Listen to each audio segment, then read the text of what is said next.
history. It's just a fun time to be a collector and also watch those markets.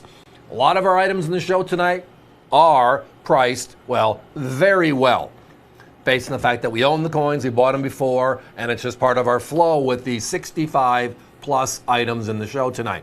So hang with us. We are going to have a lot of fun and cover a lot of territory. We start out every show with something special. Tonight, well, now with silver moving is a crazy deal. Crazy deal. It's called the Daily Deal.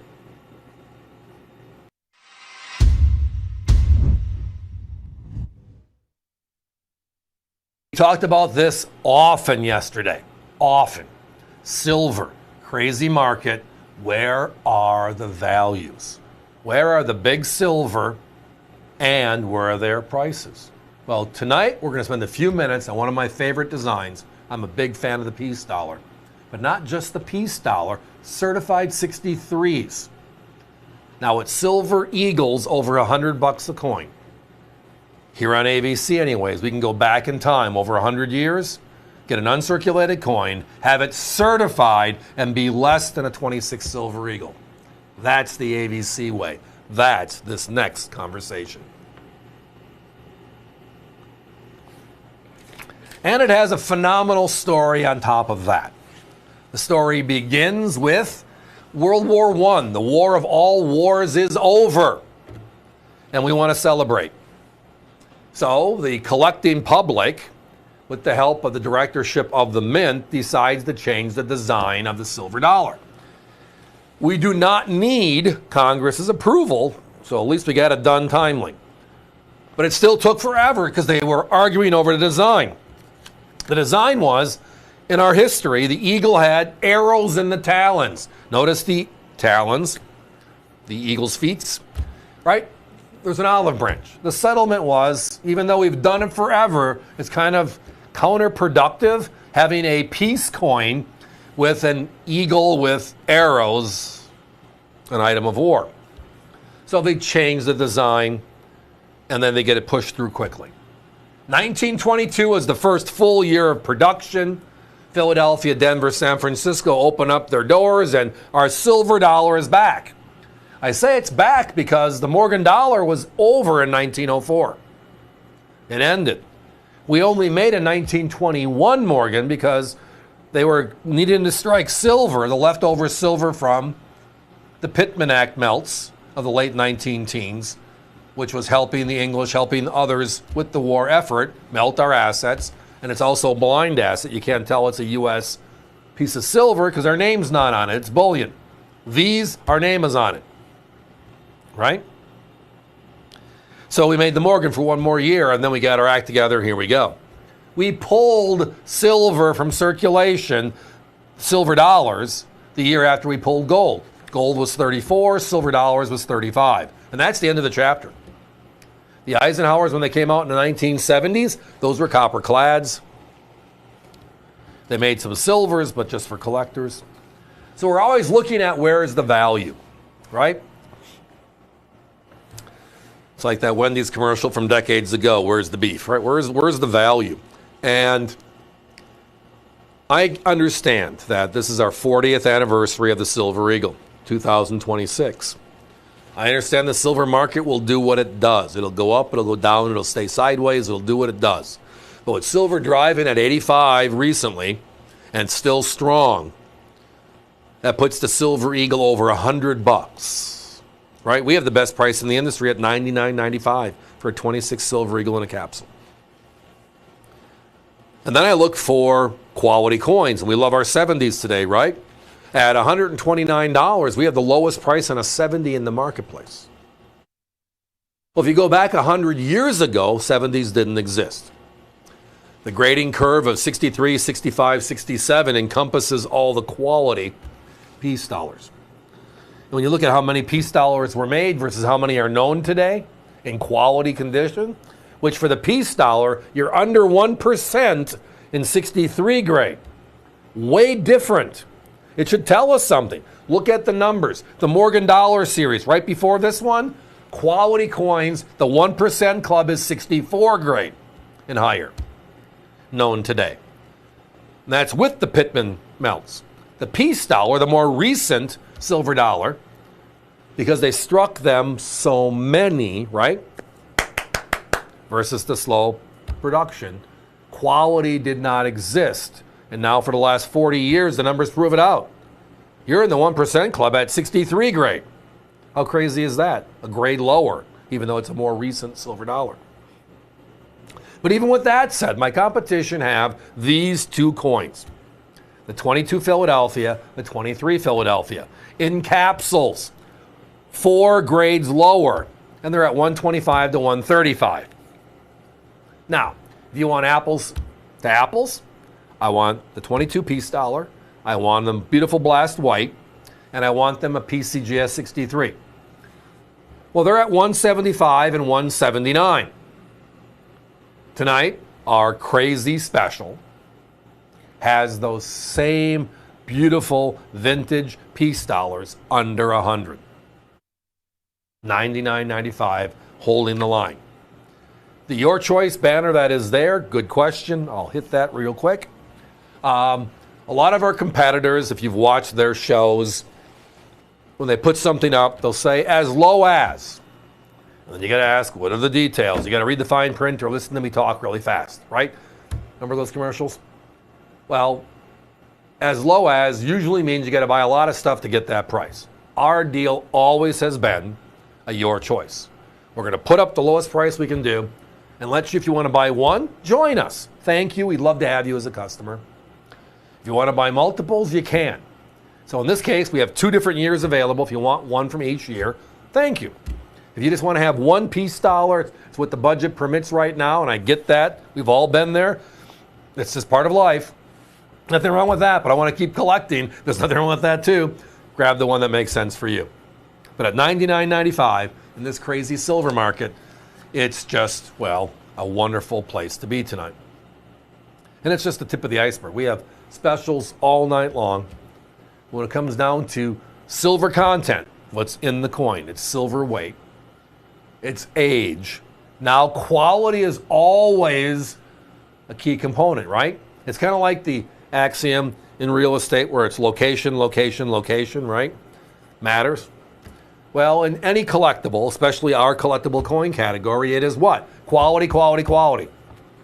And to get in the 1% club, which means 99% of the coins known of these 2 grades, these 2 years, are lesser condition today, 100 plus years later. That should mean something. Guys, give me a 30-second clock. Multiples, yes. I mean, we have a set quantity for the show tonight. When we sell it, we move on. That's why the clock is all of a sudden here. I'm starting to see lots of 2s, a few 4s, a couple of 10s, whatever works for you. We are thrilled to have an opportunity to do some business. That's what we're here for. We love coins. I love coins. History, quality, value. It's all about what we do here at AVC. And tonight, yeah, piece dollars, vintage piece dollars, 100-year-old silver dollars, 63 grades certified. And we're less than a 2026 Silver Eagle. Oh my. And that's why we call this segment the Daily Deal.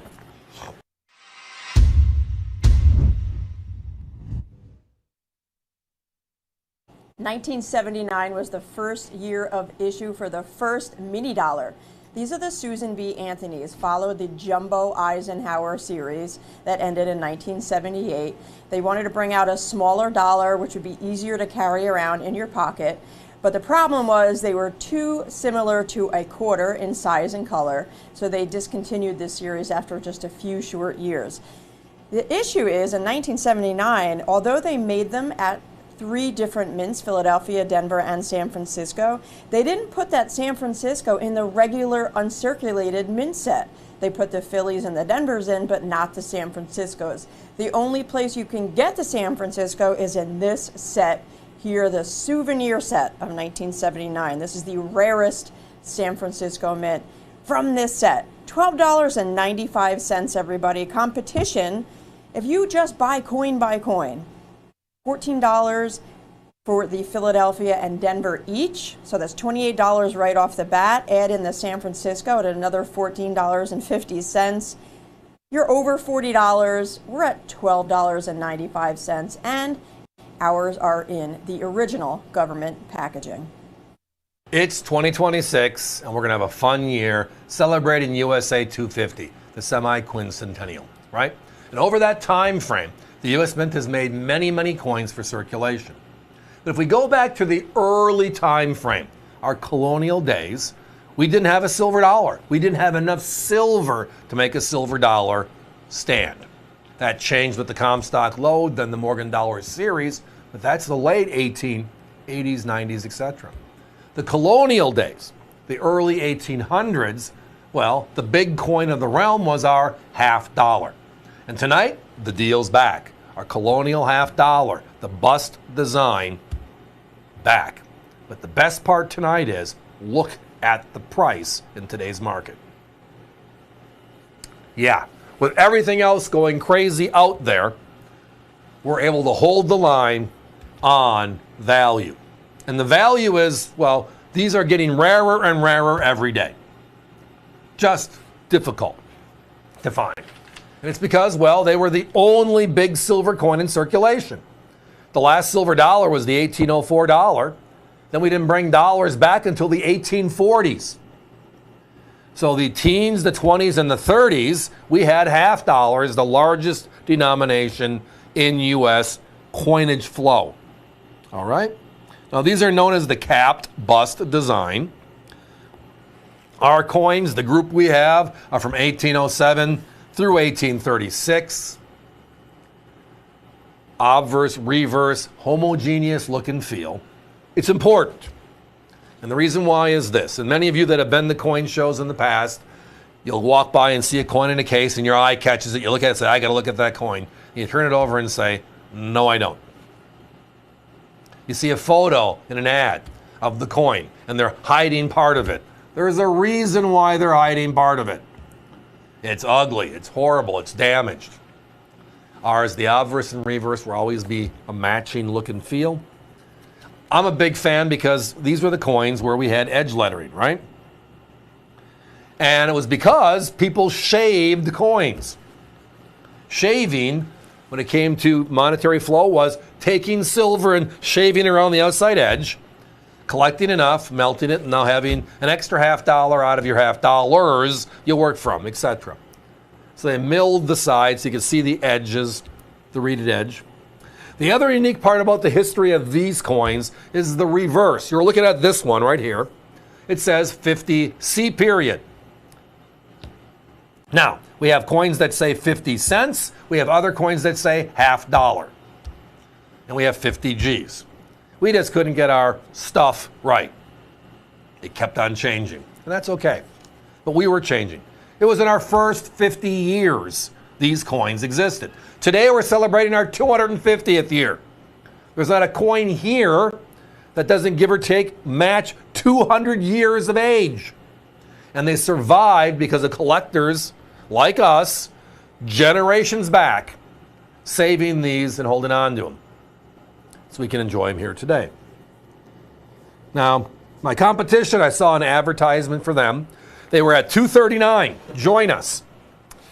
If you buy with this special, you see these gotta join now type specials, flash sales, I guess is the proper marketing term. You're at $199. If you missed the flash sale, you're still paying over $100 more. That's just kind of the way they look at things. Tonight, we're at $139.95. Different dates or mints? Probably. I know the handful or so that, again, when we come back, we came back from one of the largest coin shows in the country. And we had 8 coins. 8 coins after 5 days of looking at every table, everything we can find, and finding 8 coins that were acceptable to us for quality. So there's going to be a couple of 36s, there's going to be a couple of 34s, there'll be a couple. And so the odds of getting 2 36s are slim and nil. So if you look to have a couple of them, put it this way, you buy one, you'll be hooked. It's just fun, holding this much history in your hands, and it's affordable. You can't buy a 26 Silver Eagle today for this kind of money. You can't buy a proof silver eagle today for this kind of money. The 86 Silver Eagle, the very first Silver Eagle made, 1986. Beautiful coin, love it. We're celebrating the 40th anniversary this year, right? So it's in our lifetimes. Our competition's at $149, $159 for that coin. These are 200 years old. Significantly rarer. Yeah, for full scope, here's a stat. And again, numbers are numbers. It's just listening to them, they're just unique, right? If you add up every capped bust half dollar made by the U.S. Mint between 1807 and 1836, every one of them, and put them into one pot, right?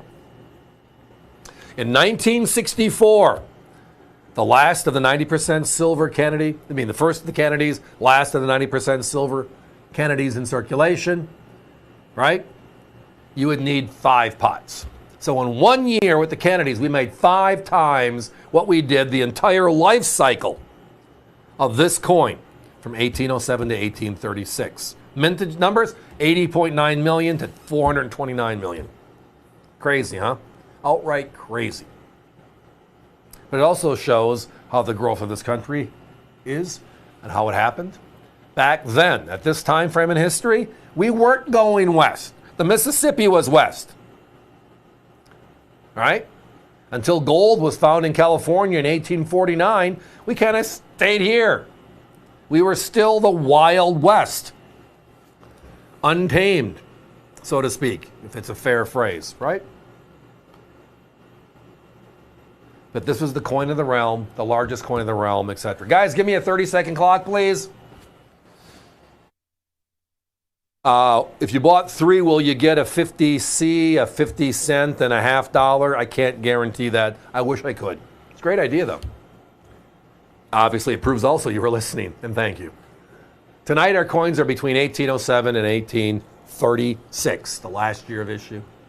They're all going to be a homogeneous look and feel, obverse to reverse.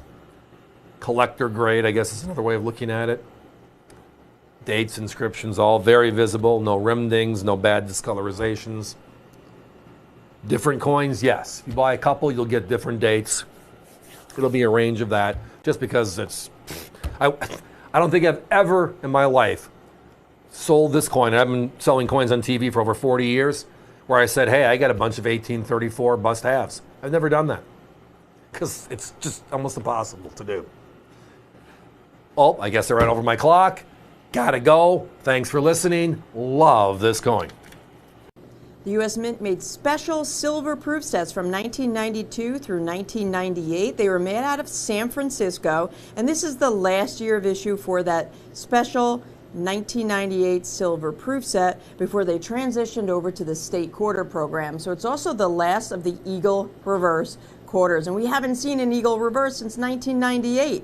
We had the state quarters, then the national parks, Women Making History, and we have an all-new series coming out this year. So this one is special, the last of the Eagle reverse and the last of those special silvers. 90% silver. We have a dime, a quarter, and a half in this set. Just $69.95 in original government packaging as well. They're otherwise known as the flat packs. They made premieres that year, and they made these as well. Plastic lens, 390% silvers, OGP, competition, more than double. They made a clad set that year, but they made over 2 million of them. This one, only 638,000. So it is about 3.5 times rarer than the regular clad set. Special price for a rare set and 3 coins in silver. These next few weeks are going to be some great weeks for value, because of one simple thing. 2026 Silver Eagles are just starting to show up, which means if you committed the coins, we have to put our hammer down. We got to pay for them. And a bucket of Silver Eagles, just do the math, right? A bucket of Silver Eagles, 500 coins at $85 a piece, adds up. Where I'm going with this is the fact that that just means people are turning inventories over to raise funds to make the purchase. Part of that process is finding the needles in the haystack. All right, it's now 2026, so I have other years available I want to turn them over, move my inventory, right? Well, we all do it. Nothing wrong with it. What it does do, however, is create a couple of opportunities. Right now, 2026 Silver Eagles, we've talked about them a million times. Where are they with silver at 85? How about this? For a couple of minutes anyways, we're going to flash back a year, 2025, NGC 70s. But the important thing now is to look at the price.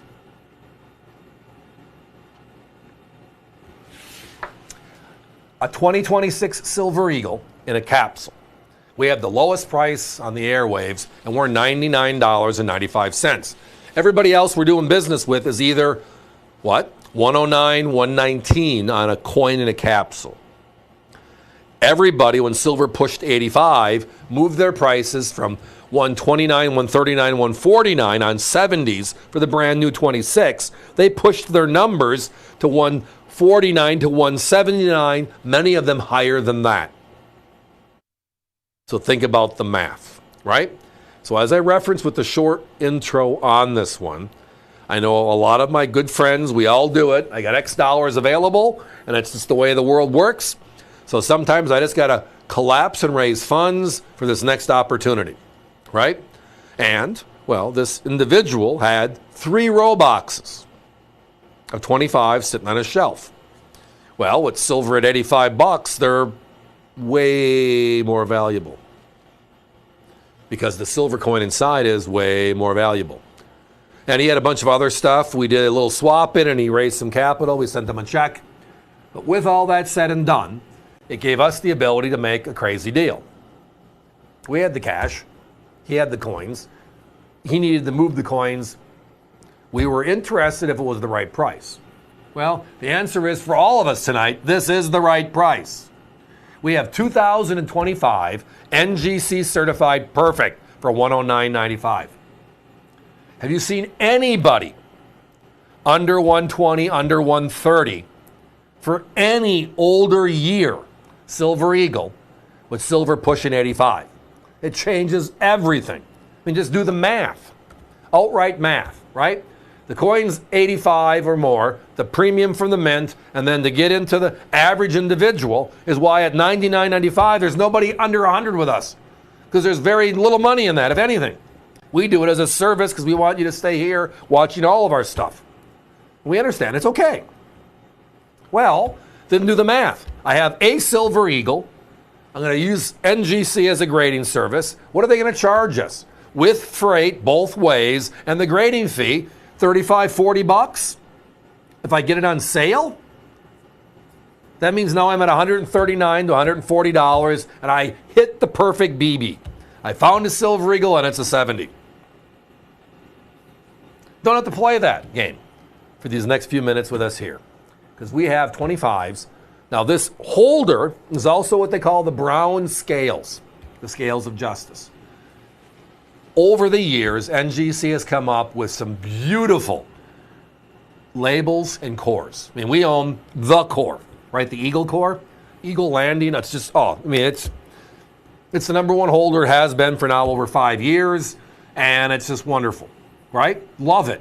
But if you started collecting 20 years ago, this was the holder available. So everybody wants to keep their collection looking the same way. This is that core. This is the core they've been using now for a long time. And tonight, $109.95. That's really what this is about. I can just stop talking for a couple of minutes. You can look at that coin, look at the grade, look at that price and say, oh my. You don't need my help. Everybody knows this is a crazy deal.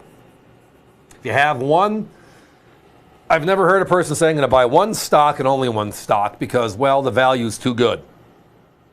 Right? But again, that's a personal choice. There's lots of options. We have 60 plus coins in every show. We're thrilled that you're watching, you're with us, and hopefully we'll have some stuff that interests you. Sometimes we're going to dangle that carrot. Lost leaders, remember the Kmart flashing blue light specials? That's what this is in our AVC show. We know it's crazy. We know it's way under market, and we're okay with it. We cut our deal to get it here, and we're living with it as a result. But that means hopefully more of you are happy, more of you are going to tune back, and over time, we're all going to be happy together. Buy lots, sell lots, right? Guys, give me a 1-minute clock. Actually, I don't think I'm going to make that, so let's cut it down to 30 if we can. So the 26s are live. They're moving around now, so we're going to start seeing them come up soon. That's creating some value or pockets in the market. We got 2 or 3 deals these next few days we're going to talk about. This is our first. Last year's Silver Eagle at under market pricing. That's okay. Right place, right time. That's here on AVC right now. 2025 NGC 70s for only $109.95. Oh my.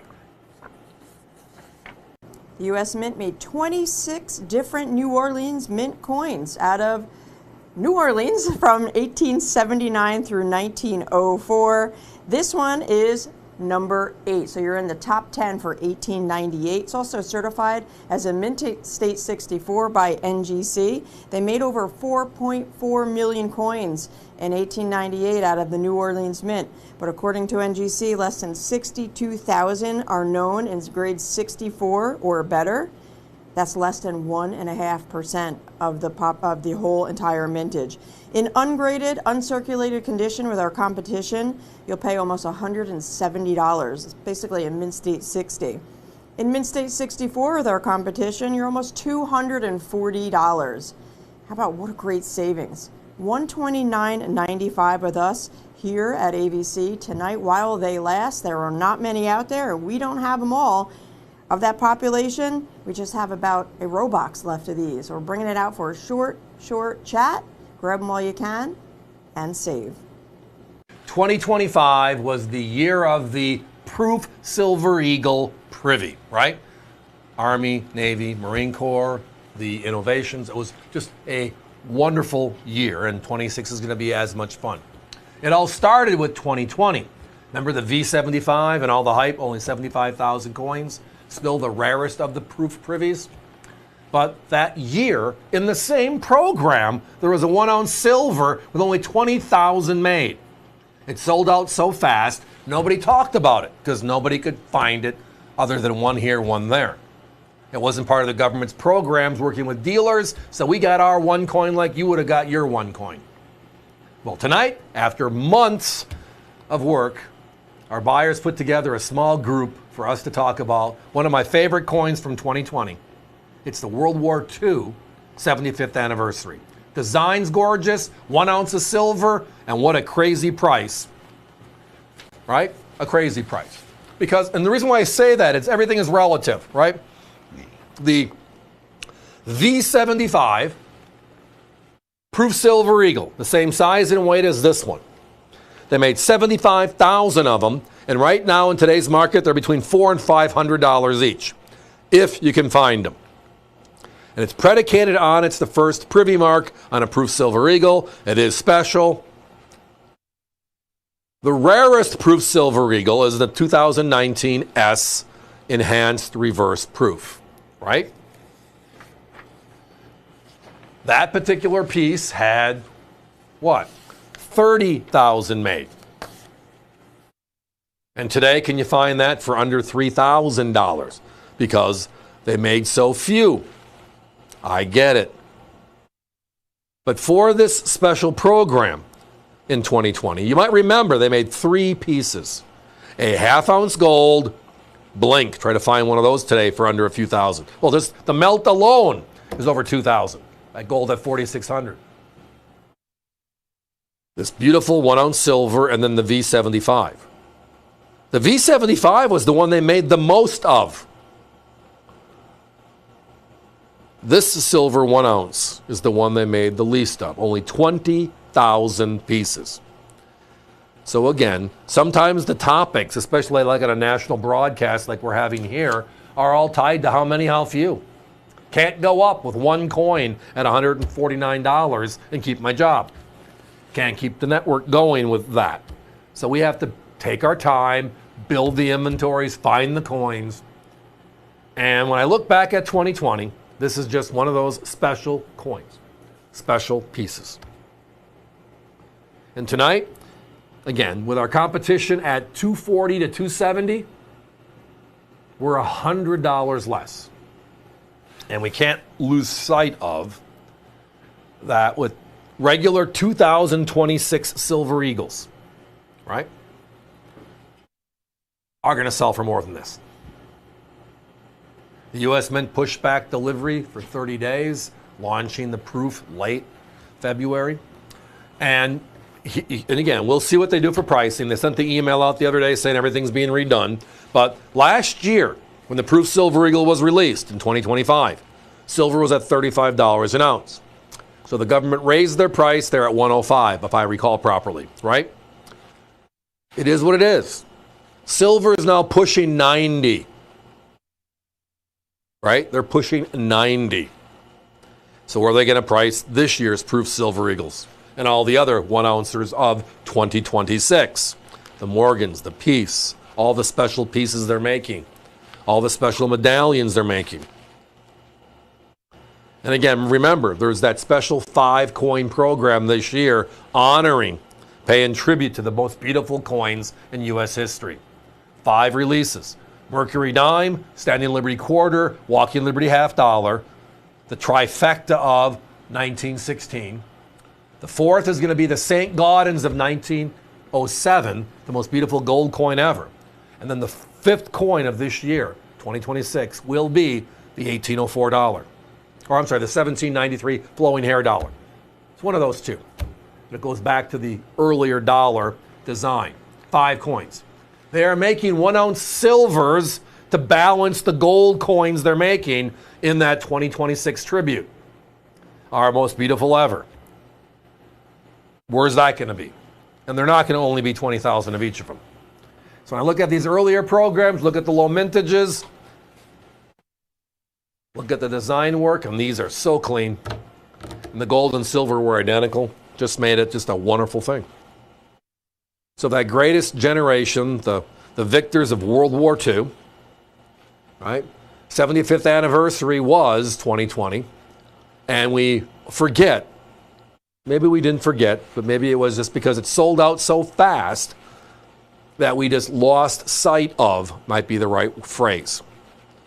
The V75 with 75,000 pieces, same size and same weight, compared to this one at 20,000. That's just simple math.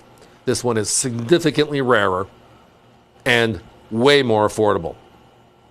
Now, if we could find 100 of these, talking out loud, and have it on the air for the next couple of weeks, this is not going to be a $149.95 coin. We all know that. The minute people know of some of our finds, and again, we do that by shrinking how much time we have in our conversations. Our competition on TV has 6-7 items an hour, maybe. Right? We're pushing on a show that's 6 hours tonight, close to 70 different items. And that's because we can spend 3 minutes here, 5 minutes there, 8 minutes there, and have a lot of fun with a lot of different topics. Guys, give me a 30-second clock. I am down to my last dozen or so for what it looks like. A lot of people on the phone. Remember, avccoins.com is there to help and support. And in this case, if you have it in your shopping cart and you do not push it through, you're going to miss out. It is that close to a sellout. If it's not already a sellout, there's way more people on the phone than coins left available in the system. So we don't want to lose any sales. Why would we? We don't want you to lose out either. So click it through your shopping cart, lock it down. If they give you an order number, we're in a pretty good place most of the time. If you're with an operator, congratulations. We'll talk about this coin in another 2 or 3 years when I can find some more. Time to be moving on. The Seated Liberty series started in 1838 and it stayed in circulation until the year 1891. But what they did in 1853, the mint decreased the amount of silver in each coin for the first time to designate the decreasing of the silver. To make it very, very obvious, they wanted to make sure everybody was aware that there was a change. They put arrows on either side of the date. So you'll see there on the obverse of the coin, we've also given you a nice blown up image at the top, the arrows on either side of 1853. This is the first year that they did it in the series. This one is the smallest of all 4 denominations because there were 4 coins with arrows. There was a half dime, dime, quarter, and a half dollar. This one here is the half dime, the smallest of all. The old was 1.34 grams and the new was 1.25 grams. Not a big difference, but they wanted to make sure it was clear. $49.95, everybody. I've seen random date Seated Liberty half dimes out there selling for $95, almost double, and they're not even the 53 arrows. This is a key date, so grab it while it is available. With the ending of the Lincoln cent, the last cent ever being made, November 12th in U.S. history, there's been a lot of pressure, and the pressure's been there for 30, 60, 90 days already. We've been talking about it quite often, actually, every night in our shows. But when you go back to certain coins, the errors, the coins that weren't supposed to happen, the 55 double die, 72 double die, the 95 double die most of us experienced in our lives. We had all those beautiful errors in the 2009, which were the extra thumb, extra pinky, right? The wood chopper error, all of them, priceless today. They're going insane. Well, there's one other that we don't talk about often. It's somewhat recent, but what a crazy story. What a wonderful story, because it ties back to the VDB of 1909. And the storyline is an extra V found on only Philadelphia issues, a very limited number of them, in 2023. We've partnered up with one of our good friends at the Global Service to give us the package to tie it together. And tonight, for the first time, here on America's Value Channel, we have the Extra V from 2023. As I referenced, they put together a beautiful presentation. And when we zoom in here, you're going to see it with the naked eye. It's just, you cannot not see it. So we have this conversation in 1909, right? And the first Lincoln cent comes out, and the VDB is put on the bottom of the back, on the bottom of the Wheatie, right? And we object to it. You can't do this. You got to pull it. And we do. Very early. Very early. And then, a number of years later, they bring it back, and they kind of tuck it and hide it, as you see here on the shoulder, the lower shoulder on the edge of Lincoln on the obverse. So you see the VDB, and then on this one, and the only time in the 118-year Lincoln cent history do we have an extra letter added to any error coin. VDB, space, and now a new V. Everybody's still trying to put their head around, how did they actually do this? And then somebody said, we think it was just a die variety. One die, making sense for a couple of days. For some reason was punched with an extra V that slid down when they were engraving the dies themselves. Because again, we don't use laser dies, we use actual dies. And that's what happened. So we have the extra V on the shoulder. The reverse has the great story card, talking a little bit about it. But the bottom line is this. We have it. So with the end of an era here this year, cents no more, and some of the greatest stories in all the history of the cents were the VDB, which was not an error in 1909, a variety, right? The 55, 72, 95 double dies, fun stories. The 09 errors, as I referenced earlier, all of those are just the premium, we got to have them, right? We've seen the misstruck cents, which are all one-of-a-kind type stuff, off centers and so forth, and those are crazy, but knew this coin was out there, could just never find quantity of them. Well, that changed. Obviously, we have found them, and we have them right now. A limited quantity anyways. So that brings up a good question. Yes. Is there a limit? The answer is we have a set quantity of these that our friends at Global put these in the packaging for us with the coins. These are all gorgeous gem-unk quality coins. And if you want to buy one for yourself, one for a friend, or as a holiday gift to that somebody that, what do you get when they have everything and you don't know where they are in their collection? Or how about bringing a newbie along? Some of the best stories are the tangible stories of something that's really different that you remember. And this is one of the ones you're going to remember. Our price, just $79.95. Now, here's another thing just for talking out loud. Perspective, right? Perspective. If you look at NGC and PCGS, two grading services, right, that are out there in the industry, and you look at how many coins they have seen, right? Understanding that just as a basis point, the last Lincoln cent, which is the San Francisco proof this year, right? Very popular, very limited because both the clad and the silver proof set have sold out. There are over 10,000 coins certified so far. And that's just stuff that's been out for the last few months. And it's a great low number. This one's a couple of years back, right? It's a very obvious error if you're looking at the shoulder, as you can see here under the hourglass, right? 3,400 coins combined, all grades. Now, I use that as a barometer again, because if they said they saw 50,000 coins, then the question is, do you have one, and would you like one?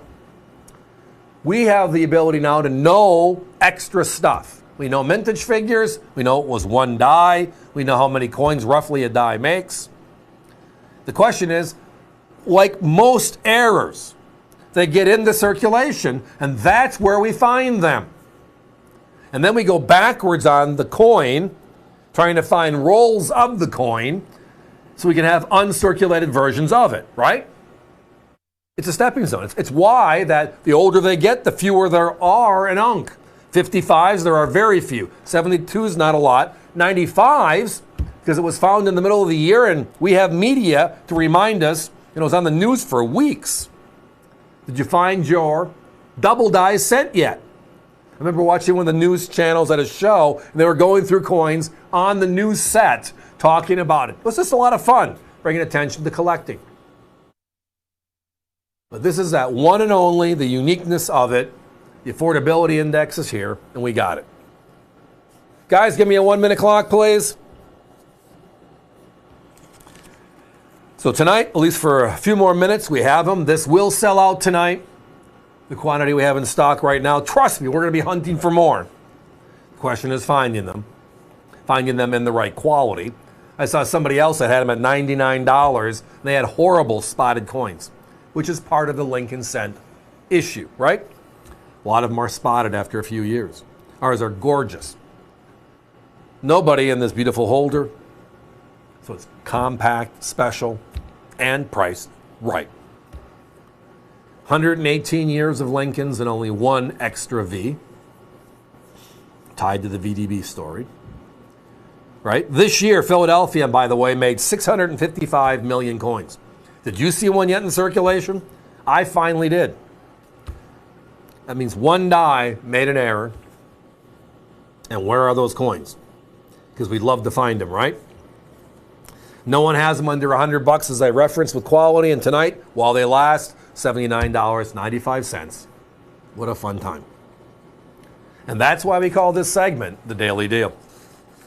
Franklin half-dollar series started in 1948, but San Francisco didn't start making coins until 1949, year number 2. This one here, the 1949S, they only made 3.7 million coins. So out of all 35 Franklins made from the entire 1948 through 1963 series, all three mints, it ranks number 4 in mintage, just behind the 55p, the 53p, and the 48p. But if you rank all the San Francisco mints in line, this one is the rarest, the number 1, the lowest minted San Francisco mint in the entire Franklin series. This one's uncirculated, and it's $89.95. Competition almost double our price while they last. Each coin will come encapsulated, as you see on your screen. And if you want, check the mint mark. That's at the graphic at the top. On the reverse above the bell, looks like a little hook above the bell, but that's the S mint mark. 905-2131, the lowest minted San Francisco out of all the Franklin San Franciscos is this one here, the 49S. It's going to be fun talking about Silver Eagles tonight. It just is. The market's in a frenzy, and it's because the Silver Eagles, the world's dominant 1-ounce silver. When you see silver make the moves it's been making, I mean, a year ago it was 35. It just touched 90. That's causing a great rippling down effect into everything else that just touches 1 ounce of silver. Case in point, all of my competitors are currently bringing out the beautiful, perfect 70s, right? ANAX, NGC, PCGS, ICG, all the great coins we love to collect. Everybody raised their prices to north of 150, most closer to 200 on those beautiful 70s. Well, our friends at ICG are repeating last year's project. Last year's project was they wanted to introduce themselves to us as collectors. And they were doing it by putting their money in front of us.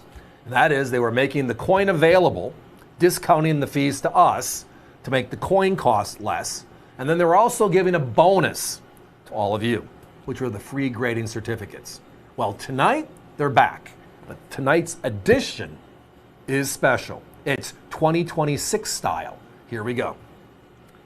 So there's a beautiful brand new label designed by the people at ICG for this year. And you're going to notice underneath Lady Liberty on the label, it says one of 2026. Now, for most of the grading services, that's what you get. It'll be one of the series. ICG has the technology where it'll be 3 of, 4 of, 238 of, etc. So it's a numbered edition, this label of only 2026. It is also tied to the graphic you're seeing on the left, which says with certificate.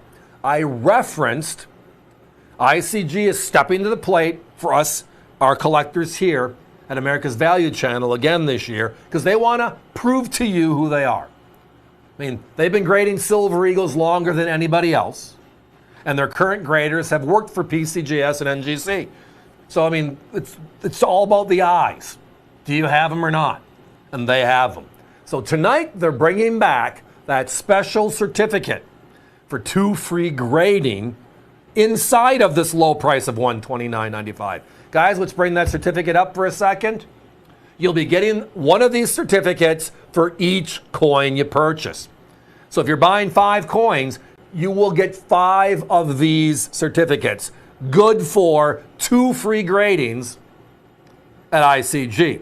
And I did speak with Austin, and he referenced if you do that and you want to grade 5 coins right out of the chute, and you bought 3 coins from us, which means you have 3 pieces of paper from them, you can send all those in at the same time. It's not meant to be solo packages. It's all about economies. This is all about them introducing themselves to you. Because the bottom line is this: we know quality has a difference in the world today, a significant difference, even with modern issue coins. So with $129.95 for a 70, when our competition is all north of 150, closer to 200, and we have a $40 value for free included with every coin purchased, and it's a limited edition of only 2026. Is there anything more to add? Well, here it is. Here's a small thing to add.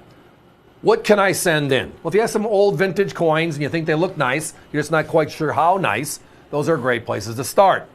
I like to tell the story of the 2025 proof set, the regular proof set, right? It was a special set last year because it was the last official Lincoln cent. It was also the last of the Kennedy half dollars as we know it. They discontinued both of them. So those designs are both gone. If you would have took your proof set and sent in the smaller, what they call the miner's set, the side that had the cent, right? The nickel, the dime, the Sacagawea, and the half dollar, send that side in, the 5 coins. And said, will you grade for me with the 2 grading certificates, the Lincoln cent and the Kennedy half dollar, the 2 big money coins, the biggest collector bases. And you got a 70 on that Lincoln cent. Your coin is now $300, $400, $500 in the marketplace. That's what certification can do on a regular coin. The difference is significant. But is it really that hard to understand that? I mean, if you're a collector of cars and you have that beautiful 57 Chevy, right? And or if you're a goat guy or gal, or if you're into the Chevelles of the early 70s, again, you have a car. It has some miles on it, but it's gorgeous. You repainted it, and it's just a pride of joy, right? I have some friends that are very much into their stuff, and it's like it's their babies, and I get it, right? And then you have a car of those same types that have limited miles, have always been meant for show, never really driven. And one's worth $1 and the other's worth $100,000, right? We know the difference. Quality matters. All collectibles, quality matters. So tonight, well, we have a perfect Silver Eagle, our 40th anniversary. I'm going to say this once, semi-quincentennial. Know why? Try saying that fast 3 times. I use USA 250. It's much, much easier. But that's all happened at the same time. And this is the coin of the realm. Now, our coins are at ICG. They're going through them right now for us. So we're going to have ours on the road to you in the next week to 10 days, all things being standard, right? So if you're buying today, it's a very, very short wait. If you've worked with us a couple of weeks ago, your coins are coming soon, and they are being shipped first come, first serve. Just the normal process for us. But with ICG and the special issue, 2,026 coins are being made available with this beautiful certificate for each coin purchased. So again, I remember this project last year, and they were thrilled with all of you that sent in your coins just to see what the world is on them. And many of you sent more coins in after that, because once you start the process, we're all on the same page. We love it. Quality matters, and having an expert outside of our own eyes validate or verify is a good thing. Guys, give me a 1-minute clock, please. So tonight, we have the project back. It is ICG +2, which is the certificate. We have the lowest price on a certified 70 in the marketplace. If you watched all the other networks, you saw $149. They raised their price to $179. Oh my God, silver goes from 80 to 90. They raised their price to $199. Look at our price. We're at $129.95 for this special limited edition. Beautiful label, all tied together, each individually numbered inside of the series. And then, bring up that cert one more time, guys, for a couple of seconds if we can. We have that grading certificate, thank you. Again, for each coin purchased, you get one of these, which is 2 free grades. It's a $40 value, which means you're looking at silver under spot for a 70. That's just one way of looking at the math. The bottom line is this. Thank you, ICG guys, for putting this project together with us. We're thrilled to have it. I know you out there love it as well. We're almost sold out of the edition, but until they're gone, you can join us. Don't miss out. The U.S. Mint made special silver proof sets from 1992 through 1998. They were made out of San Francisco, and this is the last year of issue for that special 1998 silver proof set before they transitioned over to the state quarter program. So it's also the last of the Eagle reverse quarters, and we haven't seen an Eagle reverse since 1998. We had the state quarters, then the national parks, Women Making History, and we have an all-new series coming out this year. So this one is special, the last of the Eagle reverse and the last of those special silvers. 90% silver. We have a dime, a quarter, and a half in this set. Just $69.95 in original government packaging as well. They're otherwise known as the flat packs. They made premieres that year, and they made these as well. Plastic lens, 390% silvers, OGP, competition, more than double. They made a clad set that year, but they made over 2 million of them. This one, only 638,000. So it is about 3.5 times rarer than the regular clad set. Special price for a rare set and 3 coins in silver. First year of issue Morgan dollars, right? Now, that's not the year 2021. That's the modern Morgan, and that was made for the 100th anniversary of the last Morgan, which was 1921. We're talking about the first coin ever made, and it was 1 coin back in 1878. And it wasn't a Philadelphia, Carson City, or San Francisco that we normally talk about. It was the Philadelphia. It was 1 coin. Do you know where I'm going? One of my favorite stories. It's one of those great pieces. Out of 97 coins, 1 of them are like this. And tonight, the good news is, I got it back in stock. So when the Morgan dollar was first issued in 1878, after all the congressional approvals on the design, This is Lady Liberty, designed by George T. Morgan. So the coin was kind of named after him, the Morgan dollar. The reverse has this beautiful eagle. And people loved it because we have the eagle on all of our coins, right? At least all of our vintage coins. And then somebody's looking at this first coin, only struck at Philadelphia at the time, and they start counting the tail feathers. Again, underneath the arrows and the talons. 1, 2, 3, 4, 5, 6, 7, 8. I did not know this until I started reading up on my coin history, and this goes back a half a century, right? That eagles only have odd tail feathers, which is why that one tail is in the middle. Oh, never realized that. So the first year issue for the Morgan dollar, we make an eagle that's not factual. And that caused some problems because it was the bringing back of silver and the fact that we're making this big silver dollar, the largest silver coin ever struck in this country for circulation. And it's not factually accurate, and our government did it. So almost instantly, the mint comes to a halt. We stop making the coin. We redo the die to 7 tail feathers, right? But we have some dies that are nice, which is why in that graphic you saw the 7/8. So they took the die and counter-stamped the eagle. So now we have an error of 7/8. And then they corrected it to 7 tail feathers.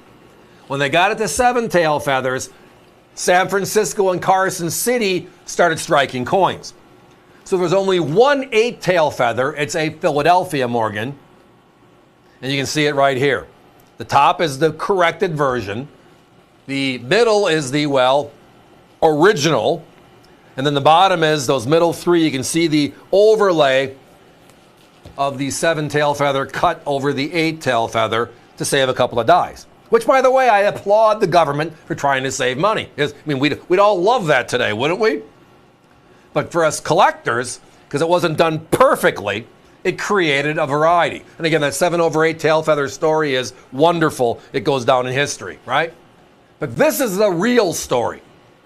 Because the first coin they ever made, the Philadelphia Strike, early 1878, was, well, the wrong reverse design. They corrected it.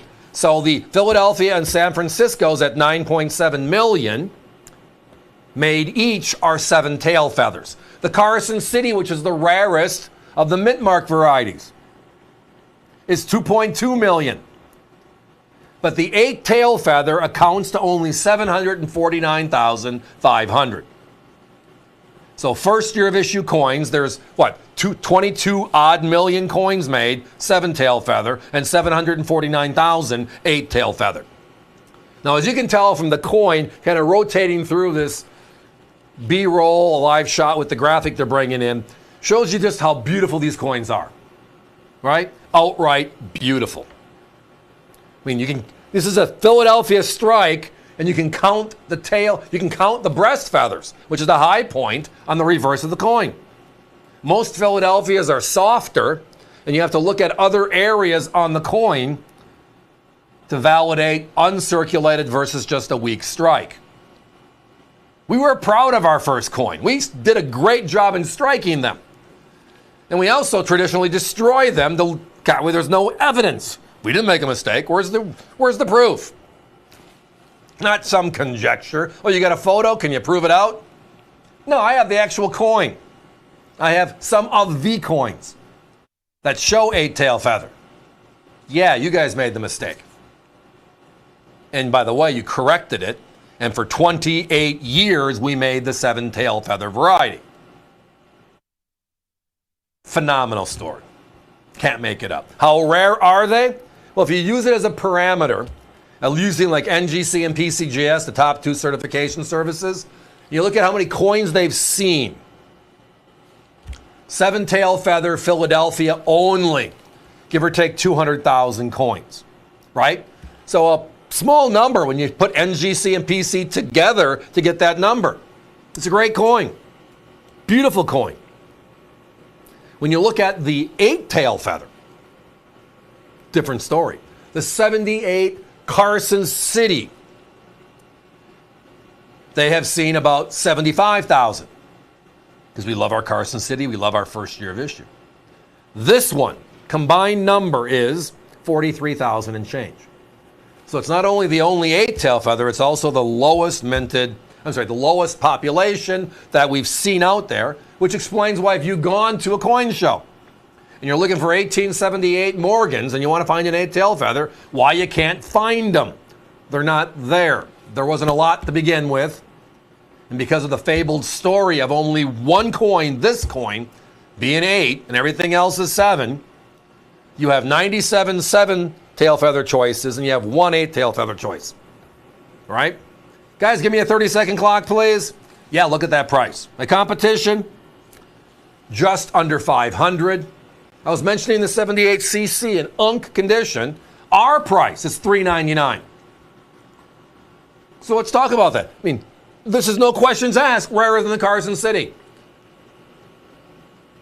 Big time rarer, but affordable. At least here it is. And again, we accumulate one here, one there. And over every 6 or 7 months, we have the ability to have a 7 or 8 minute chat.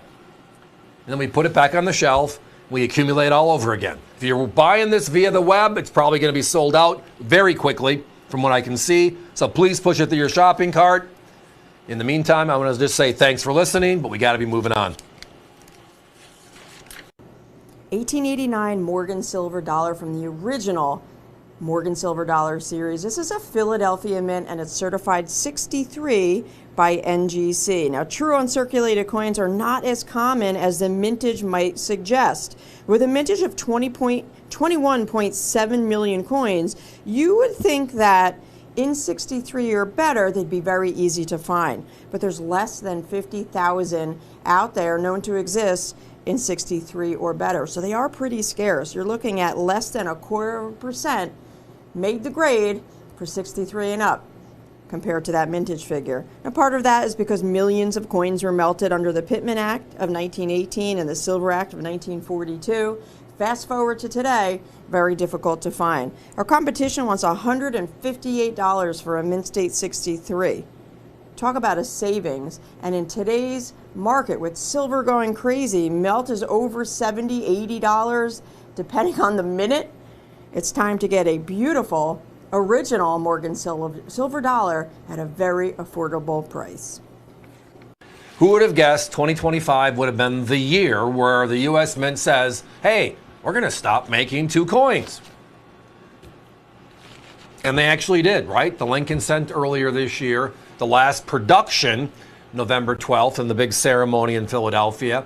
But the one that surprised everybody was the Kennedy, because the Kennedy has been made for over 20 years just for collectors. They just got tired of it, I guess. So this year, 2025, we have the last Lincoln and the last Kennedy as we know it.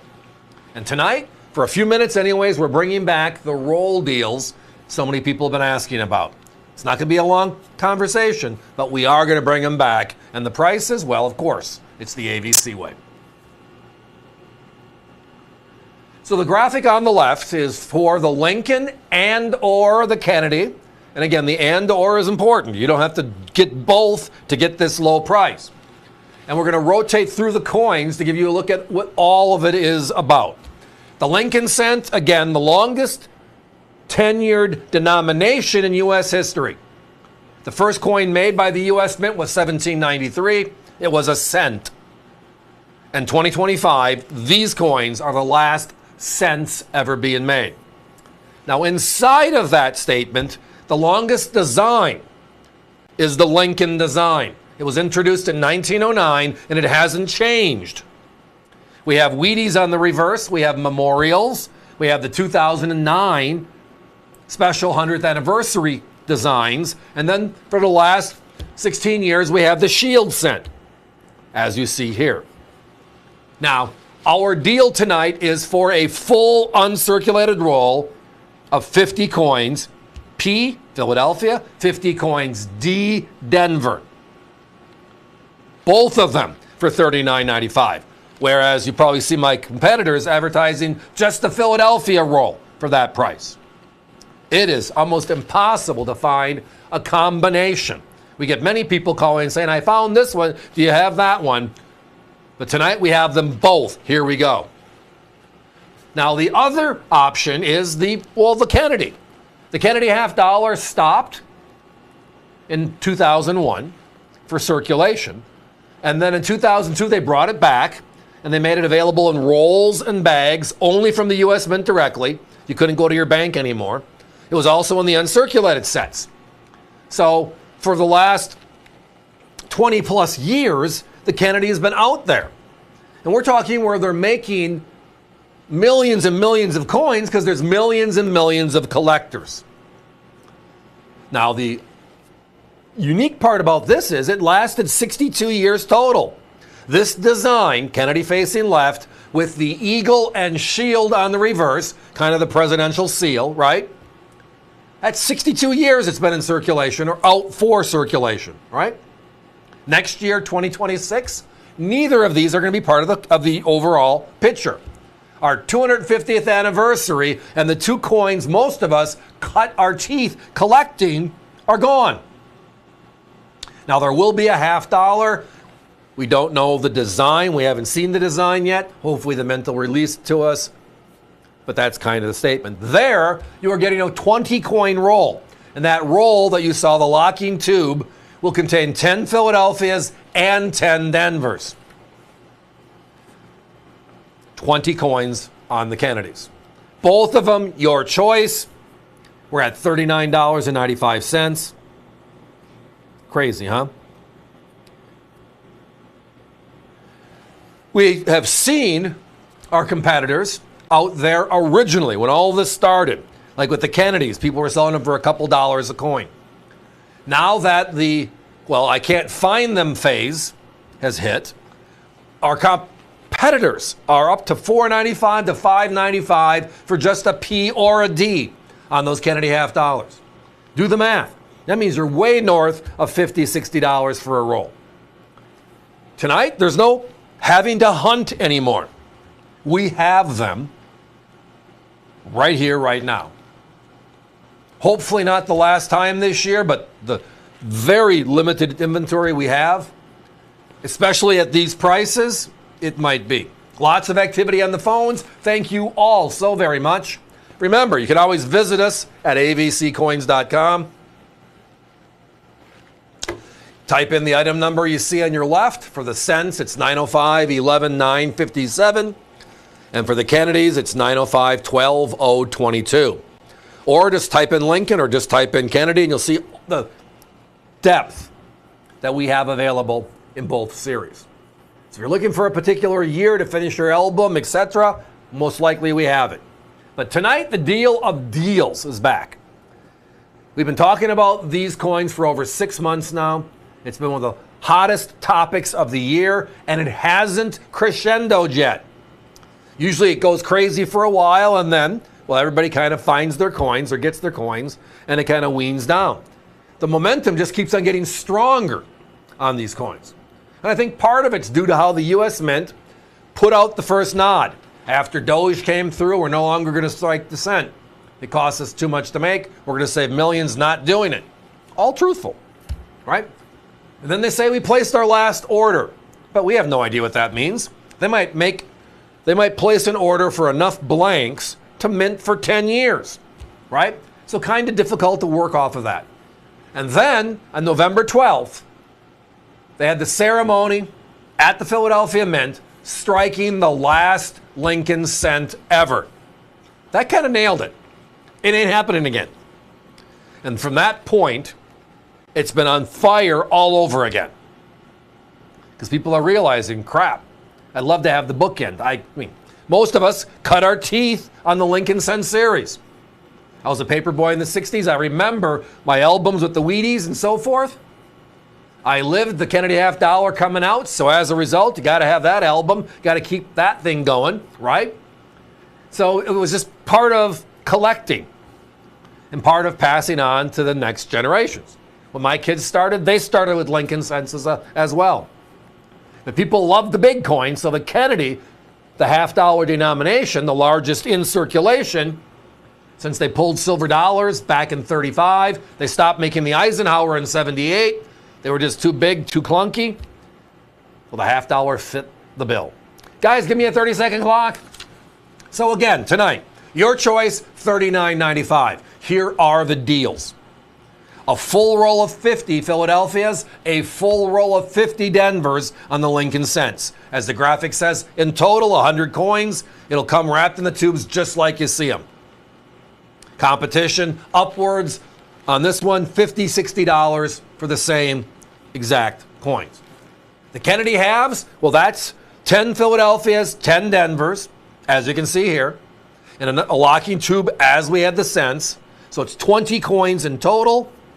We're under $2 a coin, where our competition now is upwards of what? As I said, $5.95, $6.95. So your choice.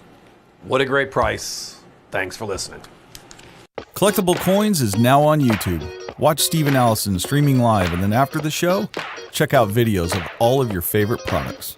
Whether you watch YouTube on your TV, phone, or computer, be sure to subscribe and click the bell icon to be notified when we go live so you never miss a show, no matter where you are.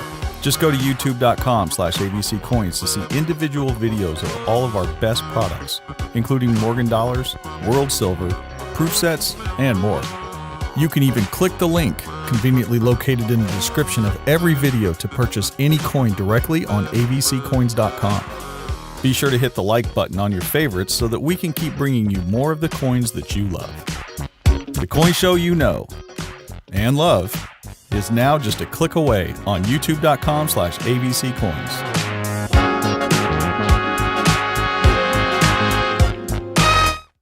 Benjamin Franklin was one of the most influential founding fathers our great nation had, and it can be argued he was the most influential to have never held the office of the United States presidency. So it only made sense that his special silver half-dollar series would become one of the most popular in all of collecting. Thanks to a lucky find of a huge box of uncirculated rolls of Franklin half-dollars, we are bringing back our Franklin Bonanza. Uncirculated Franklin half-dollars that are each at least 62 years or older for less than $40 per coin. It is item number 905-2482. That's 905-2482. And as I said, we are just $39.95 each for these stunning uncirculated silver half-dollars. At that price, we are at least $30 less than our nearest competition's price of over $70 per coin, with many of the dates going for as high as $100 now, thanks to the rise in silver over the last few months. You can give us a call at 1-866-518-5933, or if you'd rather not use your phone tonight, you can use your tablet, laptop, or computer and head on over to avccoins.com. That's AVC, then the word coins with an S.com. Then once you're there, there'll be a search bar on the right-hand side of the page. Just click on that, type in 905-2482. That's 905-2482. And grab yourself a living, breathing piece of United States Mint history in stunning, uncirculated condition, despite being more than 62 years old, for just under $40 per coin. Now, the Benjamin Franklin Silver Half-Dollar Series is one of the more famous in the half-dollar denomination because it was the shortest half-dollar series of the 20th century. They struck it for a short 16-year span from 1948 to 1963. Because the following year we then replaced it with America's other beloved half-dollar, the Kennedy. This coin series is also popular because it honors one of the most influential and integral men in the history of the United States. Benjamin Franklin was a founding father, a printer, a publisher, an inventor, a scientist, an author, a public servant, and he was a diplomat that we sent over to Europe to get the allies that we needed to help defeat the British Empire. Most notably France, but many do forget that it was Benjamin Franklin who helped convince Catherine the Great to tell everyone else in Europe if they decided to help Britain, they would stop trading with them, which was a big deal at the time. It would have destroyed a lot of other nations' economies to lose a trading partner as large as the Russian Empire was. He was such a shrewd businessman that he was able to retire all the way back then at just 42 years old. He was one of the first to identify lightning as actually being electricity. He founded the United States Post Office and was our very first Postmaster General. And a fun little trivia fact is, he's actually famous for making the first ever American political cartoon. It was the last circulating coin series to be struck entirely from 90% silver, which is why so many people have been asking us for Franklin half dollars.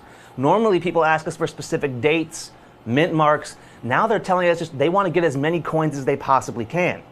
So unlike what we usually do where we guarantee you up to a specific date, I can tell you that after cracking open a couple of the rolls to get an idea of what was in the box, I can tell you you're looking at anywhere from 7 to 10 different coins, but these things are flying off the shelf so fast, Steve didn't want us to waste the time going through and selecting each and every mint mark and date because we wanted to make sure we could get these to you as fast as possible before silver rises again. Franklin is also famous for founding Penn University and the first ever modern firehouse in Philadelphia, our then capital, setting the stage for what would become the firefighters and the stations that we know today. And in terms of inventing, it wasn't just a one-off here and there. He invented the swim fins, the odometer, a glass harmonica, a heating device called the Franklin stove, bifocal glasses, a long arm reacher, and obviously the lightning rod that he figured out thanks to his famous kite and key experiment.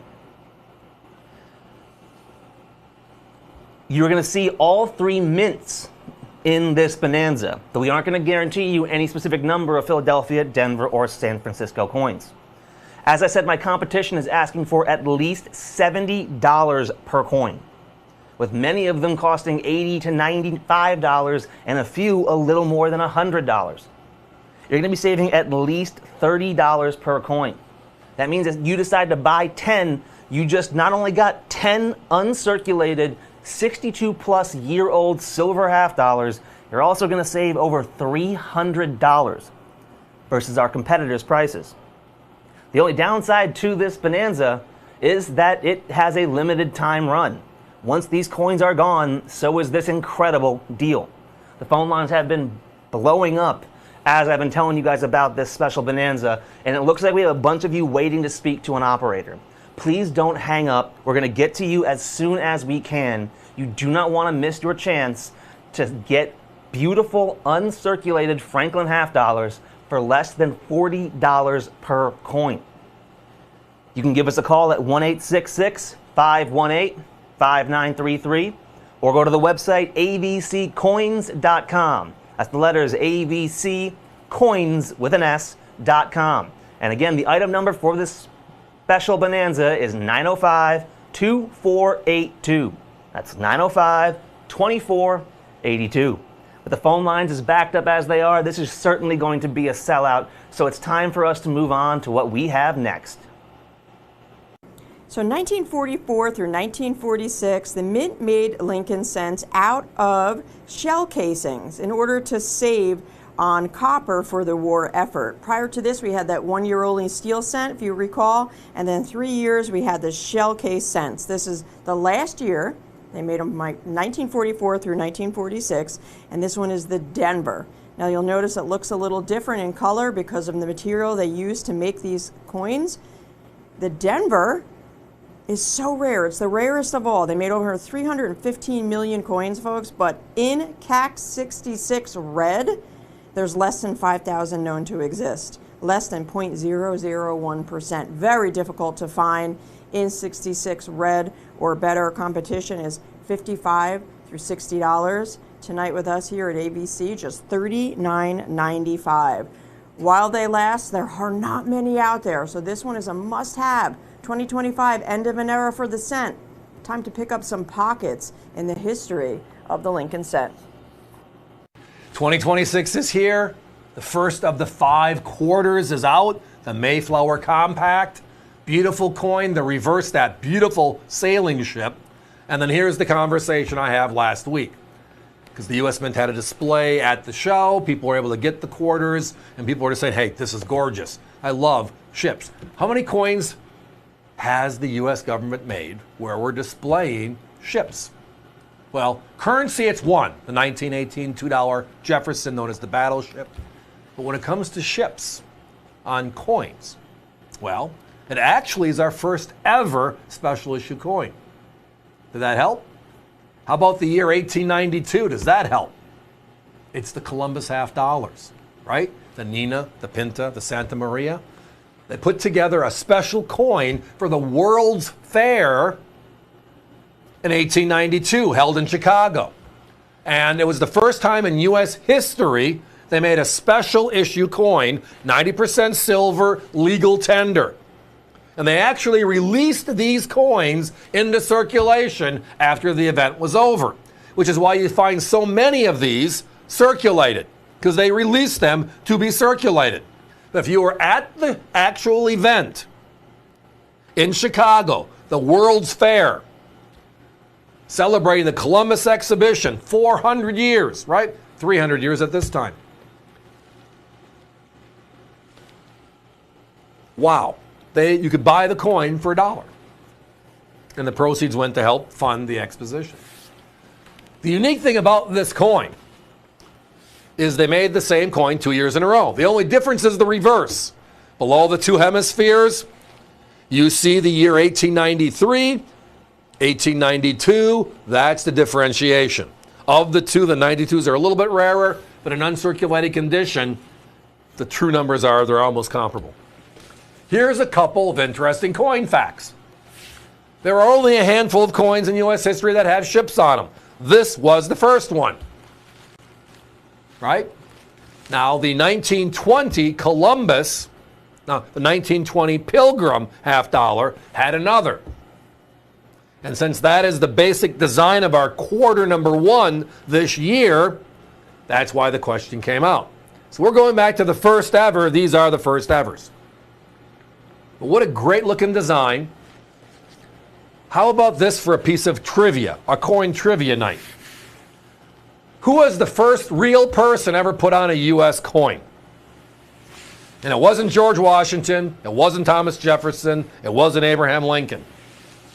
The first real person, not Lady Liberty or an eagle, a real person, was Christopher Columbus in 1892, and you're looking at the coins.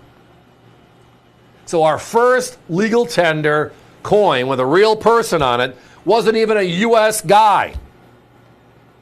It goes back in history to the founding guy, Christopher Columbus, and the journey to the New World.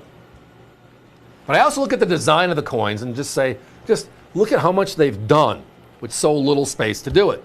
You get two globes. And if you look at the actual image of North and South America on the left globe, the issue of Africa into Asia Minor and everything else on the other, it is very good, very clean. You have that beautiful sailing vessel, right? And again, walking onto this, I was the question for the staff. All right, everybody, the Mayflower was the Pilgrims. What did Columbus do? And I have to be honest, all of them didn't get it. The Nina, the Pinta, in this case, on the coin, the Santa Maria, the flagship, right? What a great story. These are 90% silver half dollars. These are gorgeous uncirculated specimens. As you can tell, as I referenced, there are circulated coins out there. But my competition sells the circulated coins for $69.79. Why? Because the market right now is in a frenzy for silver. With silver pushing that 90 number. Yes, 90. When it hit 50, we said, wow, 3 times is a charm. Is it going to stay there? And the answer is no. Hit 60, pushed it. Hit 70, pushed it. Hit 80, pushed it.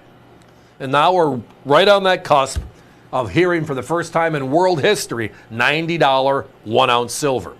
Now these are our beautiful 90% silver half dollars. It was made of the same size, weight as the Barber half dollar, which was being made at the same time. 1892 is when the Barber half dollar series started. So it followed the same weights as all of our regular legal tender coins, because this was one. What a great story, what a great thing.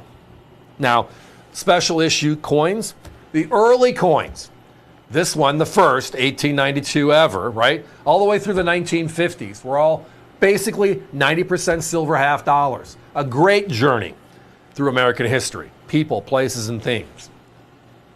And then we had a pause. And then in 1982, we had the George Washington half dollar. Boy, are those fun today. And then in 1983, God, say that fast 3 times. It's not that hard. We had the Olympics in Los Angeles, and we opened up a whole new series of dollar tributes. And we pretty much have 90% dollars now every year. Last year was the Marine Corps, right? This year we're going to see some really fun items come out with USA 250. Guys, give me a 1-minute clock. If you're visiting us via the web, we're getting close on this one. With silver where it is, and again, we're holding our prices down, and it's always tied to what our inventory levels are. I would love to have had this in the show with 20 or 30 more per coin. Just didn't happen. That's why we're spending such a short amount of time on it. But again, people, places, and things, and this was the first of its kind. The first time in the history of the U.S. Mint we made a special issue. That issue was intended and done for the World's Fair in Chicago in 1492. It was held over a year, 1892, 1893, which is why there are 2 different dates, 2 different coins. Christopher Columbus, the first person ever on a U.S. coin. This is the coin. And an uncirculated condition, a wow moment. My competition, over 100 in uncirculated condition now for either one of these. And again, the your choice means if you just want to have one of them, grab one. If you want to have the pair, be my guest. It's just a great opportunity for rare, valuable 90% silver uncs. And the storyline speaks for itself. And thanks. The U.S. Mint made 26 different New Orleans mint coins out of New Orleans from 1879 through 1904. This one is number 8, so you're in the top 10 for 1898. It's also certified as a Mint State 64 by NGC. They made over 4.4 million coins in 1898 out of the New Orleans Mint, but according to NGC, less than 62,000 are known in grade 64 or better. That's less than 1.5% of the whole entire mintage. In ungraded, uncirculated condition with our competition, you'll pay almost $170. It's basically a Mint State 60. In Mint State 64 with our competition, you're almost $240. How about what a great savings? $129.95 with us here at AVC tonight while they last. There are not many out there, and we don't have them all. Of that population, we just have about a row box left of these. So we're bringing it out for a short chat.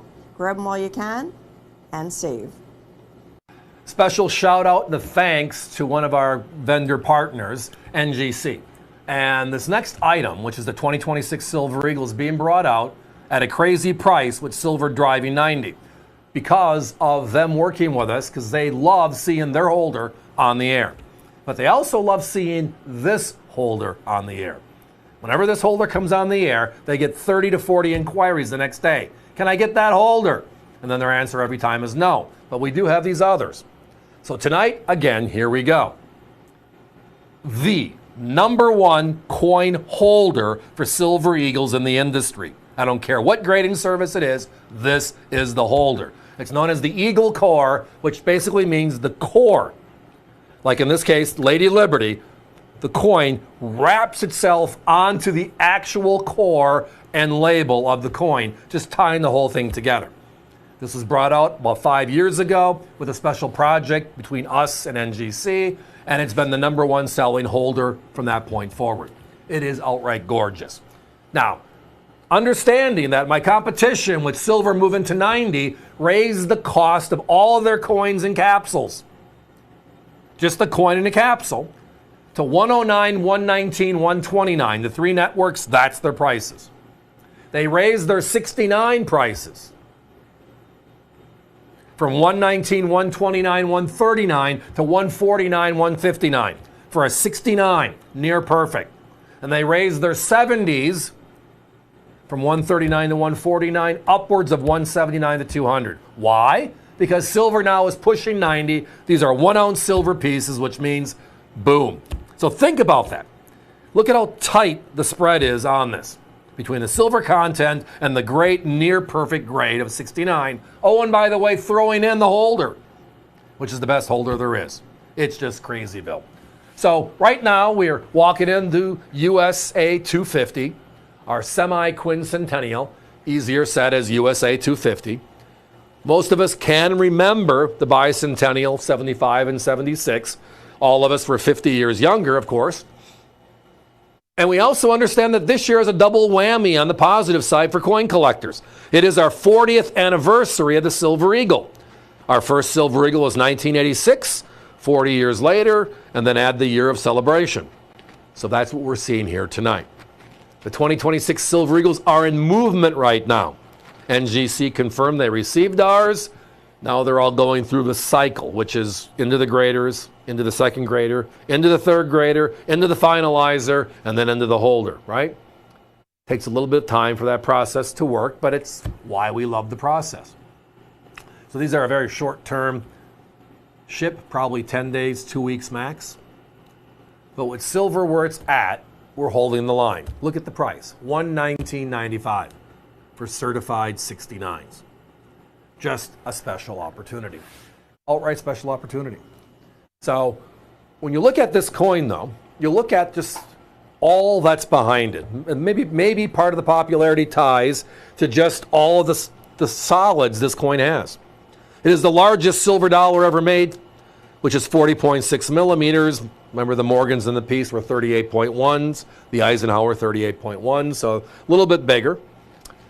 All the older silver coins in the U.S. were .900, which they called U.S. coin silver, right? Well, these were all pure silver, .9993. Then there's the weight coefficient. I mean, how much silver, right? Well, the Morgans in the piece were .900 because of the alloy added, because they were meant for circulation. That means they netted down to .77 in actual silver weight, where the Silver Eagle is at a pure 1 ounce. 31.101 grams. So there's a 4-gram difference between the vintage Morgans and these. Then you get into the design, the Walking Liberty design. You're seeing right here, Lady Liberty is from the Walking Liberty half dollar. That dates back to 1916 to 1947, replaced by the Franklin, replaced by the Kennedy, and who knows what it's going to be going forward, because last year the Kennedy ended as well. So you get all these strong positives just on what the coin is. It's the dominant silver dollar, modern silver dollar in the world today. And the U.S. Mint is already a month or so behind with demand, even though they knew it was coming. It's just, again, you can only do so many things at once. I get that, right? All I know is our coins are in motion, so we're all in a good place. Tonight's all about value.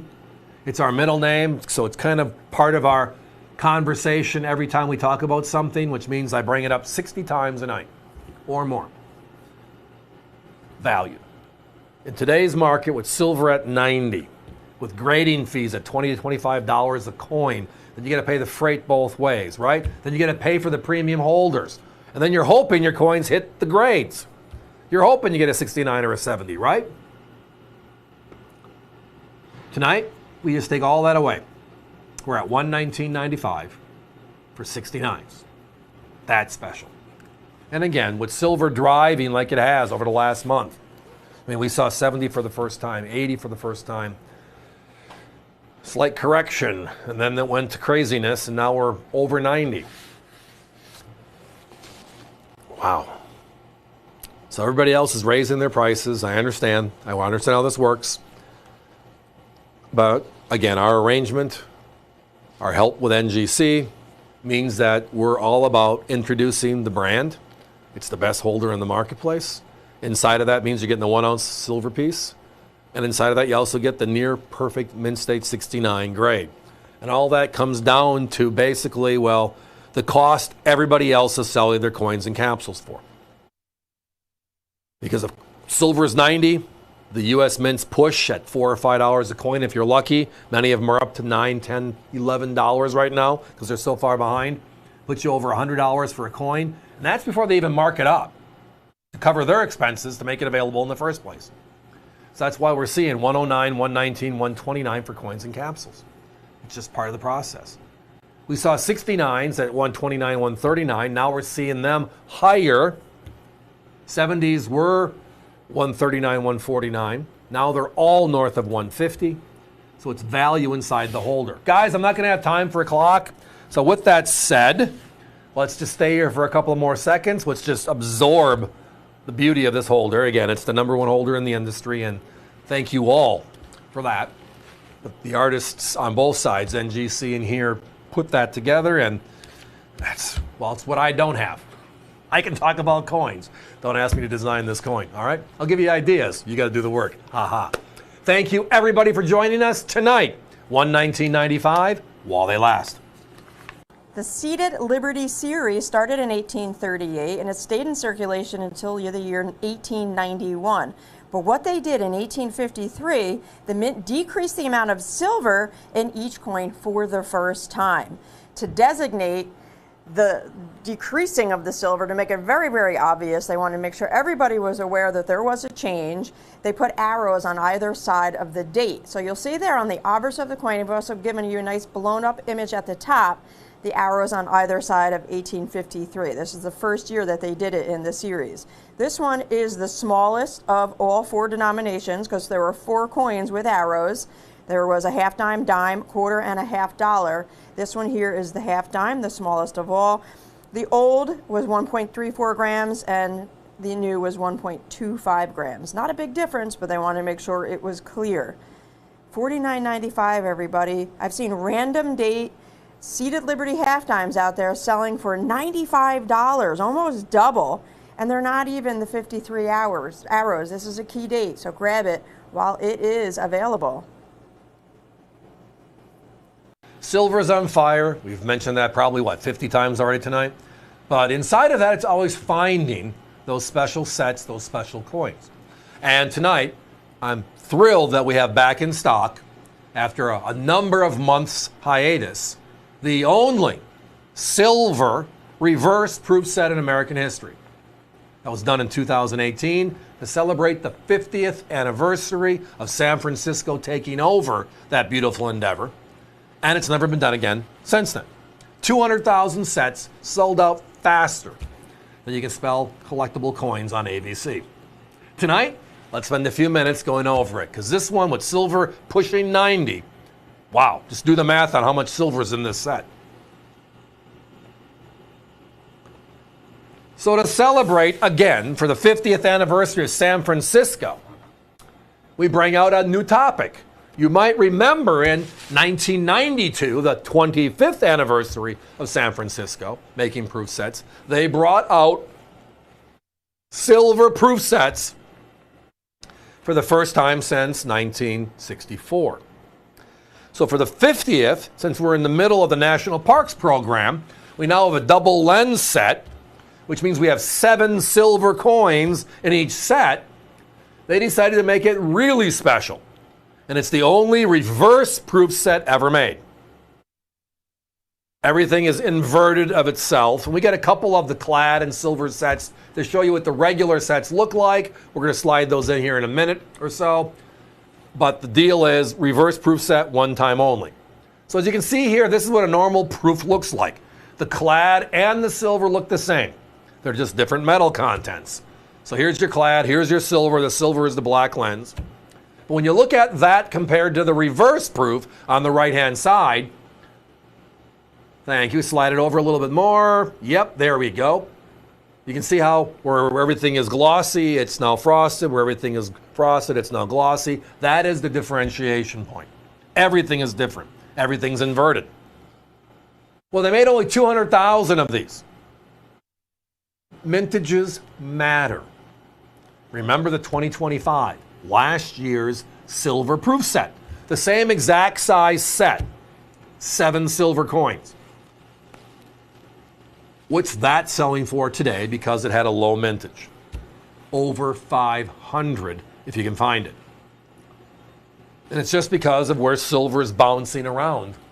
And now it passed 50, it passed 60, it passed 70, it passed 80. Where's it going? I wish I knew, but I know it's getting close to 90. So with that, we're looking at some of these great sets in U.S. collector coin history. And whether it's the 64 Kennedy proof set, the last of the Philadelphias, what's the price, right? And then we're looking at sets like this, where we're having, again, so many silver coins. 5 quarters, a dime, and then the beautiful $50. The math on the silver alone puts us way north of 100 in silver content. This set is made of silver, but it's never been based on its silver content, ever. Now it is. That's because of the push of $90 an ounce silver. 200,000 sets were made, that is it. The Kennedy $50 from this set sells for more than $100. The quarters, the 5-piece quarter lens, is about $140. So you just take the big 6, no disrespect to the Roosevelt dime, but the big 6 is $60, $70 more than we're selling the full set in the original format. Why break it down? And here is the other one that always just makes me smile. It's always about knowledge. Knowledge and understanding everything else that's going on with it. In 2018, we made 3 proof sets in San Francisco. We made the clad set. We showed you that one with like Browner insert. That's the regular San Francisco clad. We also showed you the regular quarter lens for the regular silver set. And then the third set was the special reverse proof anniversary set. The regular silver proof set with a total mintage double of this one. This is 200,000, it's over 400,000. Sells for $70 more. Can anybody explain that to me? That's one of those head scratchers. Always a head scratcher. That's because everything else around the silver proof set is up that high. Well, yeah. Just because isn't a good enough answer when you have other options. So the option here tonight is, how about getting the rarer set? The significantly rarer set from 2018. Clad was more, but that again doesn't have a silver content. The regular silver's double the mintage, and it sells for how much more? And this one's a reverse proof, the only time ever, limited to 200,000 sets. And it's more affordable. I haven't seen anybody with silver pushing $70 an ounce with a double lens silver proof set, 7 or 8 coin silver proof set, under 200. And tonight, the AVC way, as always, we have the set, not a set, the set in silver proof sets, which is the reverse proof of 2018. I mean, talk about how special things are. 2026, USA 250, we're not making a reverse proof set. Why not? We should. It's the ultimate art of minting coins. We made proofs. We made beautiful silver proofs. We figured out how to put frosting and contrast into these coins. And now we can reverse it out completely with technology. Why not? Well, on the other hand, for us to know about it, the why not's a good thing, right? There's only one. This is it. It's rare, obvious. Tonight, affordable. Well, while they last. Guys, I need a 1-minute clock, please. If you're visiting us online, avccoins.com, and this is in your shopping cart. We've had a lot of sellouts tonight because, again, this is stuff we have in inventory, which is why we can maintain the pricing structures that we have. When we sell out, we sell out. And we've had a number of cancels already. And again, we don't want to cancel anybody's order.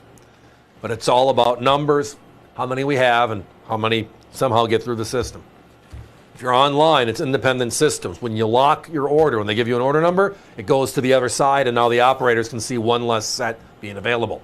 Do we have other sets? Yeah, I think our proof sets go back to the early 1950s in stock right now. The silver sets are all over the place. It's on fire right now, trying to keep this stuff in stock because the value is there. Rare, quality, proof silver sets. With all that said, one still holds true. The only reverse proof set ever The silver reverse proof set of 2018. 200,000 sets made. It's the most affordable set of the year. Go figure. And tonight, while we have them in stock, $189.95. Franklin half-dollar series started in 1948, but San Francisco didn't start making coins until 1949, year number 2. This one here, the 1949S, they only made 3.7 million coins, so out of all 35 Franklins made from the entire 1948 through 1963 series, all 3 mints, it ranks number 4 in mintage, just behind the 55p, the 53p, and the 48p. But if you rank all the San Francisco mints in line, this one is the rarest, the number 1, the lowest minted San Francisco mint in the entire Franklin series. This one's uncirculated and it's $89.95. Competition almost double our price. While they last, each coin will come encapsulated, as you see on your screen. And if you want, check the mint mark. That's at the graphic at the top. On the reverse above the bell, looks like a little hook above the bell, but that's the S mint mark. 905-2131, the lowest minted San Francisco out of all the Franklin San Franciscos is this one here, the 49S. No two coins are created equal. We've talked about that. We've mentioned that every night. And the old school was the red books, the guidebooks, and we use the mintage figures. And then there are those of us that just by knowledge in the industry, by being out there looking at shows, going to shows for decades and decades, we're able to take those mintages and throw them away and replace them with just knowledge of what we know and know is not going to be out there. And then about 40 years ago, that changed a second time. Now we're in chapter 2. NGC PCGS, independent certification. And what they do is they log everything they see. So now we have 40 years of data, which helps support what a lot of us already knew, that some of these coins are really, really rare when you get to the good grades. The question is, can you find them and have them be affordable as well? Well, with all that said, I think this next one nails it. The 26p in 63. It is an outright special coin. Outright special coin. Tonight, our price is just $199.95. My competition just raised their price from a little bit under $400 to $413 because silver's up. And the answer is it is. Silver is pushing that $90 threshold, and it is what it is, right? But it's all about rarity, and it always is.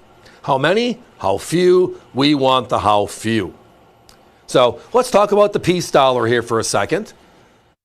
The Morgan Dollar series was 1878 to 1904, and then they brought it back in 1921 while they were working on the peace dollar design. And that took a long time because the eagle on the reverse, the right-hand side here, you'll notice that in the talons of the eagle is an olive branch. That was what changed and made this coin happen. All of the eagles from this coin backwards in U.S. coin history has arrows in the talons of the eagle. Everybody objected, saying, well, this is a peace coin. How can we have arrows? A weapon of war, blah, blah, blah. So they changed it to the olive branch, and then now we have a series. Made it for a very short period of time. 1921, they only made it for a few weeks. 1922, Philadelphia, Denver, San Francisco, come to the rescue, and we're making a peace dollar. The big silver dollar is back. And it's redesigned, and it's gorgeous. That prominent eagle on the mountaintop, looking over the pond, looking east. The war was in Europe, looking east. And in the talons, an olive branch. Again, postured for war, prefer peace. The other side is where I really think they did a great service, and that is, hey, we modernized. This Mercury dime, Standing Liberty quarter, Walking Liberty half, right, of 1916, opened up people's eyes onto what coin beauty can be. Well, if Lady Liberty is the theme of most of our coins, what is the Lady Liberty in this country? The Statue of Liberty. So boom, there we have it, the peace dollar. Unfortunate thing is with the events of late 1920s, the stock market crashed and all that in 29, etc. We pulled silver dollars. We brought them back in 34. We pulled gold in 34 because of other economic issues, pulled silver dollars in 35. We discontinued the peace dollar at that time. So you look back at the peace dollar series, it's actually a short series. And we have never had a 90% silver dollar since this series. The Eisenhower was a copper clad. The only silver Eisenhowers were made for collectors, never put into circulation. So for me, I'm the coin nerd. I look at numbers. And it helps me just differentiate what is and what isn't. Because the two coins you see most often, we talked about them this week because the value on those coins is so tight with $90 silver. It's the 22 and the 23 peace dollar, right? But in 63, those coins become rare. Give or take a percent, which is where you always want to be, right? 99% of the coins known are lesser condition. That's why you want to be in the 1% club. If you can. In some denominations, just make it difficult, right? Just very pricey. Well, this one is, in my opinion, an anomaly coin. It's priced very favorably for how rare it really is. Let's go over the history of the peace dollar, PCGS by themselves in 63 or higher grade. So that means 63, 64, 65, all added together. You go to the 22, there's 182,000 coins known. The 23, 269,000 coins known. Now we know the 24 and 25 are rarer, or what they call premium coins. And the numbers prove it. The 24 is 48,000, the 25 is 61,000. And then right after that is the 26. Are you ready for this number? It's not 30 or 40,000, it's 13,423. It goes from, okay, still a 1%, 24 and 25, huge drop off in 63. Huge. And then 26, almost is like a mic drop. Just drop. What else is said? Again, my competition, as I referenced earlier, there were over 400 for the same coin. Now, all of our coins are like you're seeing on your screen. They're blast white beauties. Many of you that have seen peace dollars over the years, especially certified peace dollars, the finish on them, there's usually a slight yellowish discolorization. Many of them are even brown. Gorgeous coins, they're certified. The grade is the grade. The eye appeal is different. I'm a big believer in the grade is the grade. I want the eye appeal to be as strong as the grade. So ours are going to look like you're seeing here, blast white beauties. But if you have an opportunity to pick up peace dollars in 63, they're a great value. Again, silver's at 90. That means the melt on these is what, north of 70? For just the coin, a circulated piece of silver where you might be able to figure out the date. And then you get to the really good stuff. Guys, give me a 1 minute clock. And in the peace dollar series, there are some coins that are special. The 28p is the lowest mintage. 27p is the second lowest.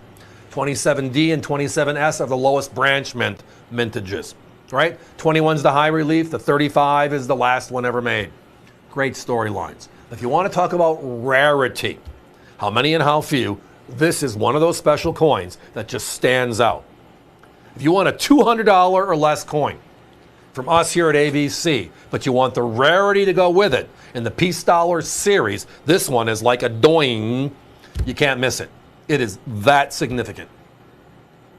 182, 269, 48, and 61, which open your eyes, and that's why those coins are 130, 140, and 150 in the same grade. And then you just go down to 13,000, and they go to 400, we go to 199.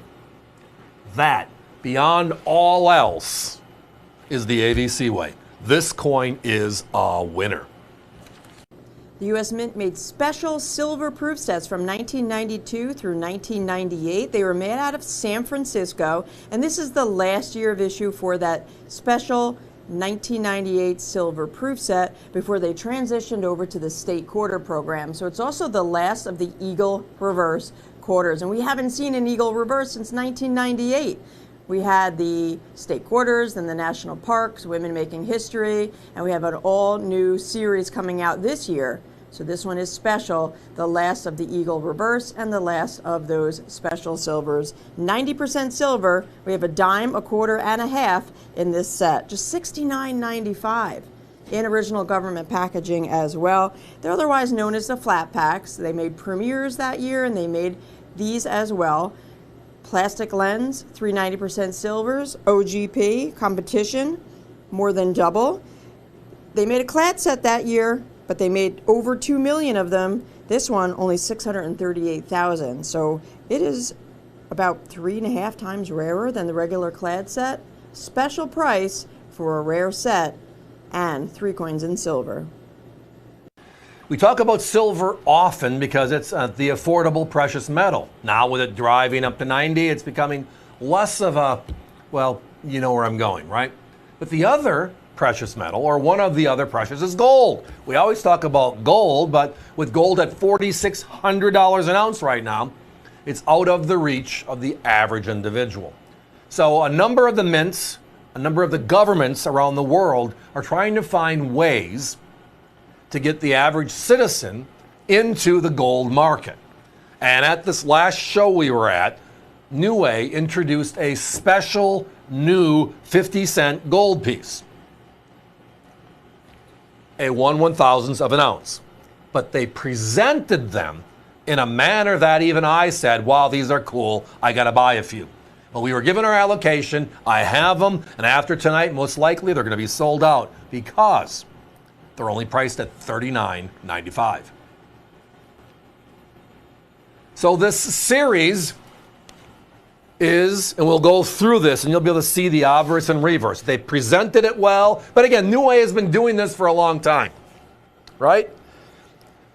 Paired up with the New Zealand Mint, they've over the years created some of the most beautiful modern issue coins. But they had two themes that I thought were pretty cool. One, American whiskey, bourbon. A coin dedicated to bourbon, all right? And it's a gold coin. It is a 50-cent legal tender denomination in their country. It is a 1/1000th of an ounce. They make only 9,999 as it references, and they're individually numbered inside of the series. As you can see right here, this is 3987 of the less than 10,000 made. Well, that's the reason why they sold out so fast, because they didn't make a lot of them, but it was something they really wanted to see how people would accept or work with this. And the answer is, it's all about the presentation. It's all about how you can store the gold, and they did a great job. So I am thinking out loud, and I don't know this for a fact, but I'm thinking out loud that the odds are the success of these will mean the themes they have chosen will be expanded upon, which means it might not be American bourbon, whiskey, it might be Irish Scotch, or maybe we'll go into tequilas or the other types of alcohol and put together a series of some classic names and looks, right? Obviously, the Greek mythology, there's a number of ways to go. The first one out is Ares, the god of war, as it says very clearly on this coin. The obverse is dedicated completely to the theme. The reverse, 100% legal tender, 50 cents, and all the information about what this is.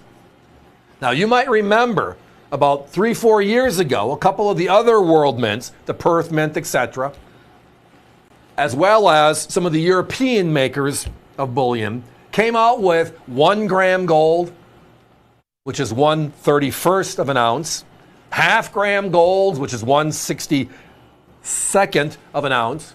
But even with gold at $4,600, it means everything is north of a few $100s a piece.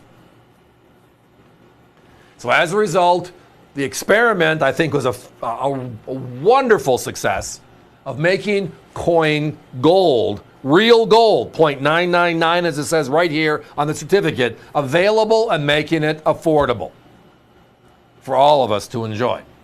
So number one out on the two different series, American Whiskey Bourbon, as well as Greek mythology and Ares, the god of war. I grabbed their firsts. That's why they're here tonight. Fun story, fun thoughts. At $39.95, we have the lowest price in the industry on these right now. I've seen a few others already in catalogs, a few emails sent out because everybody looked at it and said, wow, the pieces look great. They did a great job with putting these together and how they present them as a coin, a legal tender gold coin. But the second part was how they put together the overall presentation. You know, and we know presentation is everything. And boy, did they put together a true feel. I mean, the reverse on the bourbon gold coin is a bourbon barrel, right? The God of War, he's right there on the obverse, and he's walking through the depths of hell on the reverse. It is just a beautiful, beautiful look and feel. Guys, give me a 1 minute clock. Got to be moving on. So again, we got our allocation. We grabbed them quickly and said thank you. And we get a chance to talk about them for 5 or 6 minutes on one of our shows, and we're on to the next. We are, again, believing that the next series, because it sold out so quickly, will be on the themes we're seeing here. But the bottom line is these are the firsts. They are from New Way, which we are now expecting nothing other than the best. Limited, that was the part that caught me and got me hooked. I mean, I love the themes, but again, we all know how many, how few, and these are really how few, under 10,000.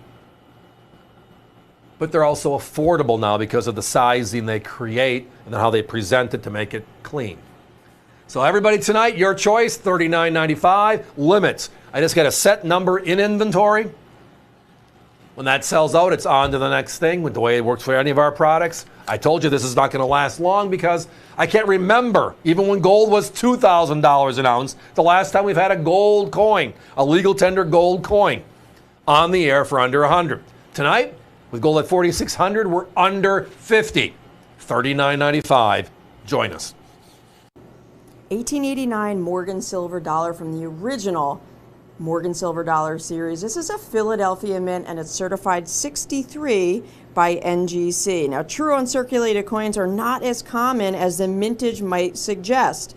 With a mintage of 21.7 million coins, you would think that in 63 or better, they'd be very easy to find. But there's less than 50,000 out there known to exist in 63 or better. So they are pretty scarce. You're looking at less than 0.25% made the grade for 63 and up compared to that mintage figure. Now, part of that is because millions of coins were melted under the Pittman Act of 1918 and the Silver Act of 1942. Fast forward to today, very difficult to find. Our competition wants $158 for a mint state 63. Talk about a savings. And in today's market, with silver going crazy, melt is over $70, $80, depending on the minute. It's time to get a beautiful, original Morgan Silver Dollar at a very affordable price. When I make the comment that no two coins are alike, even though we kind of categorize them together, these next two are the poster child of why it's a crazy value. Let's have some fun with it. So the peace dollar, the last 90% silver dollar struck by the U.S. Mint, in circulation from 1921, late in the year, once they've organized the design, olive leaf in the talons versus arrows in the talons. It lasts until 1928. We pause, bring it back in 34, but because we pull gold in 34, we now pull silver dollars in 35, so the end of the era. A very, very short series, but a beautiful one all the same. The idea was to create a dollar, a new dollar, that is modern like all the rest of our coins. President Theodore Roosevelt had this big push for modernization, right? All the golds were done by St. Gaudens and Bella Leon Pratt in 1907, 1908. And then we had the Lincoln cent in 09, Jefferson nickel, Buffalo nickel, 1913. And then we go up to 1916 with the Mercury dime, Standing Liberty quarter, Walking Liberty half dollar. But there was no dollar at that time being struck. The Morgan Dollar series ended in 1904. So when the dollar came up again as a possibility, it's a time for a redesign and a modernization. And boy, did they nail it. I mean, the look and feel now is that of the Liberty people see when they walk into New York Harbor. It's the Statue of Liberty, look. That's the obverse. They changed the verbiage slightly. A purposeful misspelling. TRVST for trust. And then the reverse is that big eagle. We modified the talons with arrows, which all of our coins had up until this price, up until this time in history. And now we have olive branch, which kind of ties in with the concept of a peace dollar, right? Wonderful stuff. Well, the early years, they were pumping these babies out. 22, 23, 24, 25. The first 4 years are viewed as what a lot of people will call commons. If you're going to find a peace dollar, probably in those 4 years. However, that is just one horrible story. It's like getting a 15-chapter book, reading the first chapter, and thinking you have all the answers for the other 14. And that's without seeing the movie, so you can't cheat. These two are exactly that. Now, if you look at these coins in uncirculated condition, they are priced the same. If you look at these coins in certified NGC condition, they are priced the same. They shouldn't be, but that's our benefit. Let's go over the numbers because they're very straightforward. If you look at NGC and how many of the 22 peace dollars they certified, 23, 24, and the last is 25, here are the numbers. And again, they all sell for the same price, but they're not all the same coin. NGC has seen 256,000 in 63 or higher, 1922. 1923, it was 382,000. 1924, the coin coming up right now, 64,000. And then 1925, 71,000. They're all priced the same. Now, I have a 22 and a 23. Can't not. They're beautiful coins. And when you consider how many coins were made versus how few of them are known in 63 or higher condition, those percentages are way in our favor. Stuff we like to call in the 1% club, meaning 99% of the coins are lesser condition of that piece as we know it now, 100 years later. When you look at these two and you see how diminished the numbers are, how few of them there are. I mean, 256, 382, 64, 71. They're not the same coins. Now, my competition, they do price them differently. And they updated the prices with silver pushing that 85.90 realm we've been seeing lately, right? They were at 199. They moved it to 239. For the 24s and 25s, they're at 179.95 on the 22s and 23s. So there's a big differentiation on their side right now. And we're just saying we agree that they're rarer. But tonight, this is the price, a crazy outright price. So let's do the math in our head. Silver's at 90 bucks. Can you believe it? When was it going to slow down? 70. Nope. 75. Nope. 80. It keeps on going. And in the last 48 hours, we go from low 80s all the way into the low 90s. All of these have that beautiful silver contact. These are the largest silver coins to ever circulate. They are 0.900 fine, U.S. coin silver, and that nets out to like a 0.77. So you got a 100-year-old coin in certified 63, which is the rarity aspect you want to have, selling for less than a silver eagle does today. That was brand new. That'll be out in a couple of weeks. And the answer is because it has 4 grams more of silver. Oh, and by the way, you're paying an extra $10 to $15 for that extra 4 grams. So if the weight was everything, then that's the story. It's not. We know that. This is just an outright steal right now in the marketplace. Guys, our quantities are dwindling pretty fast, so I think I need to put up a 1-minute clock and cut this one a little bit short. If you're visiting us via the web, last night we had a crazy night, and thank everybody that was with us that are back with us tonight. And I want to say we sold about 45% of the items, like 25, 27 different items sold out last night. And a lot of it's because of prices like this. The marketplace changes from day to day, and it changed big in the last week. But we bought this stuff earlier. We priced it. It was in the show lineup. It wasn't tweaked because it's here, and now it's on to the next coin. So while they're available, wonderful. Now, I know a lot of you chat with our office the following day. I know many of you are not happy this morning because so many items sold out. So it is imperative to talk to our operators. When I reference we're close to a sellout, it means we're almost sold out. And I'd hate to, trust me, we don't want to pass up on an order either. Love to do some business. But tonight, these are not the commons. These are the 24s and 25s. 256, 382, 6471. That is how rare these two are compared to the others, yet they're priced all the same. Well, after tonight, probably not. Thanks for listening. So 1944 through 1946, the Mint made Lincoln cents out of shell casings in order to save on copper for the war effort. Prior to this, we had that 1 year only steel cent, if you recall, and then 3 years we had the shell case cents. This is the last year. They made them 1944 through 1946, and this one is the Denver. Now you'll notice it looks a little different in color because of the material they used to make these coins. The Denver is so rare. It's the rarest of all. They made over 315 million coins, folks, but in CAC 66 red, there's less than 5,000 known to exist, less than 0.001%. Very difficult to find in 66 red or better. Competition is $55 through $60. Tonight with us here at AVC, just $39.95. While they last, there are not many out there, so this one is a must-have. 2025, end of an era for the cent. Time to pick up some pockets in the history of the Lincoln cent. Specialty issue coins, which is part of the bailiwick. It's part of what we do now for the last 50 years. Make special people, places, and things, right? The Marine Corps was last year. We had a lot of different themes since they introduced this back in 1892. Well, the original coins were all $50, and that lasted until the 1950s.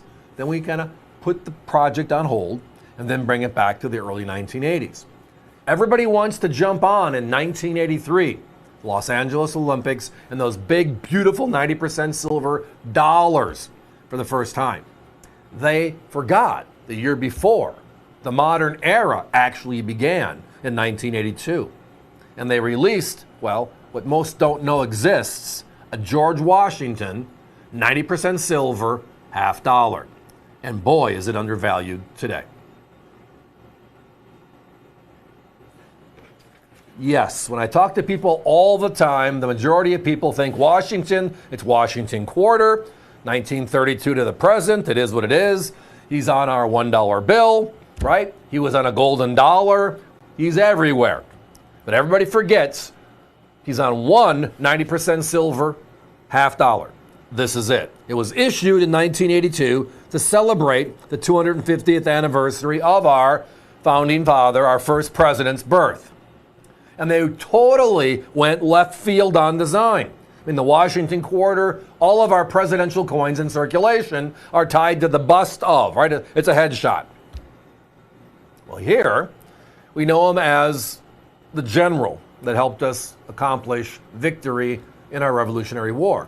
So he's on horseback, and they did a phenomenal job with that. And then the reverse. Well, we saw how popular the Jefferson nickel was with Montpelier, right? The whole Monticello scenario. So they go to where? Mount Vernon, his home on the reverse. They made two versions, a San Francisco proof, that's the bottom left, which is the maroon box, and then a Denver uncirculated, which is that teal box. These are 90% silver $50. So the question is, with silver now pushing past 85, hitting 90, we don't know where it's going to go. And we've seen the Walkers, the Franklins, and the 64 Kennedys all push to 49, 59, and more. How about the coin we don't talk about? The other 90% silver $50, the one that's actually the more significant than the others, and it's also lesser in price today. Your choice tonight in the original government packaging, $39.95. Do the math on the melt. And then look at the rarity, and it's like, wow, this is really well priced. Not priced at 90 silver, that's for sure. My competition used to be at $59.69 when silver went past 80. which is a little while ago. They moved their prices to $87.50 each. You can buy both of ours tonight for less than the price of one of theirs, and you have money for coffee tomorrow morning. We want to do business. We're not afraid to say our prices hopefully speak for themselves. And on top of it, they're also some of the most significant coins in U.S. history. So tonight, we're talking about the forgotten 90% silver Washington half dollar. It is known as the coin that started the modern coin renaissance. As I referenced earlier, 1983, the Los Angeles Olympics, the U.S. Mint makes a beautiful silver dollar. And that was an 83 and an 84 beautiful silver dollar, a $5, a $10 gold piece as well. It was just a beautiful tribute and a token for people that went and experienced our Olympics, the U.S. Olympics. After that, it was so popular, we brought it back in 86 with the Statue of Liberty's 100th anniversary. Then we had the Constitution, and then the Olympics came back in 88 in Seoul, and then from that on, it's been a flurry of activity, right? Great stuff. People, places, and things, special limited edition, 90% silvers. But now they have been making half dollars for a good part of the last 50 years. Very few people realize only two of them are 90%. This is the first one, the 1982 George Washington. The second is the 1993 Madison, right? The Bill of Rights coin. Those are the only two modern issue 90% silver half dollars in what they call the commemorative field. So again, with Walkers, Franklins pushing that $60, $70 barrier with silver where it's at today. I mean, silver eagles are $110, $120 right now, pretty much for a coin in a capsule, if you can find them. And most people are 3 to 4 weeks behind in fulfillment. Because the government's behind in manufacturing. All part of the same process. Well, tonight, none of that matters because we have these coins. They're in stock. They're in the original government packaging. And tonight, our price, as I referenced earlier, half that of our competition. Just an outright wow. Guys, give me a 1 minute clock. Let's run this one down. So again, the modern era in coins, specialty issues started in 1982. It wasn't 83 with the Olympics. It wasn't 86 with the Silver Eagle. It was in 1982 with this coin being released for the 250th anniversary of our first president, of our Revolutionary War general, Mr. George Washington. The obverse is him on horseback in military garb with the anniversary referenced. And the reverse is his home, right? Mount Vernon. Denver made the uncirculated. San Francisco made the proof. Beautiful pieces. 90% silver. Yes. This is the first 90% silver half dollar they made after they pulled 90% silver in 1964. Good catch. And today, the series goes strong. The Morgan and Peace coins we've been seeing since 2021 are part of this program. Specialty issue coins, legal tender coins made by the U.S. Mint. People, places, and things. Well, is there a people, a person, more deserving than, well, our first president? And, by the way, on a half dollar this time. That's the fun part. Well, it never hurts to have the price, half the price of our competitors. $39.95 while they last. The U.S. Mint made 26 different New Orleans mint coins out of New Orleans from 1879 through 1904. This one is number 8, so you're in the top 10 for 1898. It's also certified as a Mint State 64 by NGC. They made over 4.4 million coins in 1898 out of the New Orleans Mint, but according to NGC, less than 62,000 are known in grade 64 or better. That's less than 1.5% of the whole entire mintage.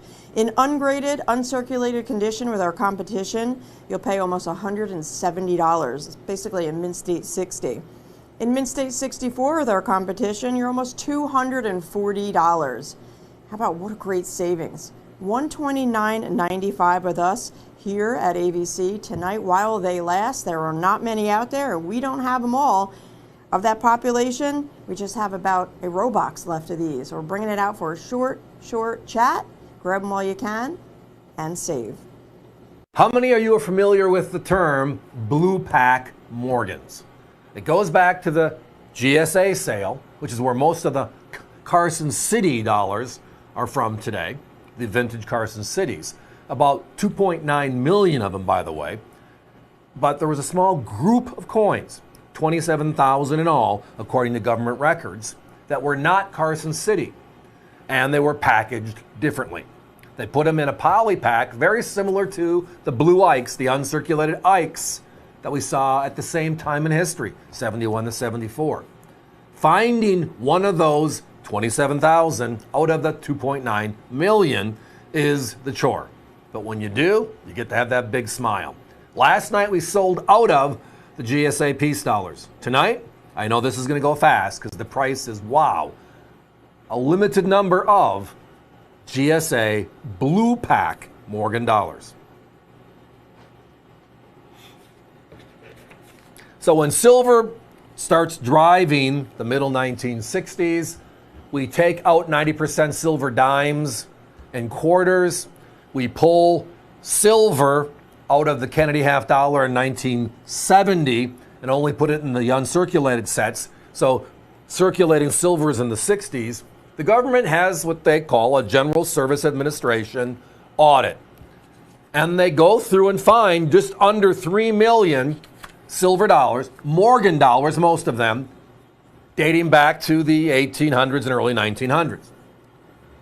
Of that group, uniquely enough, about 95% of them are Carson Cities, the fabled Wild West coin we could not find. Well, now we can.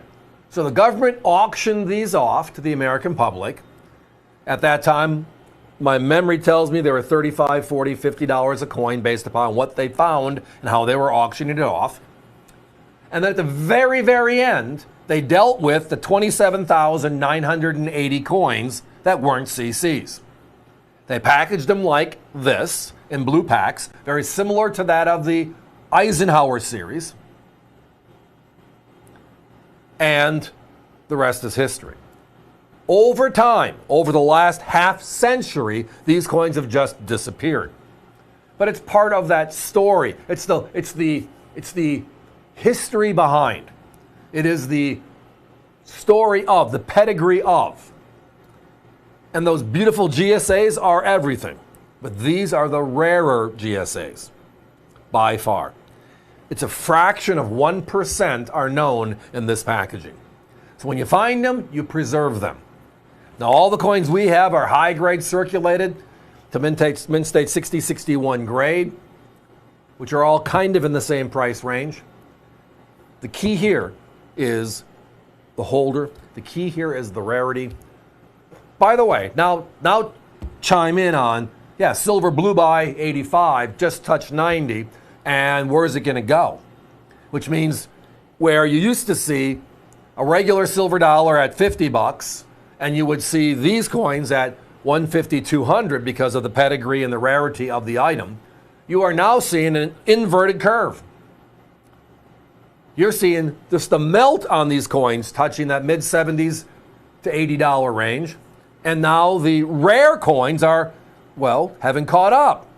Everybody's jumping on bullion, forgetting the rarity coins are where the real value is. I mean, this year, if they make 30 million silver eagles, there's going to be 30 million silver eagles.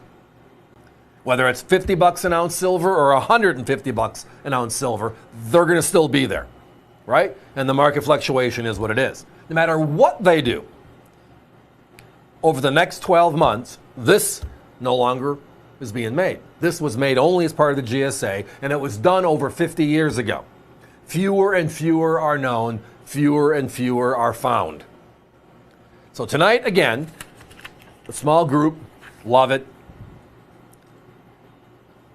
It's just it's part of that coin history, the modern coin history. And there's been a number of great hoards. Remember the Redfield hoard, the Continental Bank hoard? A number of these great hoards found. This is a government hoard, a government release, a documented government release. And they package it differently, which just makes it stand out because the coins were non-CCs. It just makes it a wow moment. Guys, give me a 1 minute clock.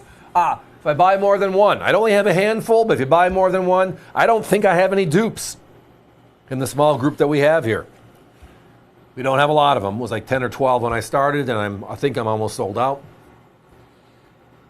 But I love talking about some of these historical parts of the industry that normally we don't chat about because we can't find quantity.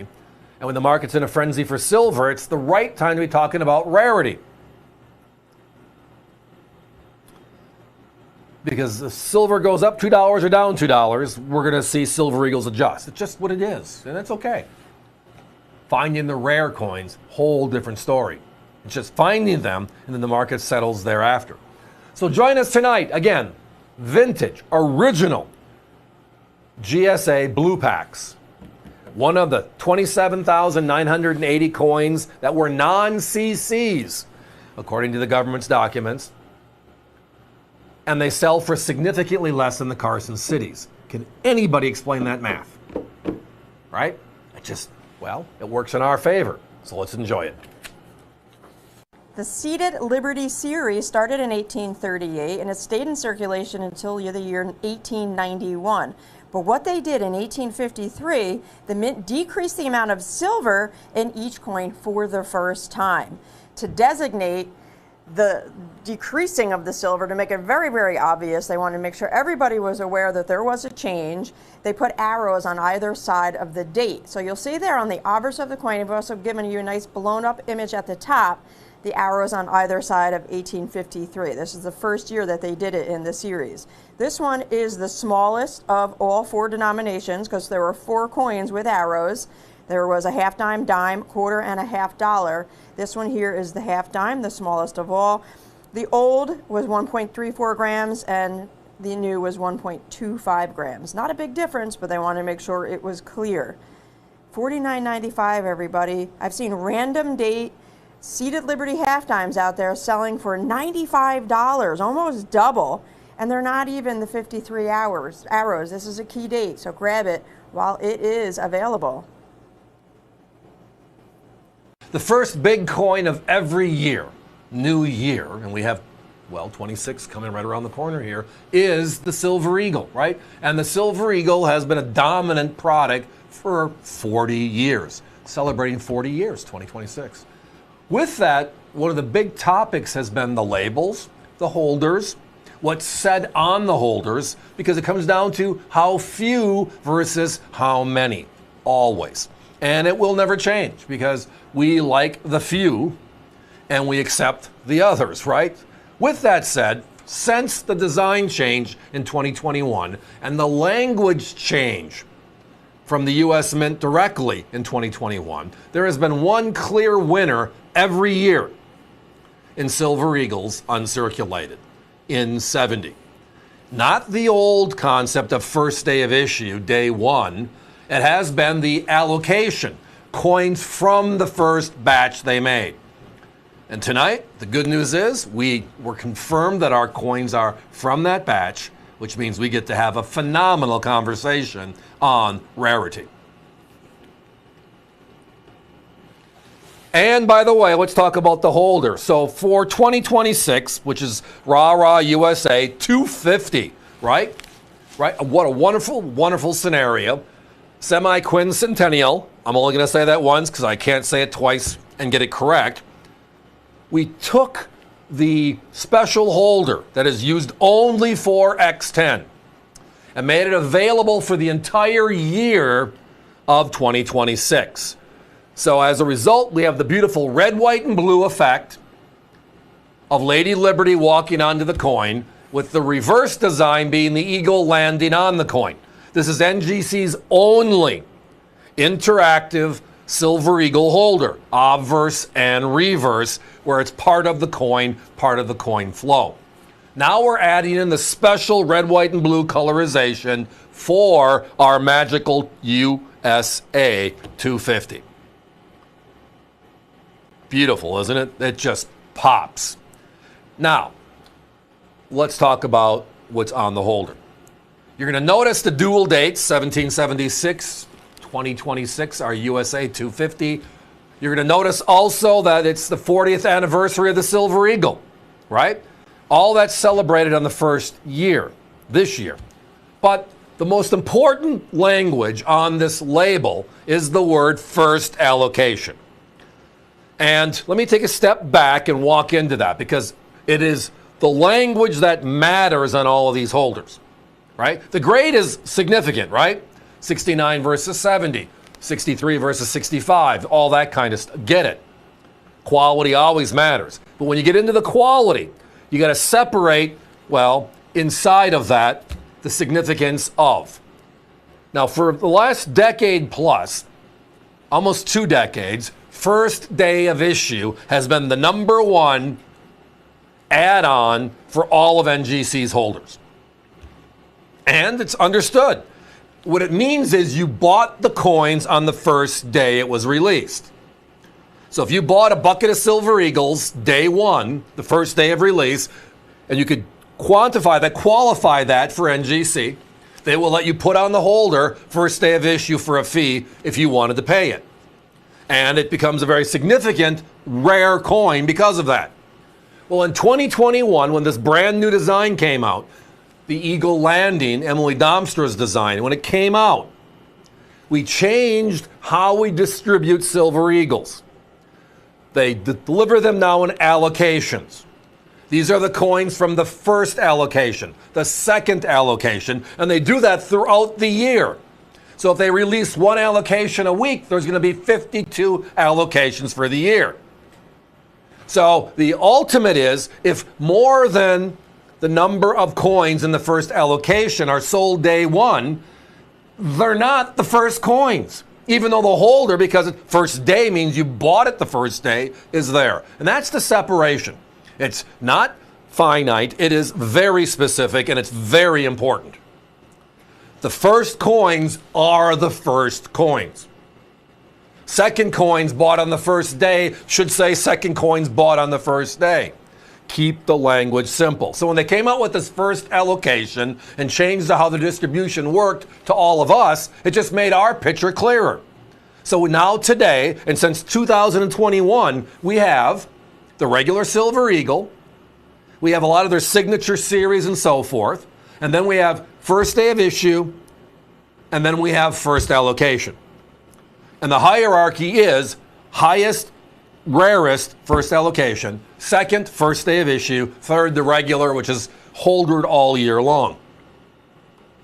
Significant, very significant. But the other part is listening to the numbers, and that is where it gets crazy. And I'm a numbers geek, right? If you look at last year, 2025, they certified 172,000 coins and 70 holders, right? Of that, 30,124 of them qualified for first day. So kind of special. I get it. First allocation was barely 5,000 coins. Significant difference. But it makes sense. If the pool is really small, it would be also a much smaller number. 2024 was the same. 239,000 regular 70s, 37,000 first days, and 3,500. So first allocation is getting stronger, but it's still a small percentage global. So when you see our competition at 149, 159, 169, I know one of them is at 179 right now for first day of issue. And it's a great coin. Honest is honest. This is actually the first coin, bar none. The coins from the first allocation are the first coins. Oh, and by tonight, our 70s are less money, and they're in the best holder in the marketplace. The Eagle Core holder has won the awards many years in a row, and trust me, with the red, white, and blue we're seeing here, it's going to win it again. Guys, I don't have time for a clock. I've been blabbing too much, so let's keep on going. AVCcoins.com. The phones are way backed up right now. We have a very limited number of these because we know how many coins we have from the first allocation. They're not going to last long, but they are special. And the price tonight, yeah, industry leading for the best stuff at $139.95. And that's why we call this segment the Daily Deal. Franklin half-dollar series started in 1948, but San Francisco didn't start making coins until 1949, year number 2. This one here, the 1949S, they only made 3.7 million coins. So out of all 35 Franklins made from the entire 1948 through 1963 series, all three mints, it ranks number 4 in mintage, just behind the 55p, the 53p, and the 48p. But if you rank all the San Francisco mints in line, this one is the rarest, the number 1, the lowest minted San Francisco mint in the entire Franklin series. This one's uncirculated and it's $89.95. Competition almost double our price while they last. Each coin will come encapsulated, as you see on your screen. And if you want, check the mint mark. That's at the graphic at the top. On the reverse above the bell, looks like a little hook above the bell, but that's the S mint mark. 905-2131, the lowest minted San Francisco out of all the Franklin San Franciscos is this one here, the 49S. The U.S. Mint made special silver proof sets from 1992 through 1998. They were made out of San Francisco, and this is the last year of issue for that special 1998 silver proof set before they transitioned over to the state quarter program. So it's also the last of the Eagle reverse quarters, and we haven't seen an Eagle reverse since 1998. We had the state quarters, then the national parks, women making history, and we have an all-new series coming out this year. So this one is special, the last of the Eagle reverse and the last of those special silvers. 90% silver. We have a dime, a quarter, and a half in this set. Just $69.95 in original government packaging as well. They're otherwise known as the flat packs. They made premieres that year, and they made these as well. Plastic lens, 390% silvers, OGP, competition, more than double. They made a clad set that year, but they made over 2 million of them. This one, only 638,000. So it is about 3.5 times rarer than the regular clad set. Special price for a rare set and 3 coins in silver. The Morgan dollar, the true American classic, to a point where we had a 21, a 23, and we're going to have a 24 Morgan dollar as well.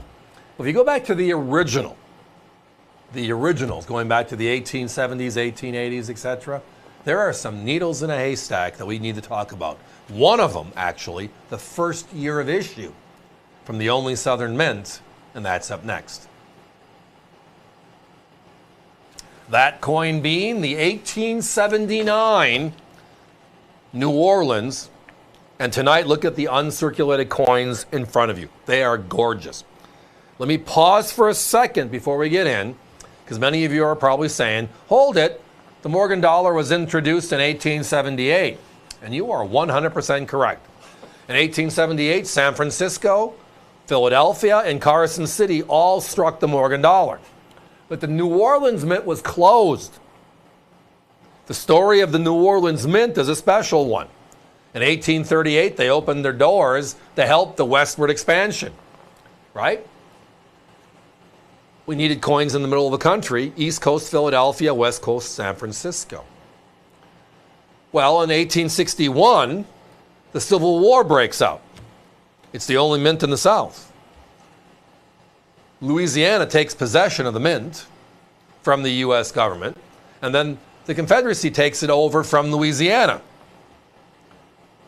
And when the war was over, the U.S. Mint, as a whole, the government left it closed. We got this, right? Well, the Comstock load created enough silver, finally in our history, the largest find in America, to create this dollar in 1878. So the 3 mints that I mentioned earlier started in on production. The problem was, the majority of people now were in the middle of the country looking to move west. We had no coins. We had no choice but to open up the New Orleans Mint again. So when the Morgans are issued in 1878, that whole year, they're moving machinery from San Francisco, from Philadelphia, newly manufactured, to New Orleans to start this trend. This is that coin. Now, mintage figures matter, always do, and they help you stack up how many. New Orleans as a whole, they started a year late. Again, 1879. We've mentioned that a few times. The Morgan Dollar series ended in 1904, 27 consecutive years, and then reopened in 1921 while they were waiting for the peace dollar. Well, New Orleans as a mint closed their doors in 1909. So they were not making a coin in 1921. So the last New Orleans Morgan was, well, 1904. That means there's only 26 New Orleans Morgan dollars.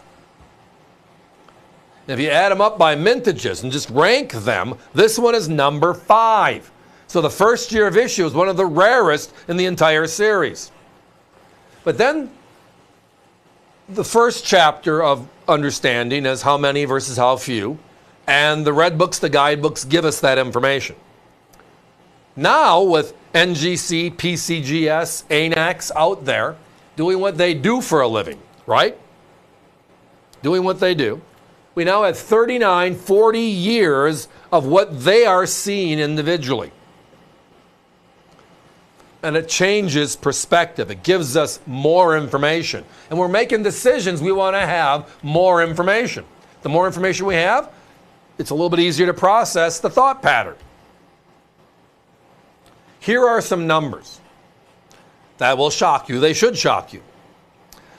In the big three in 1879 were Philadelphia East, San Francisco West, and New Orleans South, right? NGC, this is just one of the services, but it gives you the picture. They're at 117,935 San Francisco 79S's they've seen. And in uncirculated condition, they sell that coin for $185 today. Okay. But that's a coin. What does it mean? In Philadelphia, there are only 16,033 coins that are known. All grades again. Not just uncirculated. All grades. We're looking for volume and flow. And they sell that for $180 today. And that 79p is a special coin. But if the 79p is special, the 79O has to be that uber special coin. Know why? Because they've only seen in 39 years 11,828 of them.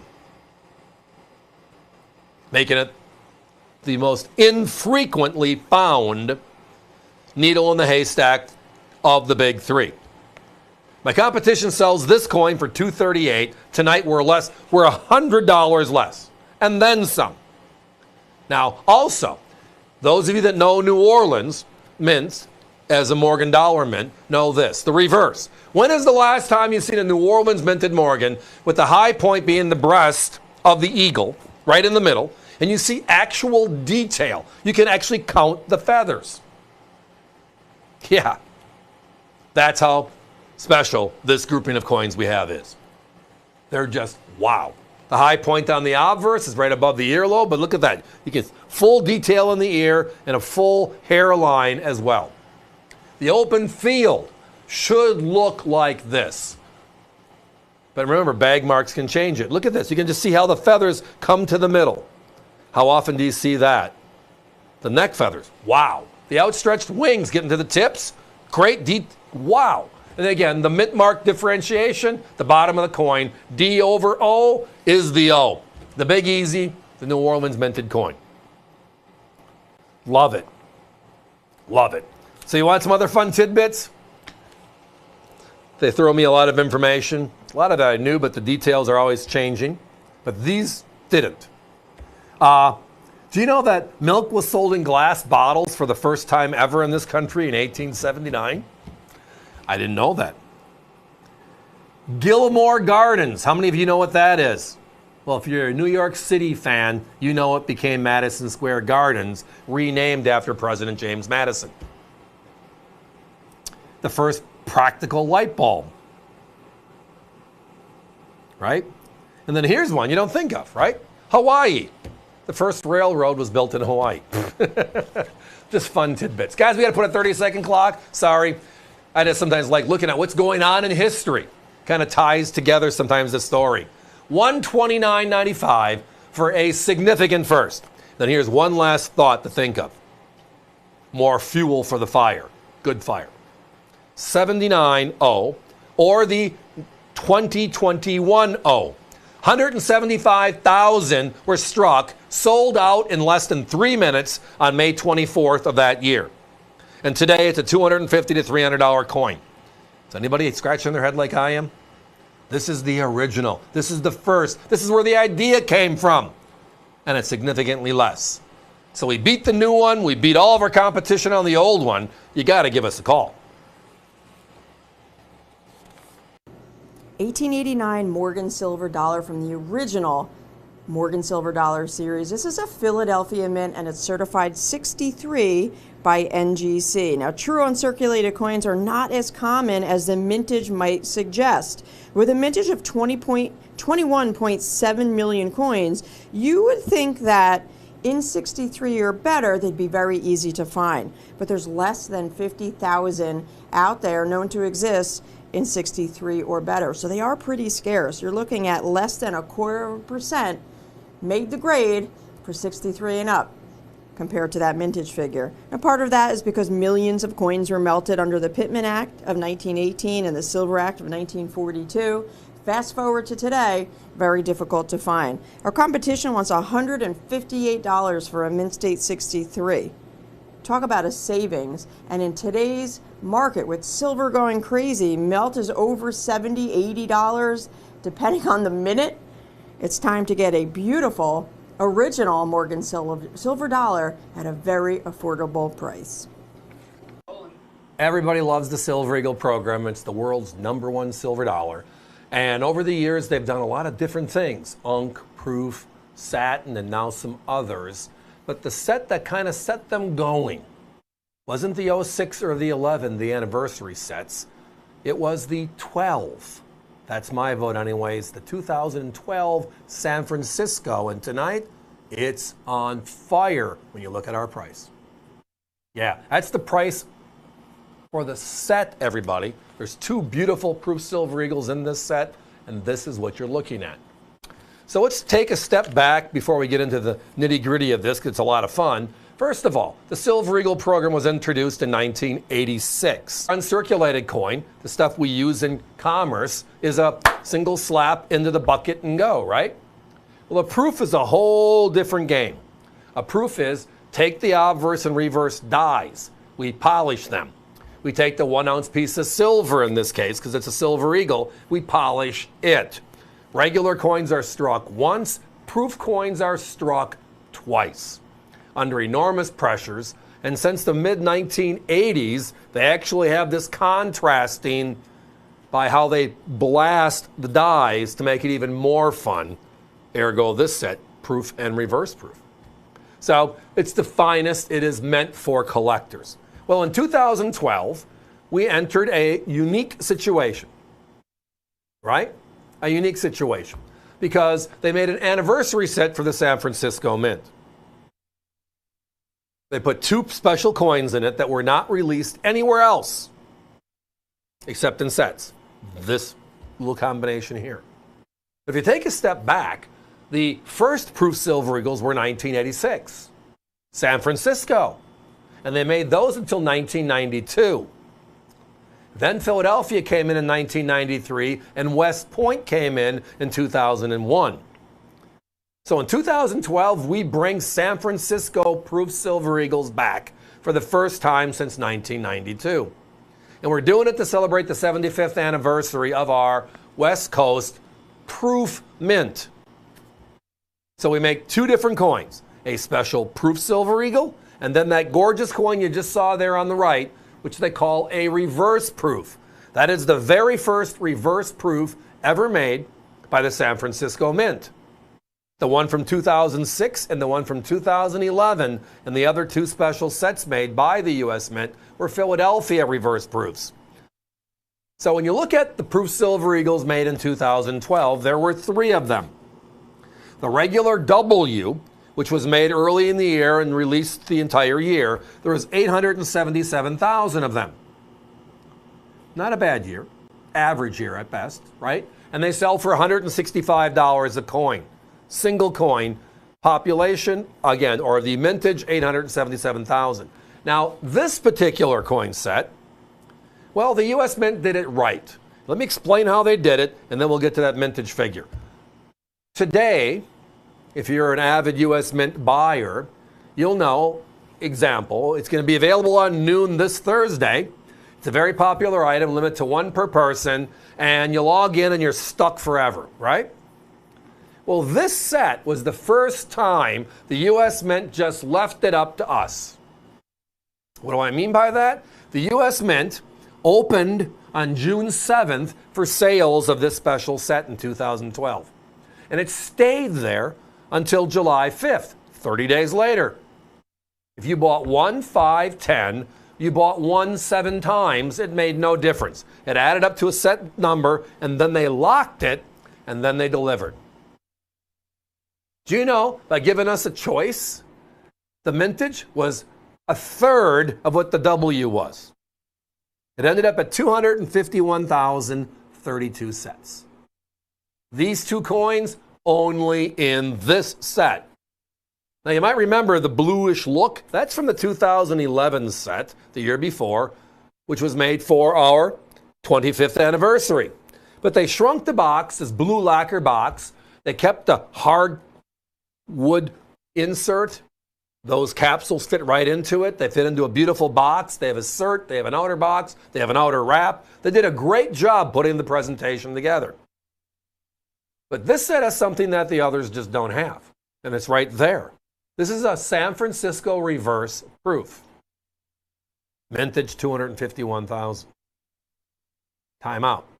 The regular W proof with 877,000 that comes in a little jewelry box, which is a beautiful presentation, is $165. $165. If I just buy 2 of those, the highest minted coin of the year, I'm north of $300. Or I can get the 2 rarest proof silver eagles of 2012 for a heck of a lot less. Actually, our pricing, you're at $1.25 a coin. Both of them with the crazy mintage. Both of them, 251,000. One of them never made before, a San Francisco reverse proof. Now, I have seen the reverse proof by itself. Again, they're usually sold in capsules or they're certified as just a coin because there's no packaging for it. The OGP is this 2-piece set. Has to be in this 2-piece set to make it work. And I've seen those at $200 to $2.25 each because that is the first San Francisco ever, and it's only 251,000. What does that number mean? How about this? Last year, remember the Morgan and Peace program, 2023? They increased the mintage on the uncirculateds to 275,000, and it sold out instantly. Yes, instantly. They made the proof version at 400,000. And you know we love our Morgan and Peace, just like we love our Silver Eagle. Guys, we got to put a 1-minute clock up, down to single digits. I love it. I know you're loving it. I mean, come on, look at our price.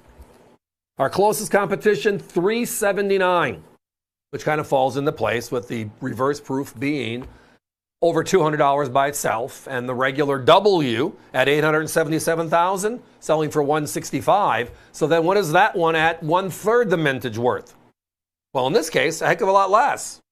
Again, you're working with America's value channel. The V in our middle name is value, and we do everything in our power to get the best stuff on the planet in the original packaging and at the best prices available on the airwaves.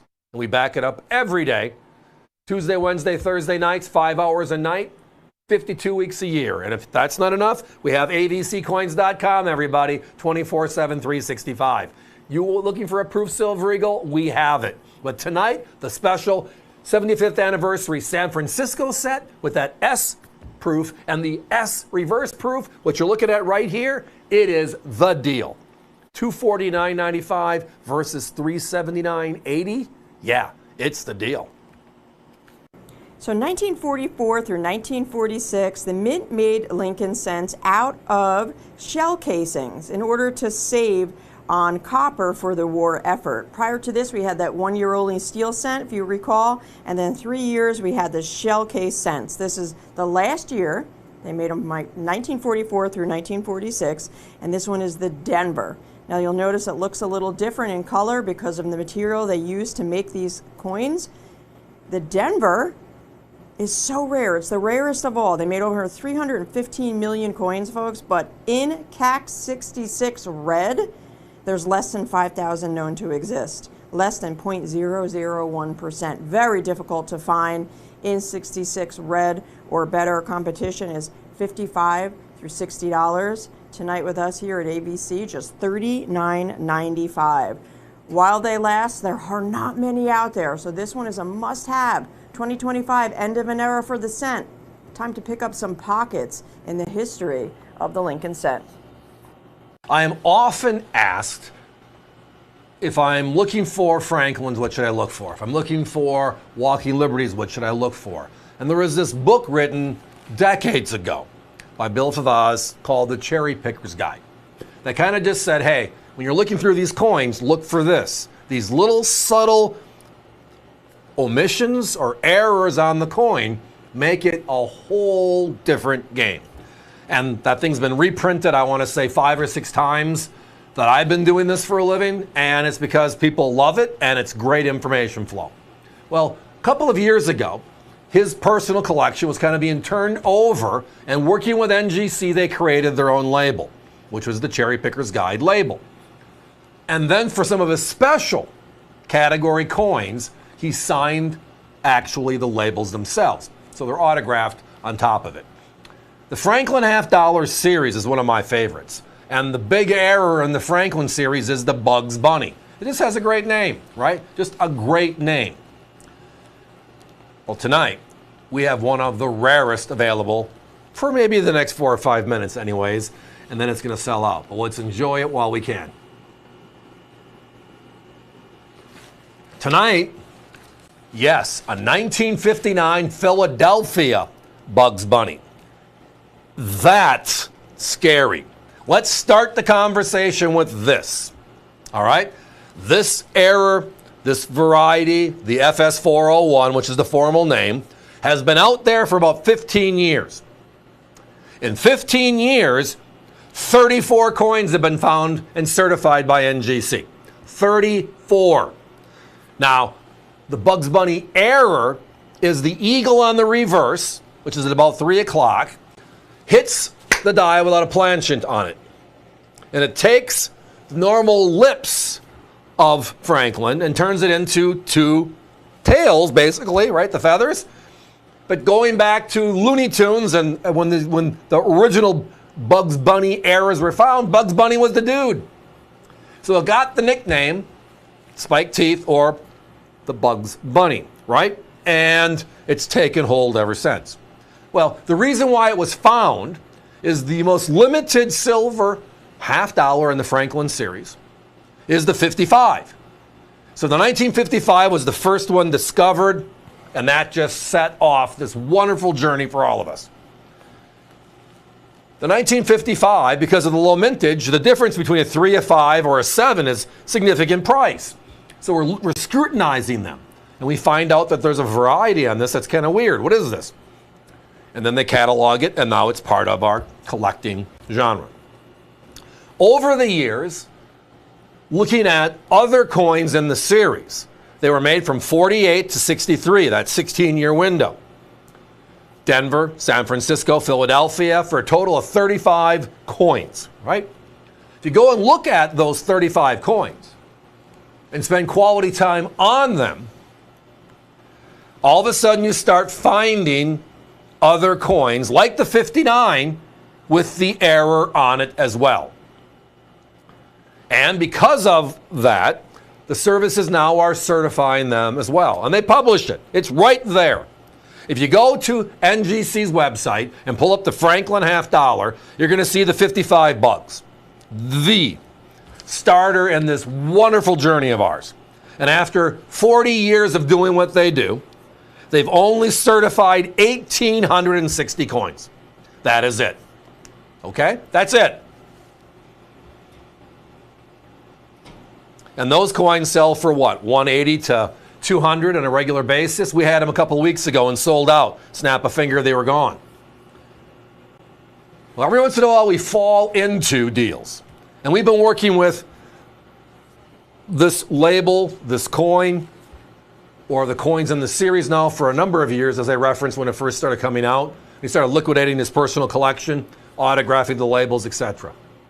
And again, 34 coins are known, of which only 27 of them are 64 or higher. If there was a silver eagle of 27 known to exist, where would that price point be? Right? Craziness. Outright craziness. So our competition, well, there is none. It's just who has the coin. And tonight we got a couple of them. We had the last of his collection. A handful. Look at our pricing structure. With 55 selling for a couple hundred, and there's 1,860 known, and this one is 34 coins, of which 27 of them are in this grade or higher. Yeah, it's all about being reasonable. Let's just own these gems. Now, a second note, and this is one of my irks in the industry, and it happens, right? To have FS401 put on the holder and have the word Bugs Bunny put on the holder is a rather significant fee by the grading services. So how many of these beautiful coins do you see? I see 55s all day long, where people, hey, I got some 55s for you. And then they send them in, and it's like, no, they're not. These are regular coins that you say are errors. If you want to pay to have them certified, I'll buy them from you, no questions asked. But I'm not going to pay to have them certified when you were too cheap to get the real rarity here. You want the rarity, but you don't want to pay the price. Well, the other good thing about AVC is you don't have to here. That's all we do. We only sell the Bugs as certified coins, as designated as an FS401, as designated as a Bugs Bunny. Now, this graphic will come with it, but it's pretty simple and pretty clean, and to the naked eye, right there. Guys, give me a 30-second clock. Always a lot of fun. The Frank was one of my favorite series. We're talking about a coin that's going on 3/4 of a century old, if you go back to the beginning, 1948. And it's 90% silver. It's the first coin ever in our history that was created, and it wasn't a presidential, right? We have Lincoln, we have Jefferson, we have Roosevelt, we have Kennedy after this, we have Washington. Franklin was the founding father, non-president, put on a U.S. circulating coin. What a great story. Where would we have been without him? I guess is the other question. Well, join us with this fun error, the Bugs Bunny. The rarity index is off the charts, and the price tonight is perfect. And thanks. The Seated Liberty series started in 1838, and it stayed in circulation until the year 1891. But what they did in 1853, the mint decreased the amount of silver in each coin for the first time to designate the decreasing of the silver, to make it very, very obvious. They wanted to make sure everybody was aware that there was a change. They put arrows on either side of the date. So you'll see there on the obverse of the coin, we've also given you a nice blown up image at the top, the arrows on either side of 1853. This is the first year that they did it in the series. This one is the smallest of all four denominations because there were 4 coins with arrows. There was a half dime, dime, quarter, and a $50. This one here is the half dime, the smallest of all. The old was 1.34 grams and the new was 1.25 grams. Not a big difference, but they wanted to make sure it was clear. $49.95, everybody. I've seen random date Seated Liberty half dimes out there selling for $95, almost double, and they're not even the 53 arrows. This is a key date, so grab it while it is available. Collectible Coins is now on YouTube. Watch Steve and Allison streaming live, and then after the show, check out videos of all of your favorite products. Whether you watch YouTube on your TV, phone, or computer, be sure to subscribe and click the bell icon to be notified when we go live so you never miss a show, no matter where you are. Just go to youtube.com/AVC Coins to see individual videos of all of our best products, including Morgan Dollars, World Silver, proof sets, and more. You can even click the link conveniently located in the description of every video to purchase any coin directly on avccoins.com. Be sure to hit the like button on your favorites so that we can keep bringing you more of the coins that you love. The coin show you know and love is now just a click away on youtube.com/AVC Coins.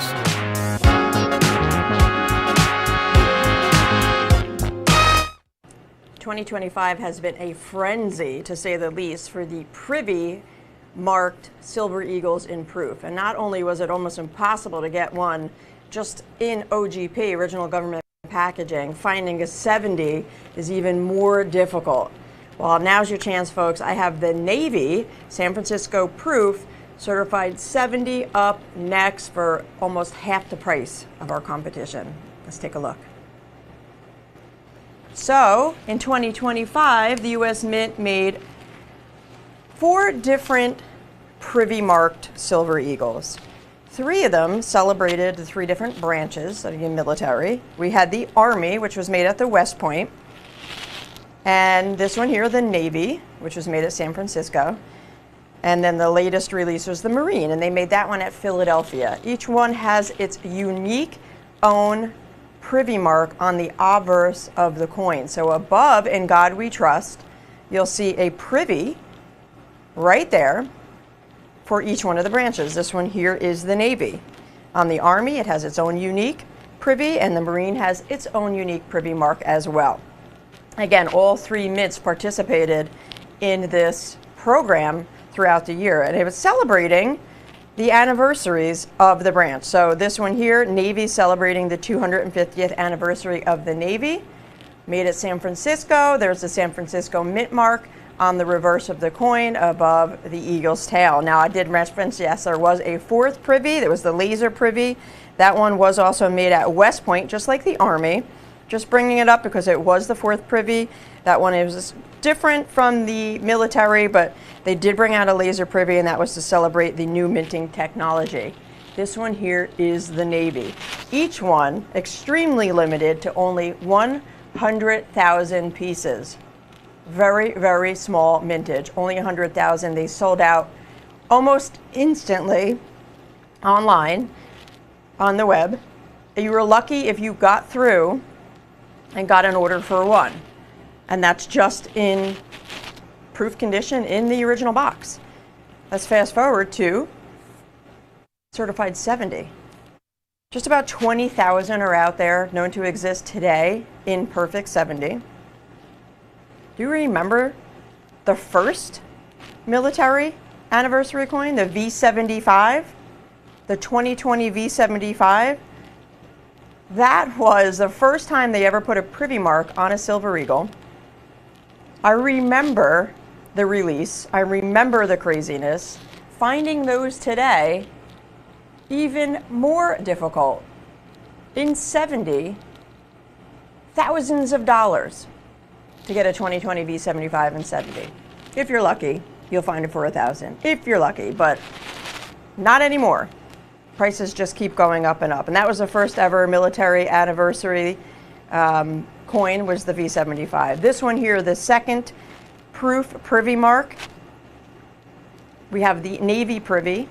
These were made at San Francisco, and they're available in perfect 70 for $499.95. Now, under "In God We Trust," of course, that's the AW for Adolf Weinman. They brought that back in the redesign. They introduced it, I should say, in 2021. They added the designer's initials to celebrate and honor the original designer of the obverse of this coin. And that obverse was taken from the Walking Liberty half in the coin Renaissance. Last coin issued in that series was 1947. Most beautiful, most popular coin design in history.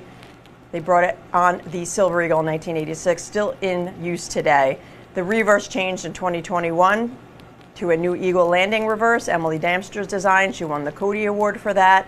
And that is the new reverse design on the Silver Eagle. I say new, I still consider it new, because from 86 to 21, we had the John Mercanti heraldic Eagle reverse, and now we have the new Eagle landing reverse, and we will for quite a few years. It cannot change again by law for, I think, 20, 23 or 25 years. This one here, though, Extremely limited mintage, only 100,000. I'm almost out of 70s. I have to put a 30-second clock up already. These are the perfect 70s. They're certified by NGC. They have the navy privy on the obverse. Only 100,000 were made, sold out almost instantly. Snap of a finger, gone. Celebrating the Navy's 250th anniversary. In 70, less than 21,000 known to exist. Grab yours, folks. These are not going to last long. They are very unique, very limited, very special, and our competition is at $995, almost double. The U.S. Mint made 26 different New Orleans mint coins out of New Orleans from 1879 through 1904. This one is number 8, so you're in the top 10 for 1898. It's also certified as a Mint State 64 by NGC. They made over 4.4 million coins in 1898 out of the New Orleans Mint, but according to NGC, less than 62,000 are known in grade 64 or better. That's less than 1.5% of the whole entire mintage. In ungraded, uncirculated condition with our competition, you'll pay almost $170. It's basically a Mint State 60. In Mint State 64 with our competition, you're almost $240.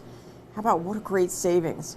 $129.95 with us here at AVC tonight while they last. There are not many out there, and we don't have them all. Of that population, we just have about a row box left of these. We're bringing it out for a short chat. Grab them while you can and save. A lot of stuff in the news and a lot of movement in the market on the cent, right? It is too much to make. We're discontinuing it. And, well, guess what? Try finding those 2025s, right? And then the next nod was, well, the Kennedy is the same way. However, we're still going to make it for collectors. We're just not making it as a Kennedy anymore. It's changing completely next year and going forward. The coin everybody's forgetting about is the one that is the most egregious with this is what it's worth, i.e. it's a nickel, and this is how much it costs to make. Lots. So I anticipate, like many others, the nickel is the next one. The Jefferson nickel is the next one on the dock. And one of the most famous coins in the history of collecting happens to be a nickel. And tonight we got a small little bonanza on uncirculated, beautiful buffalo nickels. Let's enjoy it. So the nickel was actually introduced as a 3-cent piece back in 1865, and then they used the same metal in 1866 on a 5-cent piece. We discontinue the 3-cent years later. As we get into the late 1800s, we take the 5-cent piece made out of nickel and we give it the nickname the nickel because it's made out of nickel. The only coin made out of outright nickel, right? And in 1913, one of the early coins in President Roosevelt's coinage change. We did the gold coins in 07, 08, the Lincoln in 09. The next one up was the nickel, right? We went from the V nickel, the Liberty nickel, to the beautiful Buffalo Wild West nickel. The only coin in our history tied in circulation to that of the Wild West. An Indian chief on one side and the beautiful buffalo on the reverse. The series went from 1913 all the way through 1938. It was replaced in 1938 by the Jefferson nickel, which we still see today, one of the long tenured coins in our history. Well, if the talk is the other two denominations are on their way out, then we know the logical coin, this one, should be shortly thereafter, or it's going to change. All I'm looking at right now is the fact that we found a great deal of beautiful uncirculated buffaloes. And we've seen circulated coins before. I love them. We sell rolls here every other week. Whenever we get more, we bring it out and we sell them out. It is quite difficult today to find actual beautiful uncirculated coins. And when you see them, it is a night and day difference. An outright night and day difference. Now this particular deal, and we'll change the graphic if we have time to do that, is going to be up to 5 different. And inside of those 5 will be P's. There will be a few D's and there will be a few S's. So we got all the mint marks in this beautiful grouping, but it'll be up to 5 different coins. They all date in the 1930s also. I went through the group and there was one coin from the 1920s, so we just kicked that out just to keep it simple and clean for our conversation. But what it really comes down to is outright, thank you guys, outright quality and then the value that it's at. The lowest price any of our competitors had on a Buffalo nickel uncirculated was a 1937 and a 1936. And they were priced at $81.50. When you went to the third coin, it jumped up to $90. The fourth coin, $93. The fifth coin, almost $100. Tonight, you can buy one from us for $29.95. The second one will also be $29.95. The third will also be, you know where I'm going. That's the way our great bonanzas work. But these beautiful uncirculated history, the past, are wow with today's pricing mechanism. Today's $29.95. Now remember, back in 2001, this same Buffalo design was the impetus to modern coin collecting. Since 1983, the U.S. Mint has been making special silver dollars, people, places, and things. We still make them today. A couple every year, actually. The Morgan and Peace just came out recently for 2025. Before that, it was the Marine Corps earlier in the year. They came out with the Buffalo in 2001. It was the first time in the history of the U.S. Mint that a special issue sold out at 500,000 coins. And today, can you touch that for a couple $100? Well, we're going back to the actual original coins that circulated in the 1930s. And when you see an unk like you see here, you can see the detail and actually the fur on the back of that of the Buffalo. On the obverse, you can see all 4 digits of the date. Remembering, circulated coins are graded on 3 dates, 4 dates, because the high point wore everything off. Guys, I got to put a 30-second clock up, sorry. Lots of activity on the phones. Remember, avccoins.com. There to support you 24/7, 365. If you hear the Fast Busy, just go there if it works for you. If not, just call us back. Technology is wonderful. Hit redial and you're here, right? If you're looking for specific dates, I need a 36S as an example. Check out our website. We have a number of these available individually, like the 38D and others, like the 1913s as well. But this deal, again, all 1930s dated, a mixture of P's, D's, and S's. And tonight, up to 5 different.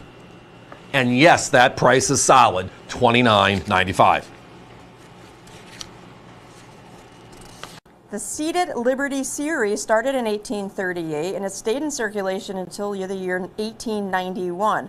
But what they did in 1853, the Mint decreased the amount of silver in each coin for the first time to designate the decreasing of the silver, to make it very, very obvious. They wanted to make sure everybody was aware that there was a change.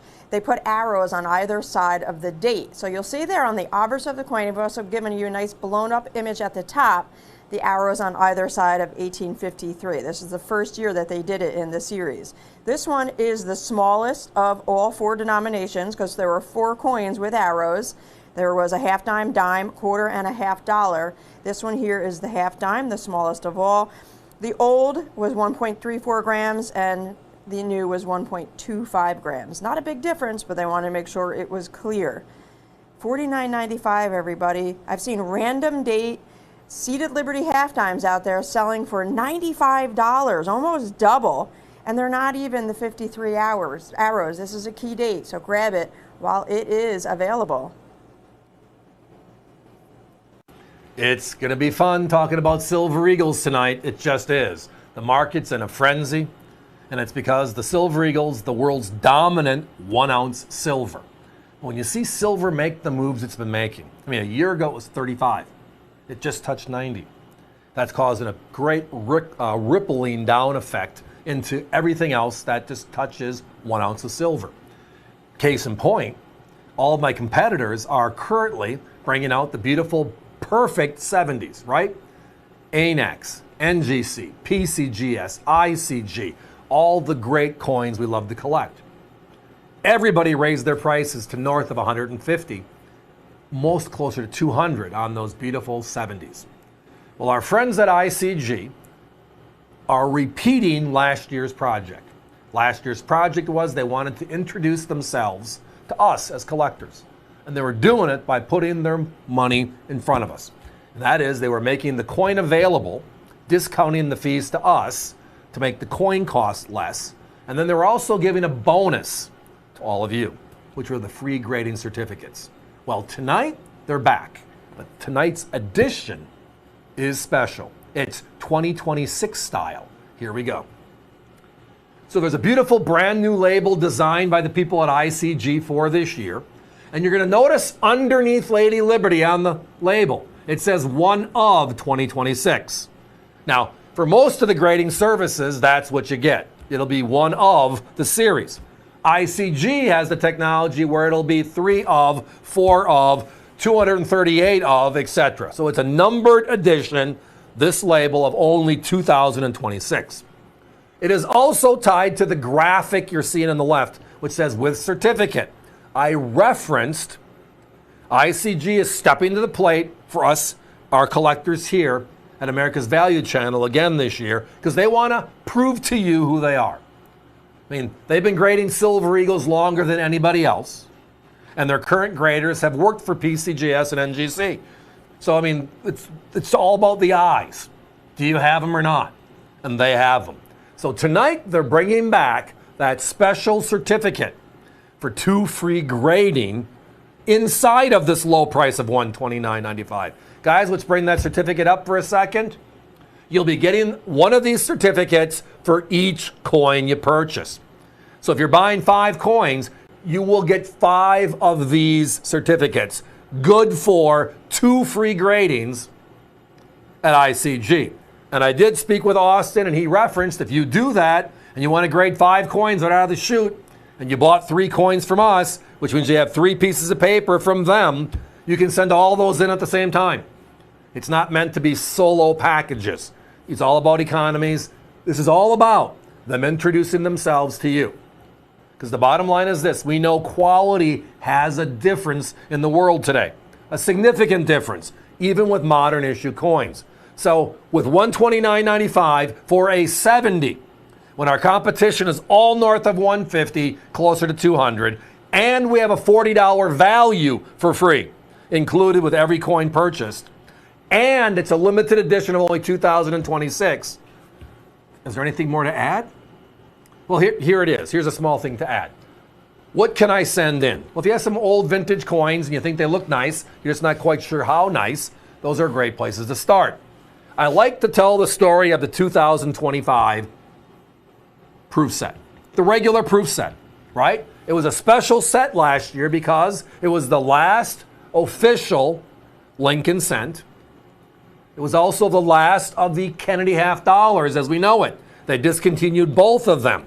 So those designs are both gone. If you would have took your proof set and sent in the smaller, what they call the miner's set, the side that had the cent, right? The nickel, the dime, the Sacagawea, and the half dollar, send that side in, the 5 coins. And said, will you grade for me with the 2 grading certificates, the Lincoln cent and the Kennedy half dollar, the 2 big money coins, the biggest collector bases. And you got a 70 on that Lincoln cent. Your coin is now $300, $400, $500 in the marketplace. That's what certification can do on a regular coin. The difference is significant. But is it really that hard to understand that? I mean, if you're a collector of cars and you have that beautiful 57 Chevy, right? Or if you're a goat guy or gal, or if you're into the Chevelles of the early 70s, again, you have a car. It has some miles on it, but it's gorgeous. You repainted it, and it's just a pride of joy, right? I have some friends that are very much into their stuff, and it's like it's their babies, and I get it, right? And then you have a car, of those same types that have limited miles, have always been meant for show, never really driven. And one's worth $1 and the other's worth $100,000, right? We know the difference. Quality matters. All collectibles, quality matters. So tonight, well, we have a perfect Silver Eagle, our 40th anniversary. I'm going to say this once, semi-quincentennial. Know why? Try saying that fast 3 times. I use USA 250. It's much, much easier. But that's all happened at the same time. And this is the coin of the realm. Now, our coins are at ICG. They're going through them right now for us. So we're going to have ours on the road to you in the next week to 10 days, all things being standard, right? So if you're buying today, it's a very, very short wait. If you've worked with us a couple of weeks ago, your coins are coming soon, and they are being shipped first come, first serve. Just the normal process for us. But with ICG and the special issue, 2,026 coins are being made available with this beautiful certificate for each coin purchased. So again, I remember this project last year, and they were thrilled with all of you that sent in your coins just to see what the world is on them. And many of you sent more coins in after that, because once you start the process, we're all on the same page. We love it. Quality matters, and having an expert outside of our own eyes validate or verify is a good thing. Guys, give me a 1-minute clock, please. So tonight, we have the project back. It is ICG +2, which is the certificate. We have the lowest price on a certified 70 in the marketplace. If you watched all the other networks, you saw $149. They raised their price to $179. Oh my God, silver goes from 80 to 90. They raised their price to $199. Look at our price. We're at $129.95 for this special limited edition. Beautiful label, all tied together, each individually numbered inside of the series. And then, bring up that cert one more time, guys, for a couple of seconds if we can. We have that grading certificate, thank you. Again, for each coin purchased, you get one of these, which is 2 free grades. It's a $40 value, which means you're looking at silver under spot for a 70. That's just one way of looking at the math. The bottom line is this. Thank you, ICG guys, for putting this project together with us. We're thrilled to have it. I know you out there love it as well. We're almost sold out of the edition, but until they're gone, you can join us. Don't miss out. Franklin half-dollar series started in 1948, but San Francisco didn't start making coins until 1949, year number 2. This one here, the 1949S, they only made 3.7 million coins, so out of all 35 Franklins made from the entire 1948 through 1963 series, all 3 mints, it ranks number 4 in mintage, just behind the 55p, the 53p, and the 48p. But if you rank all the San Francisco mints in line, this one is the rarest, the number 1, the lowest minted San Francisco mint in the entire Franklin series. This one's uncirculated, and it's $89.95. Competition almost double our price. While they last, each coin will come encapsulated, as you see on your screen. And if you want, check the mint mark. That's at the graphic at the top. On the reverse above the bell, looks like a little hook above the bell, but that's the S mint mark. 905-2131, the lowest minted San Francisco out of all the Franklin San Franciscos is this one here, the 49S. 2026, we're going to be going on year 5 of the modern Morgan and Peace program. Introduced in 2021, and then it's been yearly since 2023. This year, hopefully a dual date. Wouldn't that be cool, right? I guess stay tuned. But the vintage or original Morgan dollars, the coins of the Wild West, were made over a 28-year period. 1878 to 1904, that last year, 1921, while the peace dollar was being designed. Within this, Philadelphia and San Francisco struck a coin every year. But they are not the same coin. Tonight we have a very special group of S-mints. But the S-mints tonight are 1990s dated, and boy is there a difference. But the price? Well, that's in our favor. So as I referenced, we have this Morgan dollar, right? And in San Francisco, who is known for striking the finest coins. And the reason why is they weren't doing anything else. Philadelphia was making what? Cents, nickels, dimes, quarters, and half dollars, right? They were making now the new dollar. They were making the gold pieces. They were striking everything. And it was our main facility, and I understand. San Francisco, on the other hand, was making a few gold coins and then what? The Morgan dollar, pretty much. So they had extra time on their hands, which means instead of slapping these out like crazy, they were pushing them through, but the quality was obviously different. You look at a coin from the front, and 9 times out of 10, when you turn it over and say it was an S mint, you're going to be correct, because there is a visible, noticeable strike variant that San Francisco just brings forward. But in the 28 different San Francisco Morgans that were made from these vintage years, they're not all the same. The first 5 years are popular and a lot of fun. We talk about them all the time here on the network. We don't talk about them from the 1890s because they're far and few between. And that was for pretty much the entire Morgan dollar series. While they were winding down on the original silver commitment from the Bland-Allison Act that created the Morgan, we re-upped and bought more silver from the Western interests and continued the series to 1904. So we had a number of years during the 1890s where the mintages were very small by comparison. But it's not just the mintage, it's understanding that the Pittman Act of 1918, where they outright melted 60% of all the Morgans ever struck.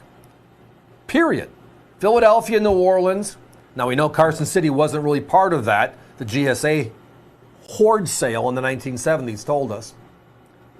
Denver wasn't because obviously they were made in 1921. So you have the 3 primary mints, of which 2 of them, and then New Orleans, the 3rd, is where most of them were melted from. Well, if you look at the market today, and it's changed.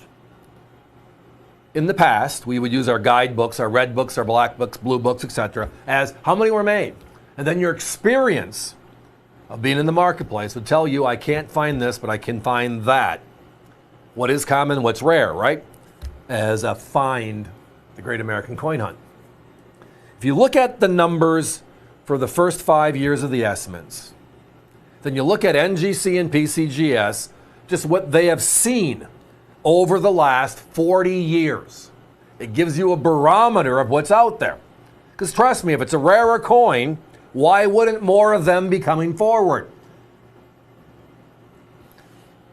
The 90S, the 97S, at under 100 are crazy values.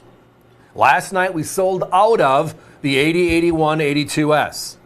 We sold out of the 78S in a different conversation. They were only $10 less. But there's a difference, a significant difference, and here it is. If you look at NGC and PCGS again, how many coins they've seen in the last 40 years, certified, put their stamp on it. We're at 135,000 78S's. We're at 250,000 79S's. The 81S, we're almost 400,000. I'm sorry, the 80S, we're almost 400,000. The 81S, we're almost 600,000. And then the 82S, just under 200,000. So when you think about coins that had 8, 9, 10 million coins made, they're still quite scarce.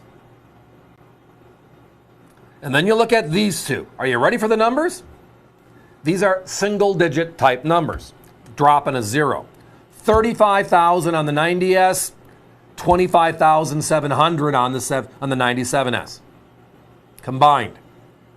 So where the previous, the lowest was the 78S. And that was, give or take, 140,000 coins between the two of them. And these are 25,000 and 35,000 in reverse order there. Just special coins. They're in stock, ready to go. My competition, they have them. They recently raised their prices with silver pushing $85.90, where they used to be $179, $189. Now they're $199. We are half the price, all the coin, and look at the quality. Outright stunning. Every one of ours is a blast white beauty. They are encapsulated as you see them. They also come with a little presentation pouch just to help in storage. But that is, again, your call once it gets there. The your choice means you do not have to buy both to get the crazy price tonight. I know a lot of people have been going, and again, this is just what companies choose to do. We choose not. And that is, to get this price, if you buy these 10 coins, we'll lower our price to this number, right? We prefer just putting the lowest price out there and say, join us. Whether you want to buy one or you want to buy 10. One's a great value, 10 is just as great, correct? So $99.95 brings home two of the real sleepers in the San Francisco series. Guys, give me a 1-minute clock, please. So in that global conversation of no two coins are alike, these two S mints, the 90S and the 97S, really tell that story. Because the earlier S's, which are the oldest S's, 140-year-old coins to 130-year-old coins, right? So 10 years older. Theoretically, should be lesser of them out there, we would hope, we would think. But we are finding with extra information available, and that's the positive of NGC and PCGS independent certification. They not only guarantee the grade, they also tell us how many they've seen and what grades they're in. Now, those numbers I was giving you is all the coins they've seen of those respective years, 78S, 79S, 80S, etc. So all the grades, but it gives you a global look of what they see. Then you see these two in a global view at 35,000 and 25,000, and you hear your jaw drop and say, wow. If I have a choice between the 81S, which I love as a coin, and the 90 or the 97S, and these are 10 to 15 times rarer, and we have 40 years of data to prove it, I'm in. Join me. You can as well.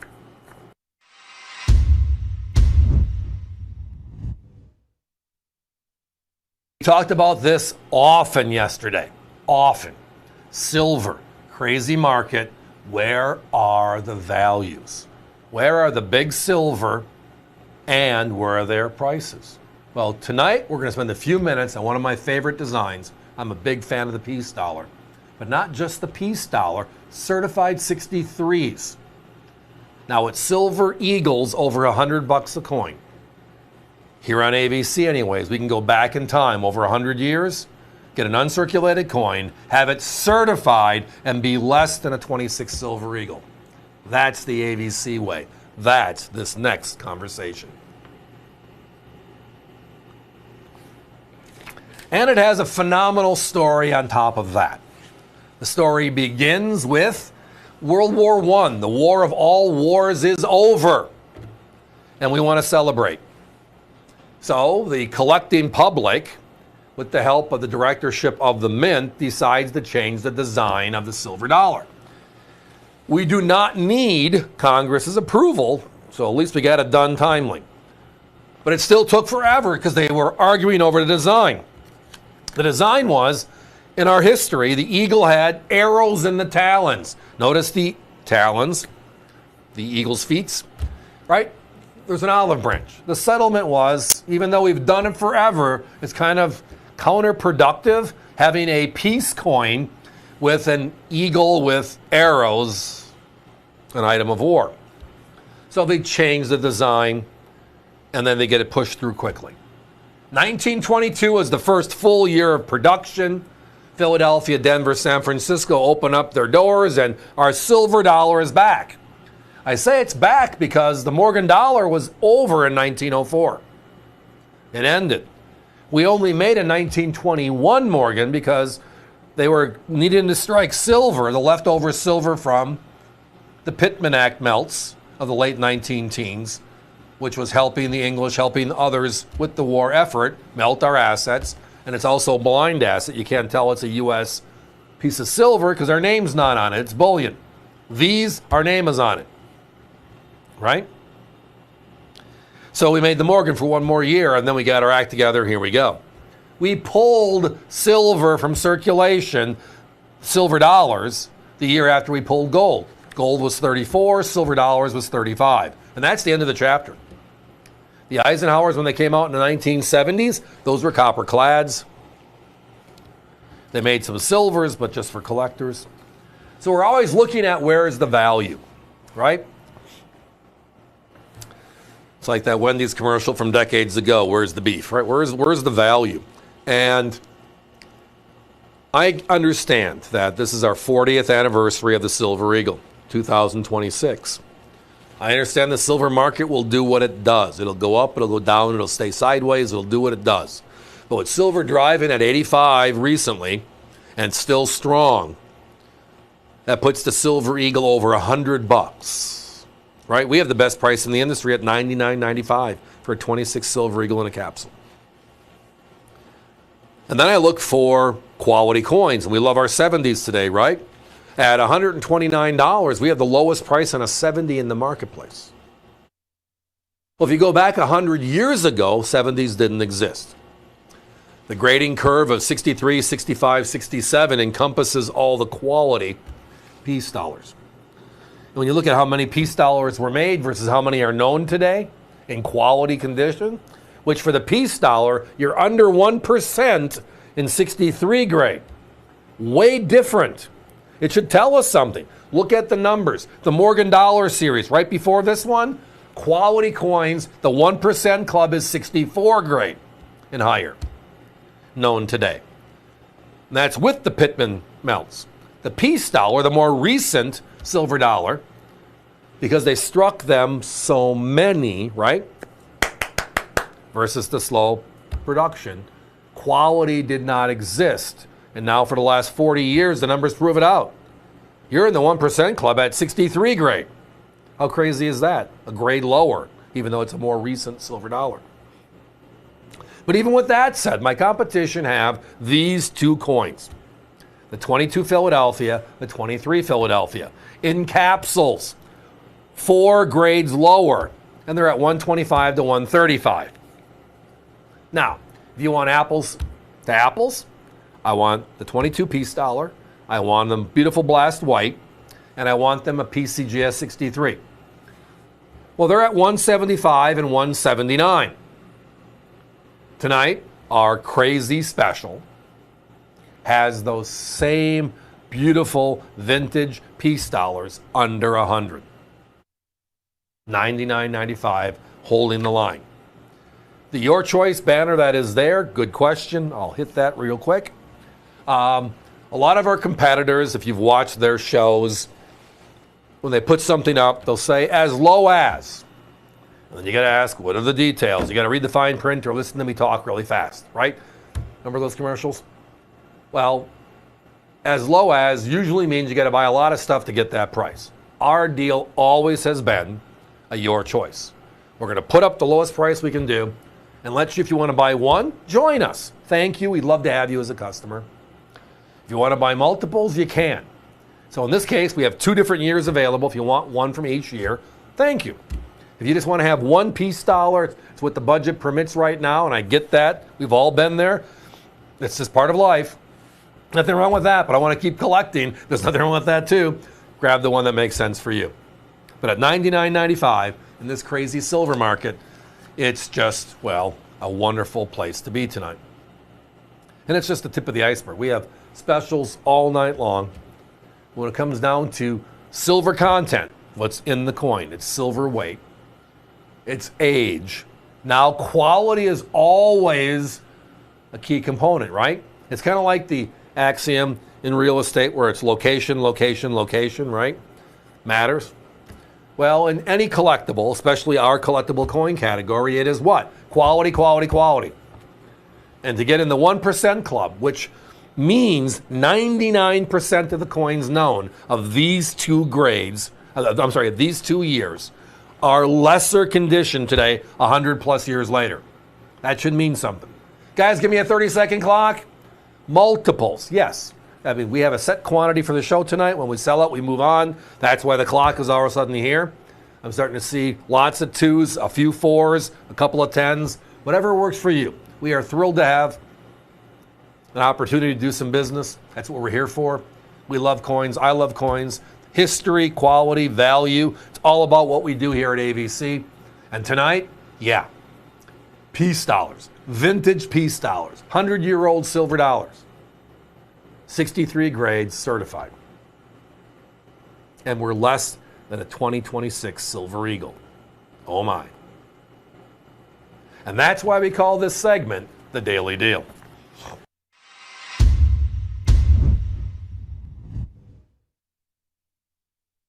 $1979 was the first year of issue for the first mini dollar. These are the Susan B. Anthony's, followed the Jumbo Eisenhower series that ended in 1978. They wanted to bring out a smaller dollar, which would be easier to carry around in your pocket. But the problem was they were too similar to a quarter in size and color, so they discontinued this series after just a few short years. The issue is, in 1979, although they made them at 3 different mints, Philadelphia, Denver, and San Francisco, they didn't put that San Francisco in the regular uncirculated mint set. They put the Phillies and the Denvers in, but not the San Franciscos. The only place you can get the San Francisco is in this set here, the souvenir set of 1979. This is the rarest San Francisco mint from this set. $12.95, everybody. Competition, if you just buy coin by coin, $14 for the Philadelphia and Denver each, so that's $28 right off the bat. Add in the San Francisco at another $14.50. You're over $40. We're at $12.95, and ours are in the original government packaging. I'm a big believer in value is in the eye of the beholder, right? But when you're looking at silver content and all the craziness happening in this market the last year plus, right? It comes down to other types of things. Whenever we see a big spike, what happens? Silver Eagles, Maple Leafs, Britannias move fast. They're 1 ounce pieces.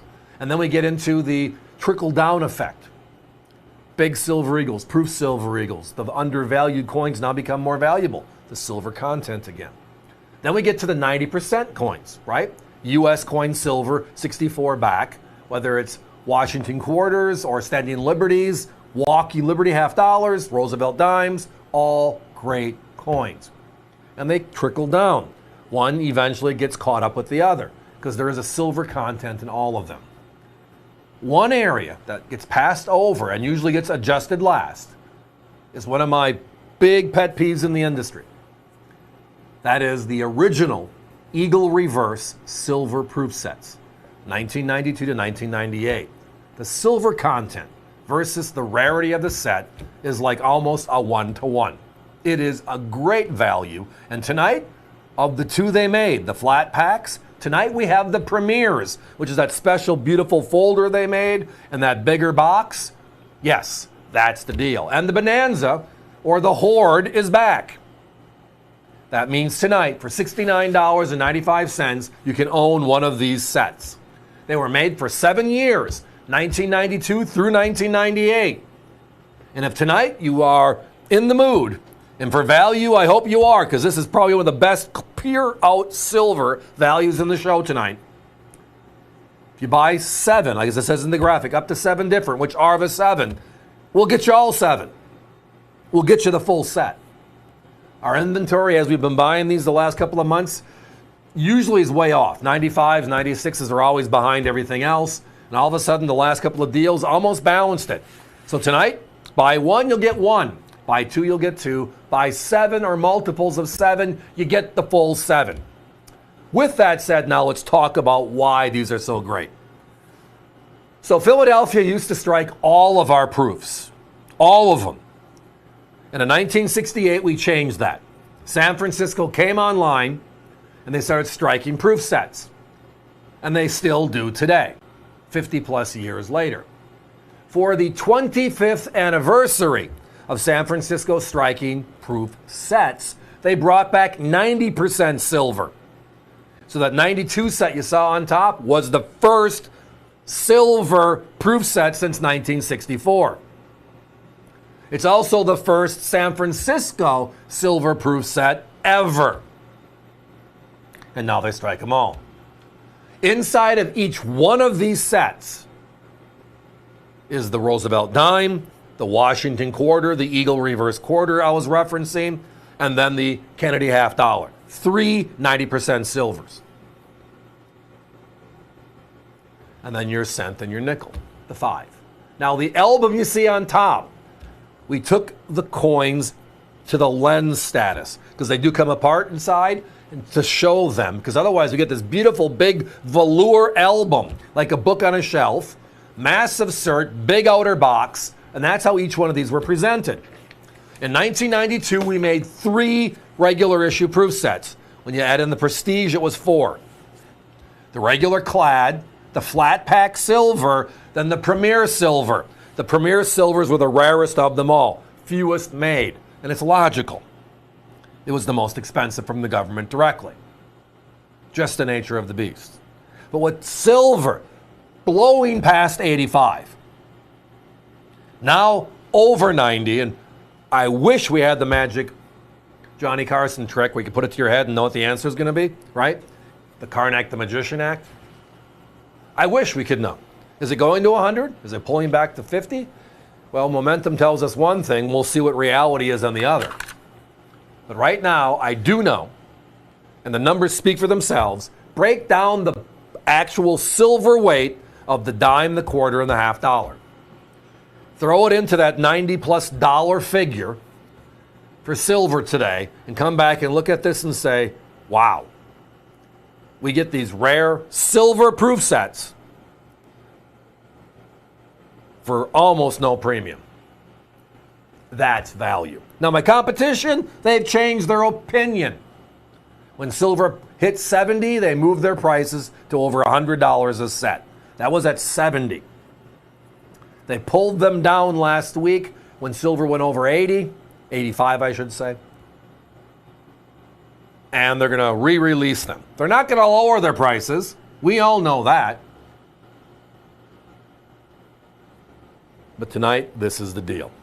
So again, let's go back to the Bonanza Dash Hoard opportunity. There were 7 of these beautiful premier silver sets.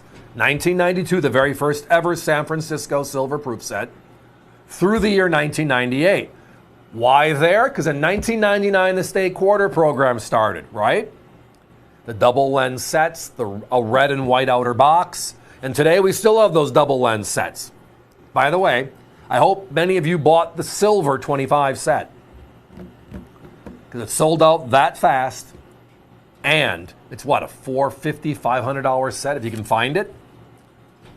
And then I look at these sets and say, 70? Really? If you take the Kennedy half dollar out of these sets, and the only way to get a 90% silver Kennedy half dollar is crack them out of these sets. So with that said, my competition is between 89 and 119 for these 7 silver Kennedys, San Francisco proofs. They're selling for more than the set, and then in the set there's the dime and the quarter. The quarters are between 35 and 45. The dimes are now in the mid-20s to high 20s.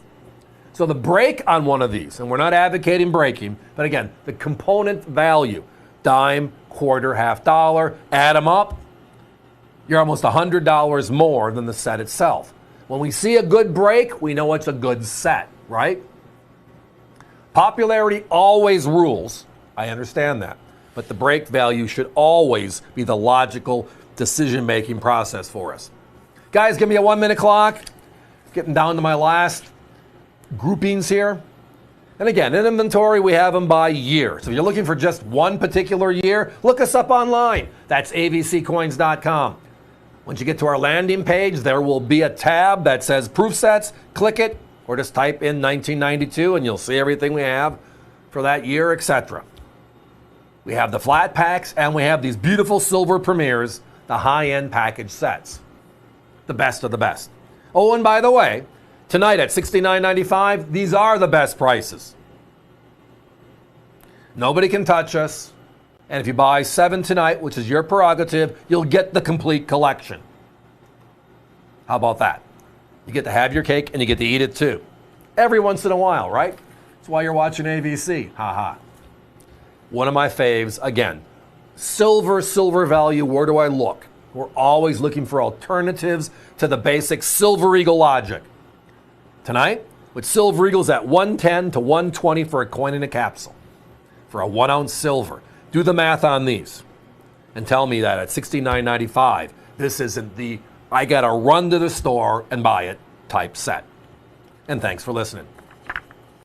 The U.S. Mint made special silver proof sets from 1992 through 1998. They were made out of San Francisco, and this is the last year of issue for that special 1998 silver proof set before they transitioned over to the state quarter program. So it's also the last of the Eagle reverse quarters, and we haven't seen an Eagle reverse since 1998. We had the state quarters, then the national parks, Women Making History, and we have an all-new series coming out this year.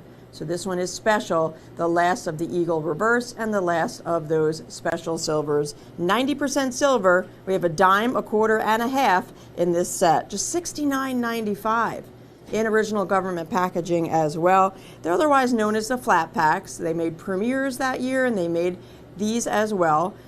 Plastic lens, 390% silvers. OGP, competition, more than double.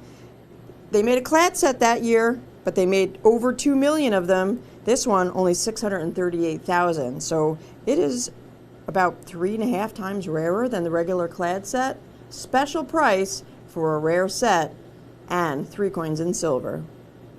Rare coin alert. I don't care if it's this show or a future show. If this product comes up, it will be the rarest coin in the show. Tonight, for a couple of minutes anyways, we're going to look at some beautiful super slider seated Liberty half dollars from the Carson City Mint. Yes, those rare gems. And when you look at them, it's like, wow. Seeing a vintage seated Liberty coin in uncirculated condition is a night and day experience from seeing a coin that's slightly worn, right?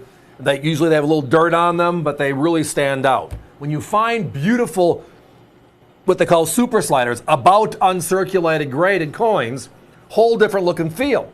And then you add the flavor of Carson City, of which so few exist. So let's talk about the coin first. The Carson City Mint, before it struck the Morgan dollar in 1878, for a total of 9 years, 1870 to 1878, struck dimes, quarters, and half dollars in the seated Liberty half dollar, seated Liberty series, excuse me. Right? Rare coins. Rare coins. There are only 3 half dollars that were struck, 75, 76, and 77, that are under $3,000 for an uncirculated coin. The other 6 are over $10,000 a coin. That's how rare and few there are. Now let's talk about what the word super slider means. The Sheldon scale, the grading scale, is a 70-point scale. 0 to 59, which is the circulated side, the higher the number, the better quality the coin. And then 60 is where uncirculated starts, and it goes up to 70 as a max. All these vintage coins, those don't exist. So when you talk about an uncirculated coin, if I pause about uncirculated coin or about uncirculated as a coin, it's 2 totally different grades. I told you already, a $3,000, $4,000 coin or a $10,000 coin. Not fair. Don brought this up years ago. I talk fast, he talked faster. We changed the terminology to what we call a super slider. You look at it, you think it's uncirculated. NGC, PCGS gets their hands on it. It'll come out as a 53 to a 55, maybe a little bit better, but we know they're not uncirculated. Why? Because they'd be $3,000 to $5,000 coins instantly. How rare are these coins? As I referenced, of the 9 years they made Carson City half dollars. The 3 years that, as an average collector, you might see are 75, 76, and 77. All the rest of them are very special, very expensive. Great coins, nonetheless.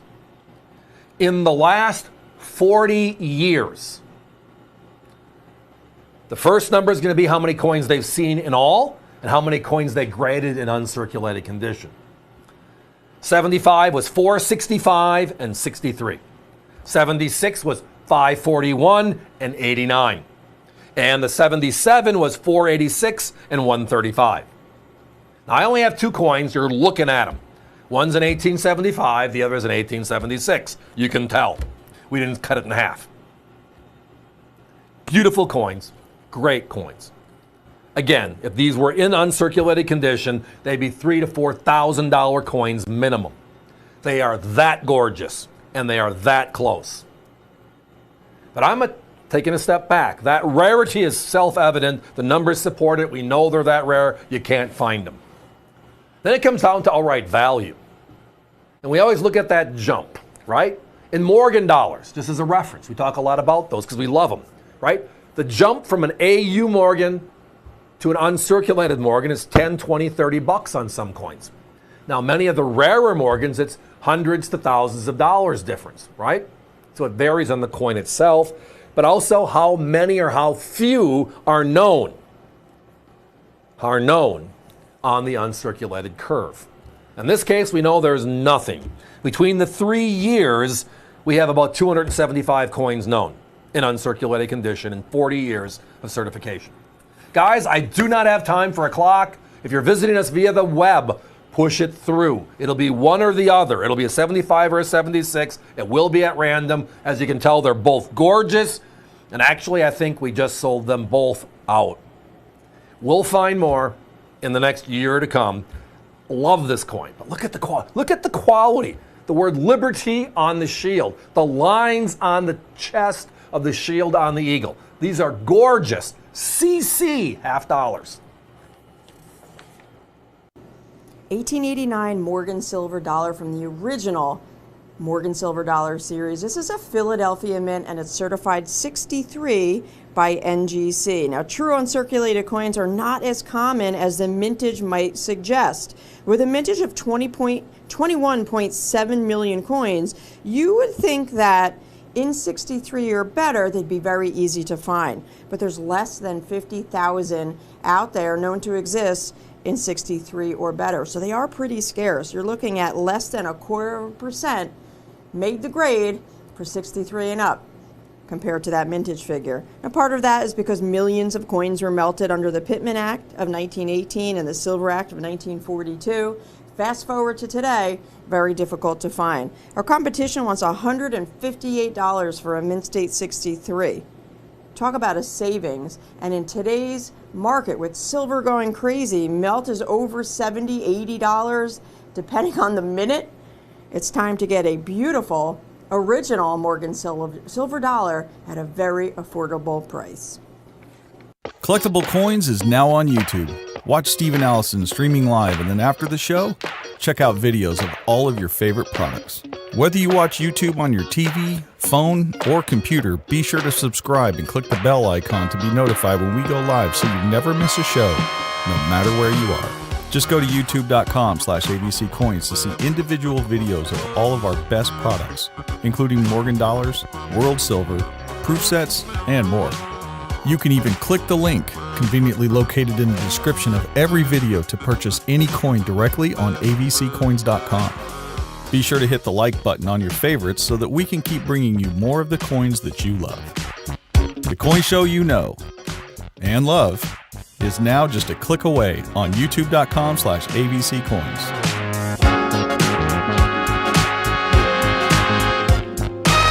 With silver hot, the question is silver dollars. Modern silver, vintage silver. Logic tells us modern silver should be cheaper than vintage silver. Quality, uncirculated, making the vintage silver even more so, right? Just logic. Well, tonight, we're going to undo that logic because I have 100-year-old vintage uncirculated peace dollars for under 80 bucks a coin. Remembering, silver hit 85 recently. What a great opportunity. So let's enjoy it for a few minutes anyways, because the market's changing ever so quickly and we need to be on the curve versus left behind. So the last silver dollar to circulate in this country was not the Eisenhower. That was a clad, a sandwich coin from 71 to 78, right? And it was the same size as this coin, but the last 90% silver dollar to circulate was the peace dollar. It happened after World War I, celebrating peace after the war of all wars at that time. We were also modernizing our designs. In 1916, we changed the dime, quarter, and half dollar, but to unique designs. But we didn't have a dollar at that time because the Morgan ended in 1904. So when the peace dollar comes out, we have to modernize the old design. We pick the beautiful Statue of Liberty-esque look in peace, right? Lady Liberty. And then the reverse has always been the eagle. And there's different renditions of the eagles, whether they're half dollars or dollars. They're all beautiful. But this one, poignant. We're on the mountaintop, looking over the pond. We're looking east. That was where all the fun stuff, not fun stuff, happened, World War I. But the uniqueness of this design is the fact that all of the eagles in our history had arrows in the talons. This coin has, well, the settlement to get this coin into circulation was peace, the olive branch, right? So here you go, olive branch. So tonight we have available what we're just outright just calling, it's a grouping of uncirculated peace dollars we bought, have been accumulated in the last few months. We schedule our shows weeks in advance, so before silver hit 80, before it hit 85, we were already pricing these out. And we're holding the line. Our deal always here has been inventory, turn it over, next. So tonight, with silver at 85, go figure, huh? We're able to go back in history 100 years and talk about a silver dollar for under 80, the AVC way. By the way, a 2026 Silver Eagle, everybody, including us, is over $100 because silver is 85, the government's premium. By the time we get it shipped to us and all the other expenses added in, we're over 100. For the current silver dollar, I can go back 100 years and get it for less. All the beauty, all the designs, yes, crazy stuff. I know there's at least 4 different. I was just going by the years when I was opening the tubes and looking at them, and we're showing you those coins here tonight. There's 22s, 23s, 24s, and 25s. And by the way, the 24s and 25s are big premium coins in today's marketplace. They're in this group. So you buy 4, you'll get 4 different. We do have some mint mark varieties in here as well. I did see some Ds and S's, which means we're most likely looking at 22 and 23 S's, 23 Ds, probably not. 22 Ds, maybe. They're all just a mixture in this deal. But the 4 different for sure. My competition on these same coins, they were $145. Silver goes to $80 an ounce, now they're $175. Well, look at our price. Silver goes to $85 an ounce, and we're at $79.95 each. Doing it the AVC way. All about the best. The other fun thing about this coin is, well, if you read the words, "In God We Trust," across the front, left to right, you'll notice on the right-hand side of the neck of Lady Liberty is the word TRVST. V for Victory, World War I. So again, adding a little extra flavor. See right there, the V? They made it a little bit more special for us. Uncirculated to circulated peace dollars, it's like night and day. It's like I can't see, it's that dark to where, wow, the difference, right? And again, 90% silver dollars. Just do the math. The melt on these is crazy today compared to what you could buy an uncirculated coin. I mean, how crazy is this? Our circulated peace dollars. Online. Check us out, avccoins.com. Check us out, avccoins.com. And pick 24 peace dollar. You're going to see $79 or higher for a circulated coin.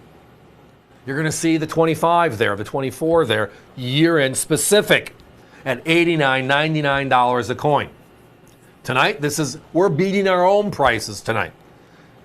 They call them the bonanzas here on the network. This is as close to a crazy silver dollar bonanza as you're ever going to get.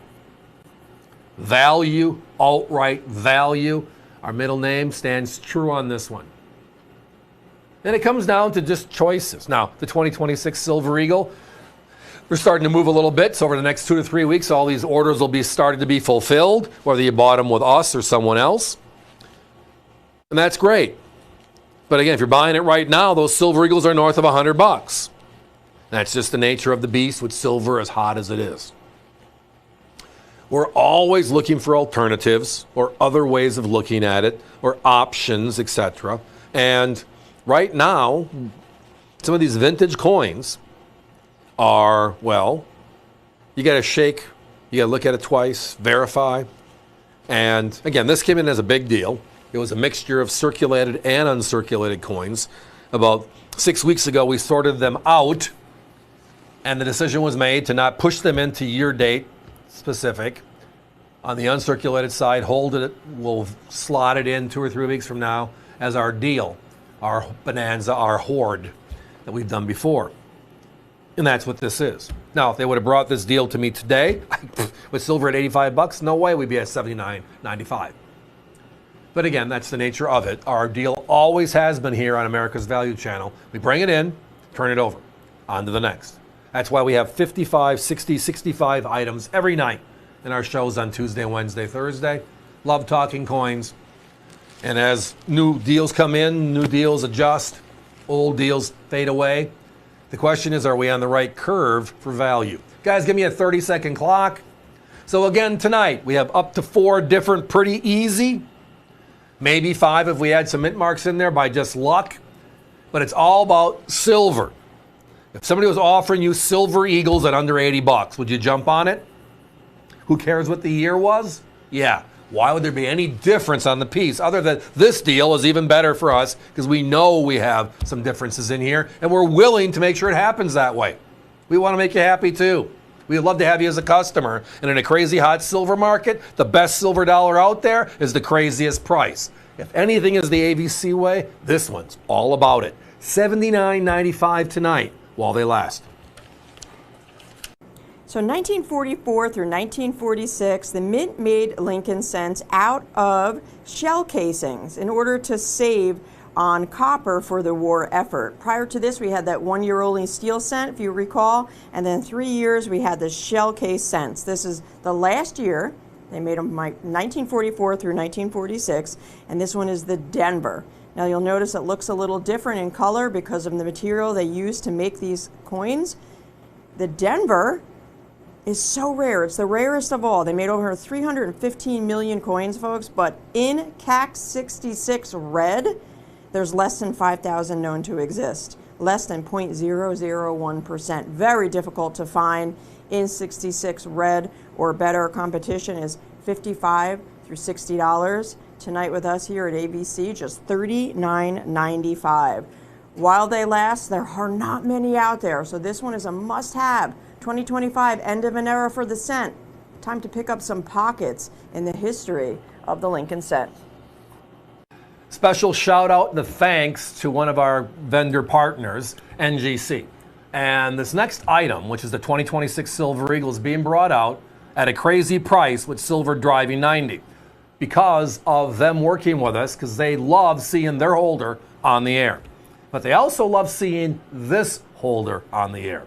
Whenever this holder comes on the air, they get 30 to 40 inquiries the next day. Can I get that holder? And then their answer every time is no. But we do have these others. So tonight, again, here we go. The #1 coin holder for Silver Eagles in the industry. I don't care what grading service it is, this is the holder. It's known as the Eagle Core, which basically means the core.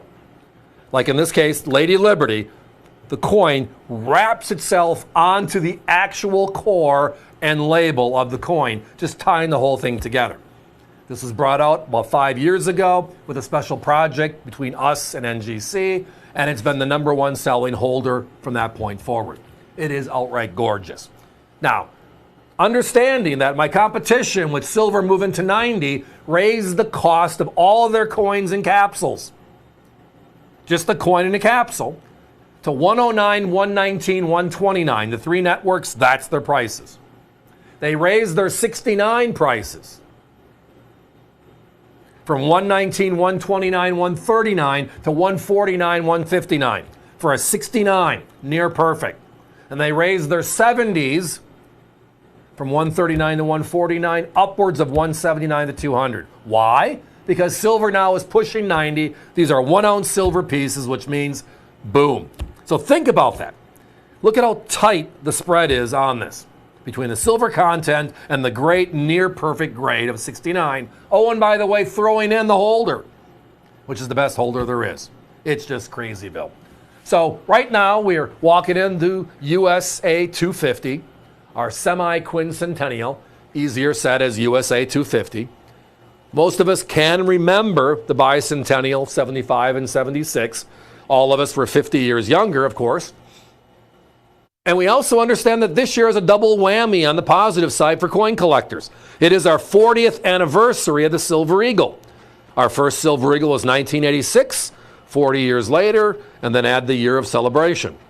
So that's what we're seeing here tonight. The 2026 Silver Eagles are in movement right now. NGC confirmed they received ours. Now they're all going through the cycle, which is into the graders, into the second grader, into the third grader, into the finalizer, and then into the holder, right? Takes a little bit of time for that process to work, but it's why we love the process. So these are a very short-term ship, probably 10 days, 2 weeks max.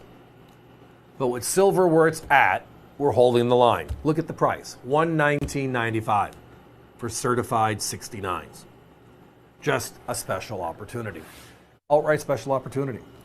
So when you look at this coin, though, you look at just all that's behind it. And maybe part of the popularity ties to just all of the solids this coin has.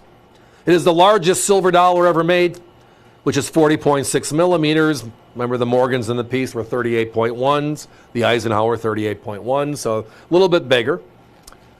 All the older silver coins in the U.S. were .900, which they called U.S. coin silver, right? Well, these were all pure silver, .9993. Then there's the weight coefficient. I mean, how much silver, right?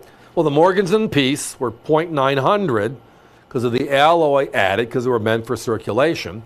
That means they netted down to .77 in actual silver weight, where the Silver Eagle is at a pure 1 ounce. 31.101 grams. So there's a 4-gram difference between the vintage Morgans and these. Then you get into the design, the Walking Liberty design you're seeing right here. Lady Liberty is from the Walking Liberty half dollar. That dates back to 1916 to 1947, replaced by the Franklin, replaced by the Kennedy, and who knows what it's going to be going forward, because last year the Kennedy ended as well. So you get all these strong positives just on what the coin is. It's the dominant silver dollar, modern silver dollar in the world today. And the U.S. Mint is already a month or so behind with demand, even though they knew it was coming. It's just, again, you can only do so many things at once. I get that, right? All I know is our coins are in motion, so we're all in a good place. Tonight's all about value. It's our middle name, so it's kind of part of our conversation every time we talk about something, which means I bring it up 60 times a night or more. Value. In today's market, with silver at 90, with grading fees at $20 to $25 a coin, then you got to pay the freight both ways, right? Then you got to pay for the premium holders. And then you're hoping your coins hit the grades. You're hoping you get a 69 or a 70, right? Tonight, we just take all that away. We're at $119.95 for 69s. That's special. And again, with silver driving like it has over the last month. I mean, we saw 70 for the first time, 80 for the first time. Slight correction, and then it went to craziness, and now we're over 90. Wow. So everybody else is raising their prices. I understand. I understand how this works. But again, our arrangement, our help with NGC means that we're all about introducing the brand. It's the best holder in the marketplace. Inside of that means you're getting the 1 ounce silver piece.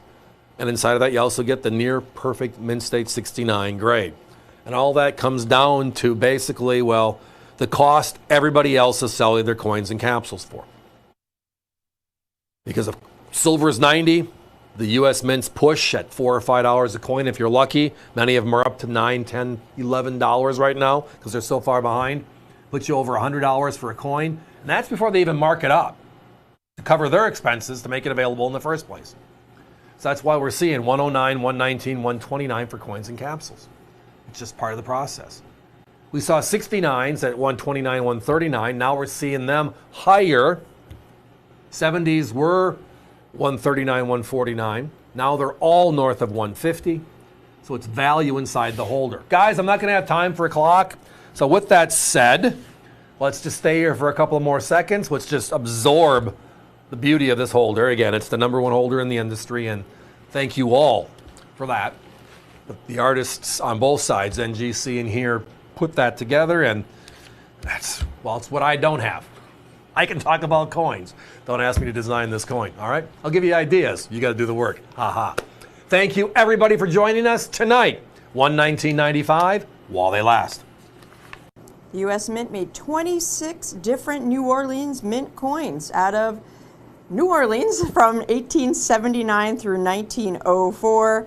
This one is number 8, so you're in the top 10 for 1898. It's also certified as a Mint State 64 by NGC. They made over 4.4 million coins in 1898 out of the New Orleans Mint, but according to NGC, less than 62,000 are known in grade 64 or better. That's less than 1.5% of the whole entire mintage. In ungraded, uncirculated condition with our competition, you'll pay almost $170. It's basically a Mint State 60.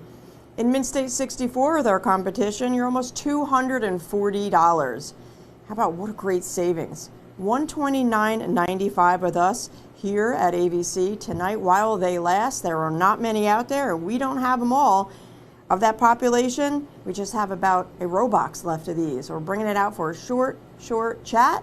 Grab them while you can and save. The Kennedy $50 was introduced in 1964. 60 years later and then some. Yeah, 2025 is where we're at today. This is the one coin series that sometimes makes me feel old, because I remember all of them. The bottom line is this, though. The U.S. Mint stopped making them for circulation in the early 2000s, 2001 to be exact. From 2002 to present, they make them just for collectors at a large rate, 1.5 million plus each, P's and D's every year. So during this span, we've had some special Kennedys. But one is the one that we're always on the hunt for because it introduced a new technology and, well, the mintage, makes it crazy special. Here we go, the Apollo two-piece set. So in 2019, celebrating the 50th anniversary of, right? The U.S. Mint did a couple of unique things. You might have remembered the 5-ounce silver, that big giant curved coin. And then the big problems that they had making it, so they stopped selling it, started selling it, stopped selling it. It was a nightmare for the Mint and for us. But after that, we had $5 gold pieces, silver dollars, we had collector sets. But there was one set that had a unique coin only available in the set. And you're looking at it. It's known as the $50 2-coin set. And that is the Apollo, right? What you're seeing right now, the curved coin, concave, convex. First of its kind. Beautiful design work. But the other coin is where this conversation is going to be really driven towards. And that is an enhanced reverse proof. Now, what else happened in 2019 with the words enhanced reverse proof? Yes, the Silver Eagle was introduced for the first time as well, late in the year, and that is now the most limited Silver Eagle ever struck by the U.S. Mint at 30,000. This came out a little earlier. It is the only sellout by the U.S. Mint in the entire 2019 Apollo program. Completely gone almost instantly. They made only 100,000 of these sets, and nobody thought anything of it until you started just reading the wordage on the U.S. Mint site. And then you started getting the sets and saying that Kennedy $50 is way different than we've ever seen. Then you go online and say, hold it, this is the first ever enhanced reverse proof Kennedy. We've had reverse proofs before. In the 2018 50th anniversary silver proof set. We also had it in the 2014 50th anniversary Kennedy set. But both of those sets were, well, hundreds of thousands each. But this is the first ever of the combination of enhanced and reverse proof. And it's 100,000. So it goes down in U.S. history. Again, we talked about 60 years plus and the fact that I'm an old fart. But the answer is what? What's the ranking order of Kennedy half dollars for rarity? How few they made? Now, number one, I'll give to you. It's the 98 Kennedy Brothers set, right? They made that matte finish silver Kennedy. 62,000 only. It's the Holy Grail. It goes on top, right? Others will say that in rivaling that is the Kennedy half dollar Denver out of the children's set for Apollo. And that's because the coins all have a proof-like appearance. But the government didn't make it as a proof-like intentionally. It wasn't displayed and sold as a proof-like. Happened to be some of the coins were just really, really beautiful. I love that one, right? That was 50,000. But it's special and worth talking about. If you go to 2014, the 50th anniversary, they made what? That 4-piece silver set. Sold it out at 200,000. Right? 200,000. Yeah, that one ranks number 3 behind this one. This set is number 2. That Kennedy half dollar with only 100,000 known is number 2 following the matte finish. The unique thing is our competition, and you might have seen them, have broken up a number of those 4-piece sets. When you get the enhanced coin and or the reverse proof, the West Point and the San Francisco issues from that 4-piece with 200,000 plus, closer to 225,000. What are the prices? They're at $79, $89 a piece for that coin. Well, this one's significantly rarer. I mean, envision 200,000 of something and 100,000 of something. The piles are going to be much, much smaller, and this is the first time ever. That's really the key. First time ever that they used this combination of strike. It's a 3-strike coin. Beautiful stuff. Now, we did find one of our competitors, and their price isn't horrible. It's a competitive market when you get to this rare stuff. We're all hunting for it. And they're at 155. So a 50% premium. Or the AVC way, which is our way, at $99.99 in the original government packaging. That's the key. Now, the other thing is, if you see these out there, we look for these at all the time. And we see 10 or 15 at every show we go to. Of those 10 to 15, 1 or 2 of them are actually correct. That coin will always be the same. But then the Kennedy they put in it, or somebody put in the set, looks like a silver proof. Because it is a silver proof. That was not the way this 2-piece set was released. It was released as the enhanced reverse proof, like you're seeing here tonight. More of a word of caution, because it's a lot of fun on the hunt, right? Guys, I do not have time for a clock, and we're down to less than 8, 7 sets from what I can tell. So we're going to have to just walk out of this one with a crescendo. Thank you all for spending a few minutes on it. I sometimes get carried away on, well, how rare and special some of these coins are, yet so affordable yet today. And this is one of the poster children of that cause. That coin right there. The seated Liberty series started in 1838 and it stayed in circulation until the year 1891. But what they did in 1853, the mint decreased the amount of silver in each coin for the first time to designate the decreasing of the silver, to make it very, very obvious. They wanted to make sure everybody was aware that there was a change. They put arrows on either side of the date. So you'll see there on the obverse of the coin, I've also given you a nice blown up image at the top, the arrows on either side of 1853. This is the first year that they did it in the series. This one is the smallest of all 4 denominations because there were 4 coins with arrows. There was a half dime, dime, quarter, and a half dollar. This one here is the half dime, the smallest of all. The old was 1.34 grams and the new was 1.25 grams. Not a big difference, but they wanted to make sure it was clear. $49.95, everybody. I've seen random date Seated Liberty half dimes out there selling for $95, almost double, and they're not even the 53 arrows. This is a key date, so grab it while it is available. Every series in coin collecting, or any collection for that matter, has the holy grails, right? The coins or the collectibles that are so difficult to find.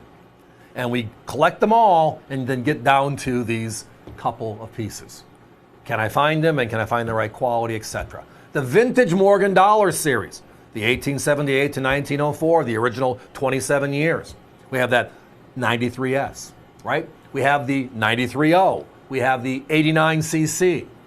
But one coin that actually is inverting that curve is the elusive 1903O in circulated condition. Have you seen one? I mean, I found 5 last year. That's how special it is. Tonight, for a couple of minutes anyways, you can add it to your collection as well. Here we go.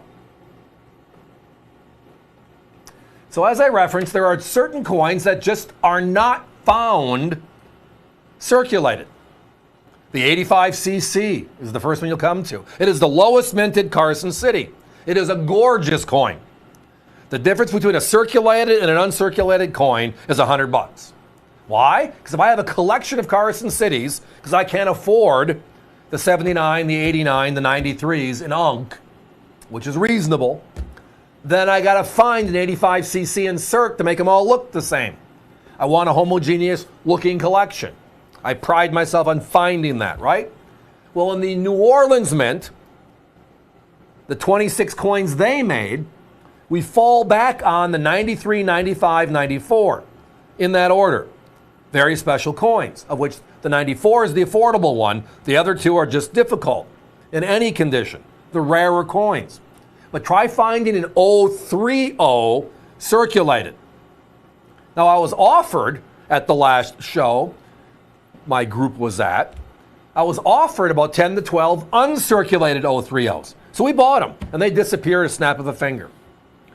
But finding a circulated beauty is the challenge. It is the chore. And that's just the nature of how this coin has evolved over time. Mintages, just for reference sake, right? The 93O is the king or the queen, the rarest. This is number 9 at a mintage that is not bad, but at 4.4 million, I think it'd be more visible. Well, this coin is the poster child and should be in the dictionary, the coin dictionary. When you see the word Pittman Act, right, this is the coin you should see. Because the Pittman Act melted 60% of all the Morgans in 1918 and 1919, right? And they went backwards, because it's logic, right? If you have a government vault, if you have a vault of your own, and you start putting bags of coins in it, do you open the door and drop it by the door, or do you open the door and bring it to the back and set it down? And then every year you put it in front of the other one, to finally, after 27 years of doing this, for the New Orleans Mint, 26 years, you have right by the door when you close it the last coins, the 040, the 030, etc. And then the 1879, the first one ever, those are way in the back. Look up the population reports. It supports that 100%, 110%. So if they're all melted, where'd they go? Well, if a lot of them were melted, a lot of them were put aside as uncirculated coins. Very few made it in the circulation, end of the era, all that fun stuff. So that's why coins like this, like the 85cc in Circ, like the 85p Morgan in Circ, that one had over 12 million made. Try finding one in Circ. But tonight, all of ours are homogeneous, beautiful coins. Oh, and by the way, with all this said, it's the AVC way. Look at the price. The lowest competitor I saw on this coin was $8.99, and that coin looked like it went through World War I. These are all hand-selected, homogeneous obverse and reverse combinations. Guys, I do not have time for the clock. Happened a lot tonight. I get stuck in my mind talking about it and sometimes lose sight of we only have X number of them left. If it's in your shopping cart, avccoins.com. Push it through, please. Last night I referenced we sold out of like 27 items. This is going to be one of them that we will sell out of tonight. We can't keep this in stock, and it's just because it's rare outright, but in circulated quality, it's just tough. And there's nothing wrong with having the good stuff at affordable prices, is there? Give us a call. Franklin half-dollar series started in 1948, but San Francisco didn't start making coins until 1949, year number 2. This one here, the 1949S, they only made 3.7 million coins, so out of all 35 Franklins made from the entire 1948 through 1963 series, all 3 mints, it ranks number 4 in mintage, just behind the 55p, the 53p, and the 48p.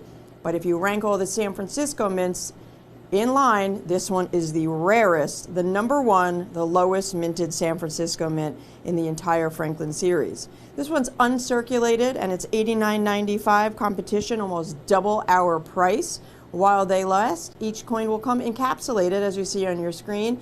And if you want, check the mint mark. That's at the graphic at the top. On the reverse above the bell, looks like a little hook above the bell, but that's the S mint mark. 905-2131, the lowest minted San Francisco out of all the Franklin San Franciscos is this one here, the 49S. When the silver market's in a frenzy, and it is in a frenzy, we all have seen that. Last January at $35 an ounce, we thought it was like, wow, moved up significantly from the prior year. And then it went to 50 for the 3rd time in world history. Then it went to 60. Then it went to 70. Then it went to 80. I'm not done yet. Then it goes to 85. Are we done yet? Then it goes to 90. I wish I had the Johnny Carson trick. Remember the old, what was that called again? He was Karnak the Magician. That's what it was. And he would always answer to Ed McMahon, the answer before the question. The answer here is, where's it going to go, right? Wish I knew. But the big silver is the game. We love our big silver dollars. So we see the Silver Eagles, the Maple Leafs, the Britannias, the 1 ouncers moving quickly with that silver price. Just logical, right? And right behind that, very quickly of late, has been the big silver dollars, worldwide silver dollars, like our Morgan and Peace series. The one series everybody forgets is the Eisenhowers. And it's because most of us remember the Eisenhower series as being that, turn it sideways, that sandwich coin, right? The copper clad. But that was what they put in circulation. They made silver Eisenhowers for collectors. A total of 5 of them, uncirculated San Franciscos and proof San Franciscos. The rarest of them all, those proof San Franciscos. Well, tonight, the good news is, for a couple of minutes anyways, in today's crazy market, we have the bonanza back. It's time to talk silver proof Ikes. And of course, a price. The AVC way, of course, which is only $39.95 each. Now, I was talking to somebody the other day, and they were saying, wow, what do you have for Silver Eagles? Do you have 26s for delivery yet? And we just got ours in, so we're going through our fulfillment process. And it's like, okay. And had no problem in his mind going now 109, 120 where our competitors were versus the $100 a coin where we were, saving 10 to 20 bucks a coin. And then the Morgan dollar market has really been on fire, but the melt is in the mid 70s, right? Which just, when you see 100, you see 90, you all of a sudden start realizing, wow. But the last mathematical equation is the silver in these beautiful silver proof Ikes. And the best relationship is this group of 5. Now, how our bonanza works, let me go there first. They made 5 coins. 71 to 74 came in what they call the brown packs. They were a beautiful lens, very similar to the GSA holders, which were also being released by the government at that time, those Carson cities, etc. And then for the bicentennial, our 200th anniversary, 50 years ago, they made a special 3-coin silver set. The little drummer boy, Independence Hall on the Kennedy, and then this beautiful Liberty Bell imposed over the moon, the Ike. So they did make silver Eisenhowers, 5 years in all. And they made 2 versions. They made Unks, which are special, and they made Proofs, which are the best of them all. Proof is a method of manufacture, not a condition. It is how they make something. A regular coin is slapped once and it's done. It's clean, it's gorgeous. But a proof, they polish the dies. They also polish the planchette, the piece of metal, in this case, the piece of silver, before they strike the coin.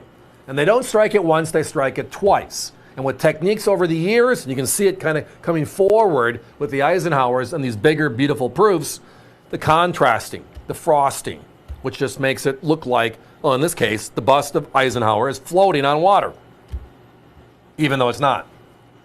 Gorgeous, great stuff. Here's how it works. You buy one coin tonight.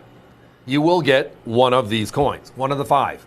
You buy 5 with us tonight, we guarantee you the 5 coin collection. Now, all of these are what they call the Defender Holder. Years ago, many of you might remember, the industry pushed to certified packaging. Everybody's buying NGCs, PCGSs, ICG, ANACs, CAC, so all of our packaging is made that way. Well, I'm sorry, over half the industry is still coins, albums, and capsules. So this Defender Holder was created, and we are working with them, and it's a way for us to protect, preserve, and then also package and store.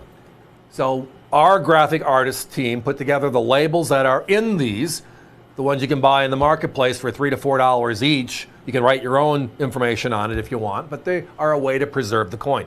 Ours is in the cost of the coin, but it's called the Defender Holder. So if you bought an Ike with us before, it looks just like these do here tonight. However, these are the rarest of the Eisenhowers. 71 to 78, P's and D's, there were 16. The proof wasn't made until 73, the clad. So 73 to 78, that was 6 coins, right? And then you have the silver uncirculateds. They came in what they call the blue packs, 5 of those. And then there were 5 of these proofs. So a total of 32 Eisenhowers made over that short period of time. The last, what they call jumbo dollar, ever made by the U.S. Mint. But tonight it's all about, not only do we have them, it's affordable by relationship to the Morgans, which are all over 100, to the Silver Eagles, which now are all over 100. And yet these big, giant silver dollars are still affordable. When you look at their melt value to the relationship of the price we have tonight, wow. Yeah, it's a great, great opportunity. Rarity, a must. Every single year you're seeing here, 71, 2, 3, 4, and 75, 76, the bicentennial coin. Every one of them, P's and D's, clad, silver unk, and the rarest of them all is the silver proof, the coin you're seeing right here. Guys, give me a 30-second clock. I didn't have that many of them, but somebody was asking for, do you have any affordable silver in the show tonight? And that's just because 1 ounce means you're over $100. The answer is yes. A couple of small pockets. We got a couple of Kennedy deals, had a couple of Franklin deals, but of the big, big silver, this is it. The silver proofs, San Francisco proofs, 5 made. Buy 1, you'll get 1 at random. Buy 2, 2 different, but there are 5 of them, which means you buy 5, you get all 5 as part of this bonanza tonight. It is one special silver dollar deal. You got to give us a call. 1889 Morgan Silver Dollar from the original Morgan Silver Dollar series. This is a Philadelphia mint and it's certified 63 by NGC. Now, true uncirculated coins are not as common as the mintage might suggest. With a mintage of 21.7 million coins, you would think that in 63 or better, they'd be very easy to find. But there's less than 50,000 out there known to exist in 63 or better. So they are pretty scarce. You're looking at less than 0.25% made the grade for 63 and up compared to that mintage figure. Now, part of that is because millions of coins were melted under the Pittman Act of 1918 and the Silver Act of 1942. Fast forward to today, very difficult to find. Our competition wants $158 for a mint state 63. Talk about a savings. And in today's market, with silver going crazy, melt is over $70, $80, depending on the minute. It's time to get a beautiful, original Morgan silver dollar at a very affordable price. I had a great conversation with a good friend of mine, and we chat probably once a month, bump into each other at shows. We've been doing this for 40 years. And he made a comment to me that maybe just kind of like, not cringe, but like, really? He said, Steve, he says, Morgan dollars are back. And I was like, where'd they go? I mean, are you like Rumpelstiltskin? You fell asleep for the last 40 years? The Morgan dollar has been the #1 collector coin and has been for decades. Now, are you meaning the prices are driving because of the silver content and we're seeing $85, $90 an ounce silver? Now that, maybe that's the story. They're driving, the prices are getting strong. Well, tonight, we got a couple left in inventory. We had one a little bit earlier tonight. After this conversation, there's one more after it, but we have some great coins, uncirculated, great prices. I mean, it's going to be what it's going to be, but right now, boy, with silver at $85, $90, they're great prices. Here we go. And tonight, this little segment is going to be on two of the late-date New Orleans Mint Morgans. Now, the Morgan dollar as a whole was made for 27 years and then brought back for the 1921s, the 28th year. So the years are 1878 to 1904. The New Orleans Mint closed during the Civil War, before the Civil War, right? It was never reopened until 1879, and the Morgan dollar was back. And that was part of the westward expansion. Again, the throughput was through New Orleans, up the Mississippi and across the Great Plains, onto the wagon trains and go, right? It was a journey to go through Texas up that way, but many people did that as well. It's just a choice. But it all came down from the central part of our southern border, New Orleans. So we make coins for 26 years, 1879 through 1904. The mint formally closes in 1904. The last Morgan, 1909, is the formal close. Denver replaces it. Old mints, as a coin in general, and you might have heard this phrase from Don or others over the years, New Orleans is known as the hand-me-down mint, right? It's kind of like the middle child, which means the oldest got the new clothes and the middle child and the youngest child got the hand-me-downs, right?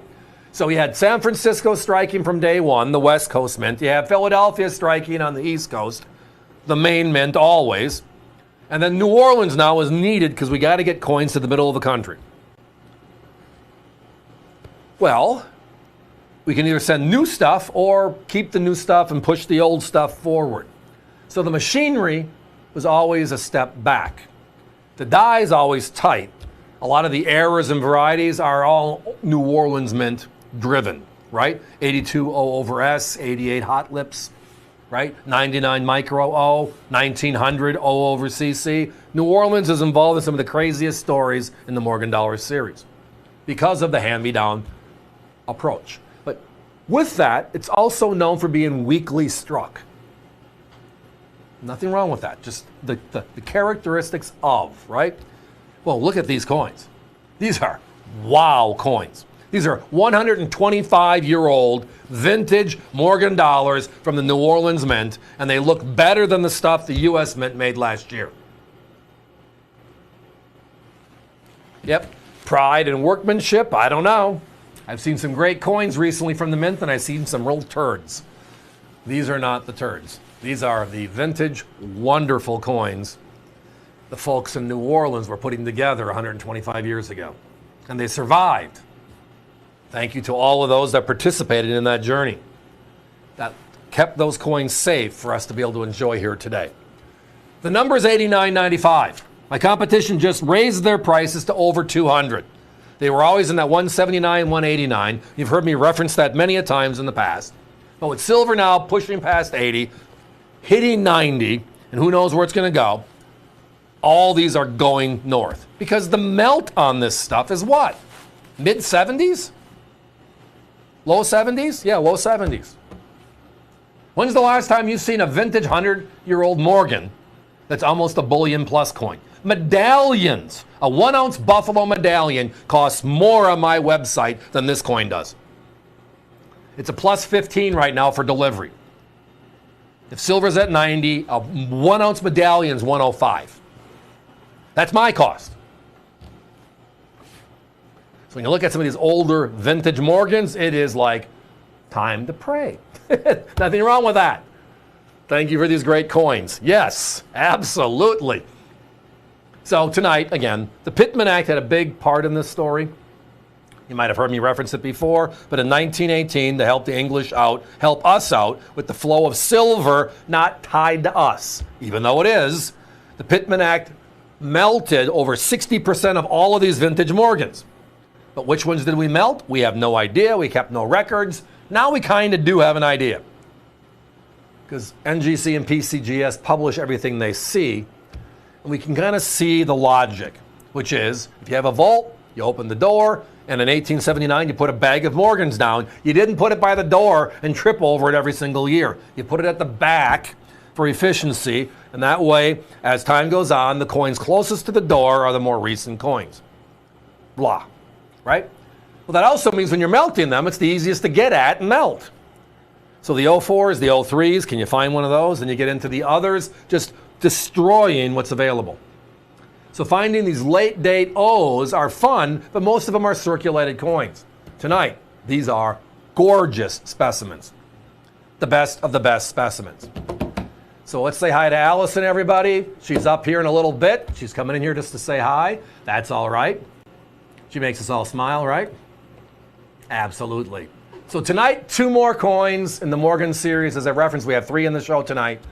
These are from the New Orleans Mint. They're late date, and they are just special.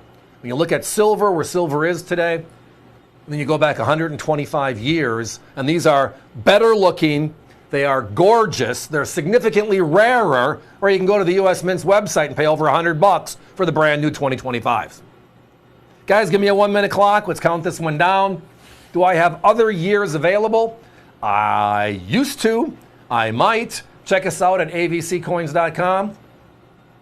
There's a tab across the middle of my site, our site, that'll say Morgan dollars, and you can grab them by the decades, and you'll see them there. But $89.95 is the lowest price for any uncirculated Morgan right now. Many of them north of that.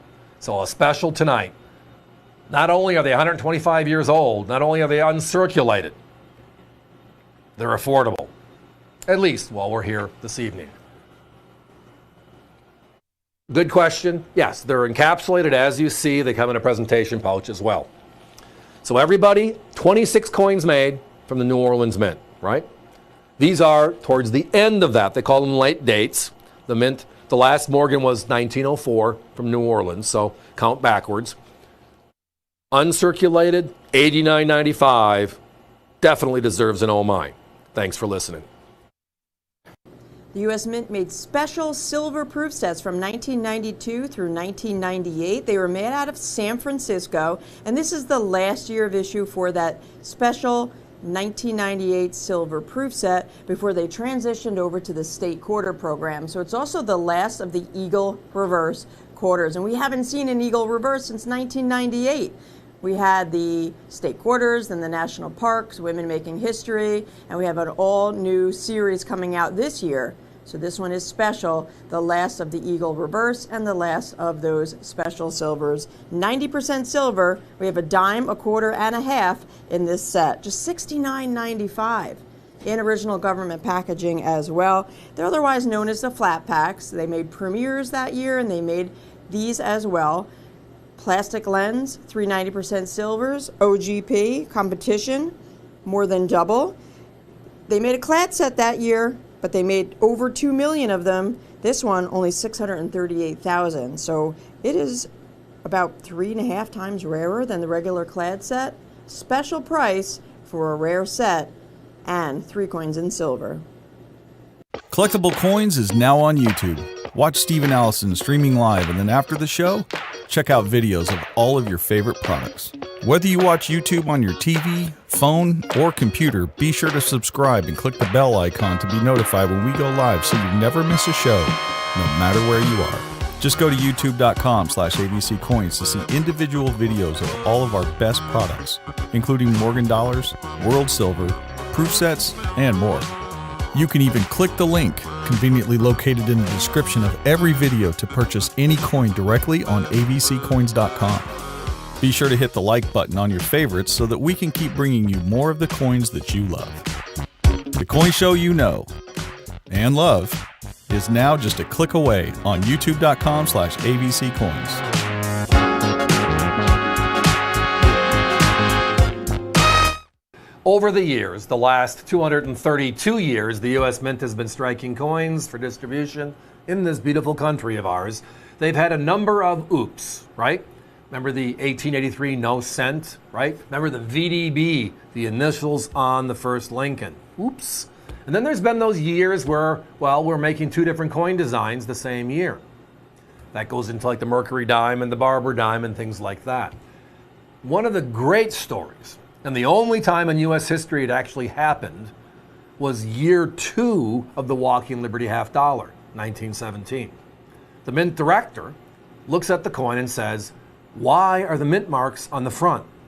Mint marks are always on the back. Who did this?" Fired. And now we're changing.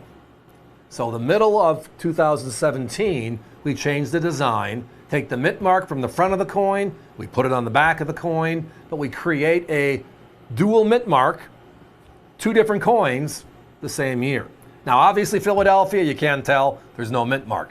But the Denver and the San Francisco, oh yeah, it's obvious. And tonight, they're back finally. The obverse reverse pairs of the 1917 Walking Liberty half dollars. Let's enjoy this story. It's a fun one. So other than the fact that the Walking Liberty half dollar is the most beautiful silver coin ever issued by the U.S. Mint, it to a point where now is on our 40th year in the Silver Eagle program, and we didn't change the design at all, other than the year itself, right? So we love this big, giant silver coin. Introduced in 1916 as part of the silver coin renaissance, President Theodore Roosevelt's push going back a decade earlier. We changed the gold coins. We introduced the Lincoln cent. We introduced the Buffalo nickel. And then we got rid of all of our silver coins looked the same. We had the bust designs from our early 1800s. We had the seated design. Then we had the Barber series. Well, in 1916, we brought out 3 brand new designs. Mercury dime, Standing Liberty quarter, and the beautiful Walking Liberty half. As I referenced, if you look at every coin in U.S. history up to this point, all of the mint marks, all of the D's, the O's, the CC's, etc., are on the back or the reverse of the coin. That's where it goes. So this is the first coin in U.S. history to have the mint mark on the front. The director of the mint, brought in under Woodrow Wilson, said, "Who did this? How? Nobody approved this?" So in February, they make the change. He gets riled up, right? Well, then he also leaves the government shortly thereafter. But the memo was sent to change the coins. So, like we do in the government, 6 months later, to tie our shoes, somebody finds the memo and says, "Hey, are we supposed to be doing this?" And then the new director said, "Yeah, we're supposed to be doing this." And that's really the story. It's, paraphrasing, but still, that is how ludicrous it is, but that's exactly how it played out. So we end up with the only coin series in U.S. history, the Walking Liberty half, that 1 year at the branch mints, we have half the coins with mint marks on the front, and literally half the coins with mint marks on the back. The first coins were the obverse, the second coins were the reverse. Tonight, the price you're seeing is for the pair. That means we're under $50 a coin. Now, as we've talked many a times this evening, silver is a significant issue today. It blew past 50 for the third time in U.S. history, world history. Blew past 60, blew past 70, blew past 80. Recently finally touched 90. Where is it going? I wish I knew. I really do. I think we all do, right? But I do know this. It comes down to, well, 90% silver coins then are silver. There are 2 of them here. Do the math. When's the last time you've seen rare U.S. coins like this that are basically bullion adjacent? Yeah, quite interesting. Quite interesting. Now, the other part of this story is, well, they made this coin in 1916. Nobody noticed. And I think part of it was, look at this beautiful design.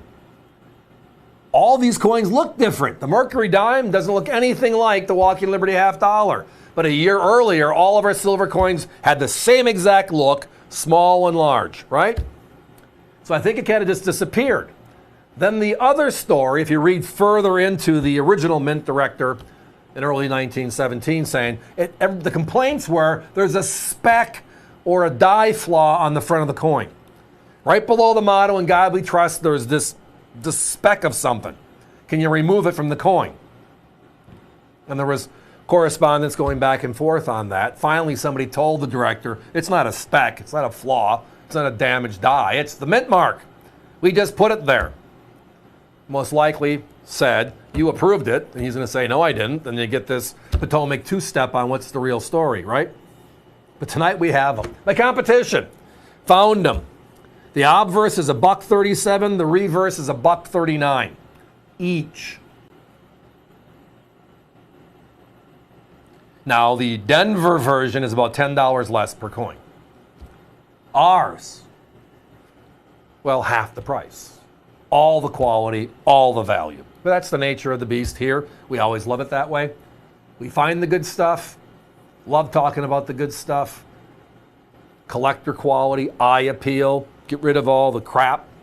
And again, there's nothing wrong with it. It's just, there's something to be said for a really nice looking collector quality coin. Now, I'd love to be able to talk about these coins in uncirculated condition, but we'll probably put it out of the price point of most of us, and the quantities will be very, very small. They're out there. We see them. They're a great piece. Just tough. Now, of all of them, this is just that fun story. Guys, give me a 1 minute clock. Getting close. If they tell you we're out of the Denver, jump on the San Francisco. Again, the your choice means you can get one or the other. You do not have to get both, but you are getting the pair. So you'll get the obverse and the reverse pair from the respective mint for that $99.95. That's the great value herein. We're under $50 a coin. Again, as I referenced, my competition is way north of 100 on both, for both mints. But the story, well, there are some absolutes in history, right? With U.S. coins, and then 232 years of the U.S. Mint doing their thing. This year, we're celebrating U.S. 250, right? Once, and only once, has this been the story. Obverse and reverse mint marks the same year. So, love the big silver half dollars. Love the Walking Liberty series itself. Love where silver is going. But I even more so enjoy the uniqueness in the story and the value at $99.95 for the pair. So 1944 through 1946, the Mint made Lincoln cents out of shell casings in order to save on copper for the war effort. Prior to this, we had that 1 year only steel cent, if you recall, and then 3 years we had the shell case cents. This is the last year. They made them 1944 through 1946, and this one is the Denver. Now you'll notice it looks a little different in color because of the material they used to make these coins. The Denver is so rare. It's the rarest of all. They made over 315 million coins, folks, but in CAC 66 red, there's less than 5,000 known to exist. Less than 0.001%. Very difficult to find in 66 red or better. Competition is $55 through $60. Tonight with us here at AVC, just $39.95. While they last, there are not many out there, so this one is a must-have. 2025, end of an era for the cent. Time to pick up some pockets in the history of the Lincoln cent. Well, I've been keeping an eye on production figures for Silver Eagles, and I'm happy to announce, if you didn't know this already, this is fantastic. 2025 San Francisco proof Silver Eagles are the rarest San Francisco proofs to date. Now, I know you're going to bring up 2017. Congrats. And limited edition still equal more than the current year 2025 S proofs. If you didn't get one, I'm giving you a chance now. Now is your chance to grab a San Francisco Proof Silver Eagle while they last. We've got them. So the U.S. Mint started making Proof Silver Eagles out of San Francisco in 1986, first year of issue. They made proofs, they made unks. And every year we have a Proof Silver Eagle up until this day. But the Mint facilities changed over the years. They only made proofs out of San Francisco from 1986 through 1992. And they moved the production for Proof Silver Eagles over to the Philadelphia Mint in 1993. And they struck them there until the year 2000. In the year 2001, they moved it again over to West Point. And that's where it stayed. West Point still is the main producer of Proof Silver Eagles to this day. 2017, they bring back producing Silver Eagle proofs at San Francisco, but they only made them in the Congrats set and the limited edition set.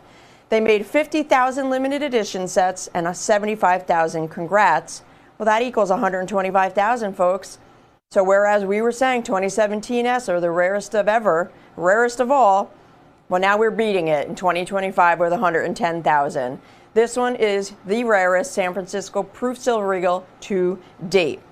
They started making 2 Silver Eagles per year in 2018, a West Point and a San Francisco. And every year now we have a West Point, we have a San Francisco. But San Francisco is always, and it has always been the rarer of the two since 2018. If you look back at time, year by year, I made a chart, I'm going to reference it right now, year by year, we have the rarest compared to the W's. So 2025, we have over 270,000 West Points made and only 110,000 San Franciscos. And even 2024's, look back in time, almost 350,000 West Points last year, only 160,000 San Franciscos. And it's the same story as you go back in time all the way to the first year where they made both in 2018. The best part of the story, though, is it's the rarest on the chart, period. If you take all the San Franciscos and you line them up in order of rarity, this one's number one because they only produced 110,000. 2017 is number 2 at 125,000. You would have found the 2017 S's in the congratulations sets and the limited edition silver proof sets. But this one here is number 1. $139.95 is our price. West Points are selling for $150. Well, they have over 270,000 West Points out there. Only 110,000 of these San Francisco proofs. And we've got a better price than what the West Points are retailing for. Again, that's at $150. End of an era, folks. End of an era. San Francisco Proof Silver Eagles. We have the lowest San Francisco Proof mintage right here. Each one is in OGP. That stands for Original Government Packaging. So each coin is encapsulated and comes with a certificate of authenticity, as well as the government issue box, which is a velvety clamshell box, and leatherette box now, and a outer box and sleeve as well. You'll have that 1 ounce proof Silver Eagle packaging with the silver foil on the box and the sleeve as well. It's absolutely stunning. And we're looking at the new design as well. So 2021, we had a change in the Silver Eagle design. First change since 1986. Slight change on the obverse, a little tighter design. They just cleaned it up a little bit. It's not very noticeable. But they added Adolph Weinman's initials under "In God We Trust." That's a very small change on the obverse. Under there, you'll see AW. It's layered on top of each other. That is Adolph Weinman's initials. He was the designer of the Walking Liberty half dollar, which was where they brought the obverse design from, that vintage Walking Liberty half. Lady Liberty walking clothed in the flag. But the reverse is where all the design change happened. They changed it to an eagle landing, designed by Emily Damstra, and this one became known as Type 2. And they brought out 2 designs in the year 2021. This one is that eagle landing Type 2, won the Coin of the Year award. And we have this now on the reverse of our silver eagles, and we will for quite a number of years, because according to law, they can't change it again for quite some time. So here we are, folks, 2025 San Francisco proofs in OGP for $139.95. If you're joining us online via the website, which is avccoins.com, folks, enter 905-12105 in the search bar. That is the item number for this one here. Grab as many as you'd like, fill in your collection. Once they are sold out, we will be pulling them down from the website until we restock, if we restock. Because they're sold out from the mint, because they've been difficult to find, because they made only 110,000, we only have a handful or so left. So while they last, just $139.95 each. Let's put that 1 minute clock up, though. 1 minute clock. Let's just count down the last minute here while we have some time on the San Francisco proof. You see the San Francisco mint mark on the reverse above the tail in that eagle landing image. The rarest San Francisco proof made to date. 2017 is number 2 at 125,000. This one is number 1, 110,000. It's always the rarest year by year, but now it's the rarest of the rare. While they last, $139.95. Our competition selling West Points, where they made over 250,000 more for more money. They're at $150 for the West Points. How about the rarer, the S proof, for less, $139.95. Each coin in original government packaging, as you see on your screen. Great shot, folks. You get the certificate of authenticity and the packaging as issued by the United States Mint. Couple seconds left, folks. Give us a call. Grab yours while they last. The U.S. Mint made 26 different New Orleans mint coins out of New Orleans from 1879 through 1904. This one is number 8, so you're in the top 10 for 1898. It's also certified as a Mint State 64 by NGC. They made over 4.4 million coins in 1898 out of the New Orleans Mint, but according to NGC, less than 62,000 are known in grade 64 or better. That's less than 1.5% of the whole entire mintage. In ungraded, uncirculated condition with our competition, you'll pay almost $170. It's basically a Mint State 60. In Mint State 64 with our competition, you're almost $240. How about what a great savings? $129.95 with us here at AVC tonight while they last. There are not many out there, and we don't have them all. Of that population, we just have about a row box left of these. We're bringing it out for a short chat. Grab them while you can and save. In collecting, firsts are significant, but it's not always the first year of issue. Sometimes it's like the first time they did something. If you look at our cent category, the longest tenured coin, they made it the most number of years in U.S. history. In 2017, they added the P mint mark for the first time. So we're talking over 100 years, and this is something new they've never done before. Well, if you go back over 100 years ago, all of our cents were made at the Philadelphia Mint until this.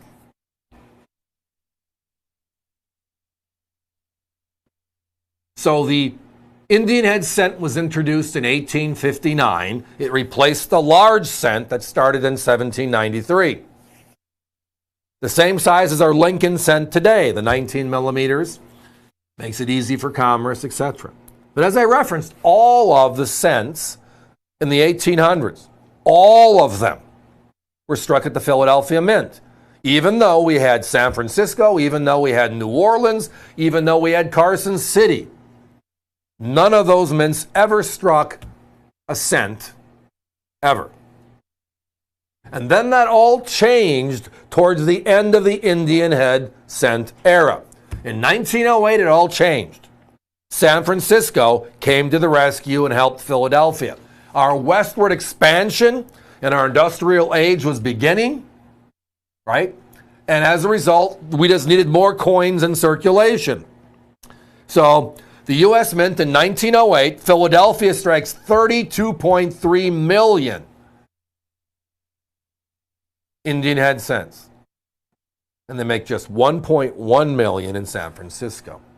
So that upper left graphic, the first ever branch mint ever is, well, the 1908, and it's at $149.95. My competition is between $345 and almost $400 for the same quality of coin, period.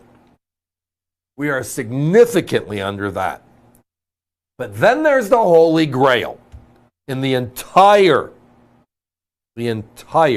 Indian head series.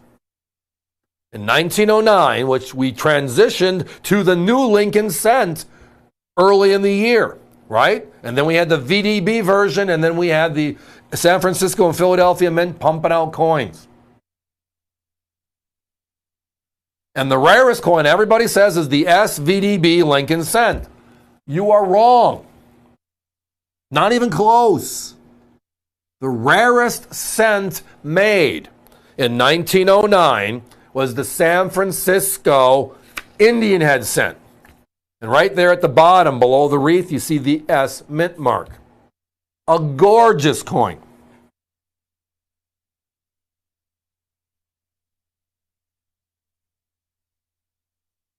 In 1909, the comparison is 14.3 million Philadelphia Indians to only 309,000 S's. But then, as I referenced, the real comparison is the rarity of 1909. And the VDB, the SVDB, has a mintage of 484,000. Well, compared to 309,000, this one is significantly less. We're talking almost 100 and what? 80,000-ish coins. 175,000 coins less on this 09S Indian. However, can anybody explain to me why the SVDB, when it's the same frequency of sight, look at NGC, PCGS, all the independent certification services, how many coins they've seen, and the 09S Indian and the 09S VDB Lincoln are very comparable. So if they're comparable, it means they're being seen about the same amount of time. But why does an SVDB sell for over $1,000 today for similar quality? That's a head scratcher. Now, this exact same coin, the 1909 S Indian, my competition, well, we're looking at $7.99 to $8.99. So we are $200 to $300 less per coin. This is your choice. What that means, thank you, Hunter. What that means is if you haven't worked with us on the S mints before, but you have all the other Indians, these are the two you're going to need. But your choice is again, we don't know when they're going to become available. When we find the coins, we find enough over time. That's when they schedule them for us to chat here during our 5-hour coin show. Your choice means if you only have enough right now, pick the one that works for you. You do not have to buy both to get the crazy prices that you're so accustomed to here at America's Value Channel. So the storyline begins here. Now today, 3 mints strike the Lincoln Cent, right? We have Philadelphia and Denver making circulation. San Francisco makes the proof. We have seen the West Point Mint make a couple going back in 2019 for that special 100th anniversary of the Lincoln.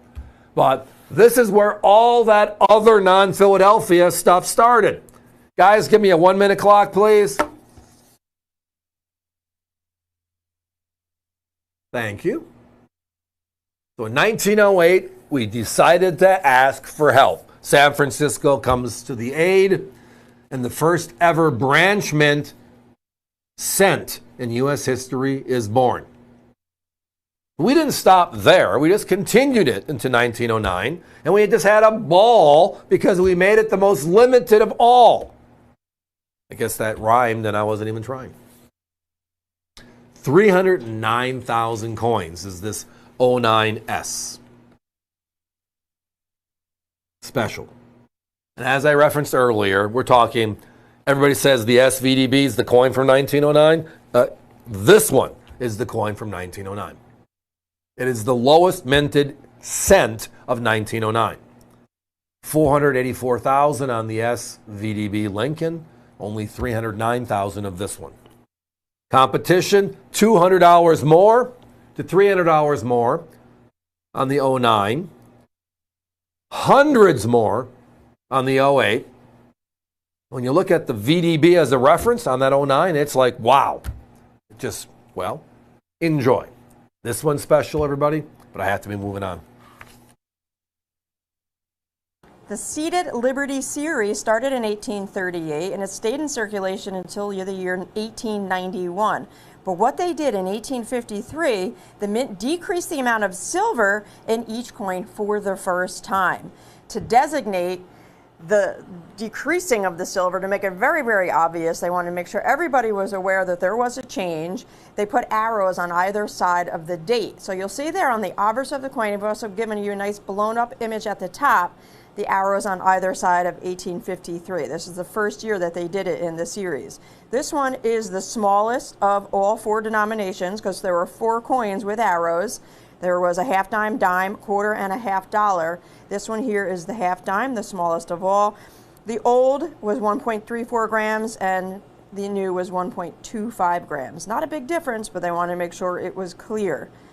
$49.95, everybody. I've seen random date Seated Liberty half dimes out there selling for $95, almost double, and they're not even the 53 arrows. This is a key date, so grab it while it is available. The only high relief coin ever issued by the U.S. Mint for circulation was, well, it was those first few days of the brand new peace dollar back in late 1921. And tonight, we not only have it, we have a few of them in uncirculated condition. Look at these gorgeous specimens. So what is high relief? Let's just start there.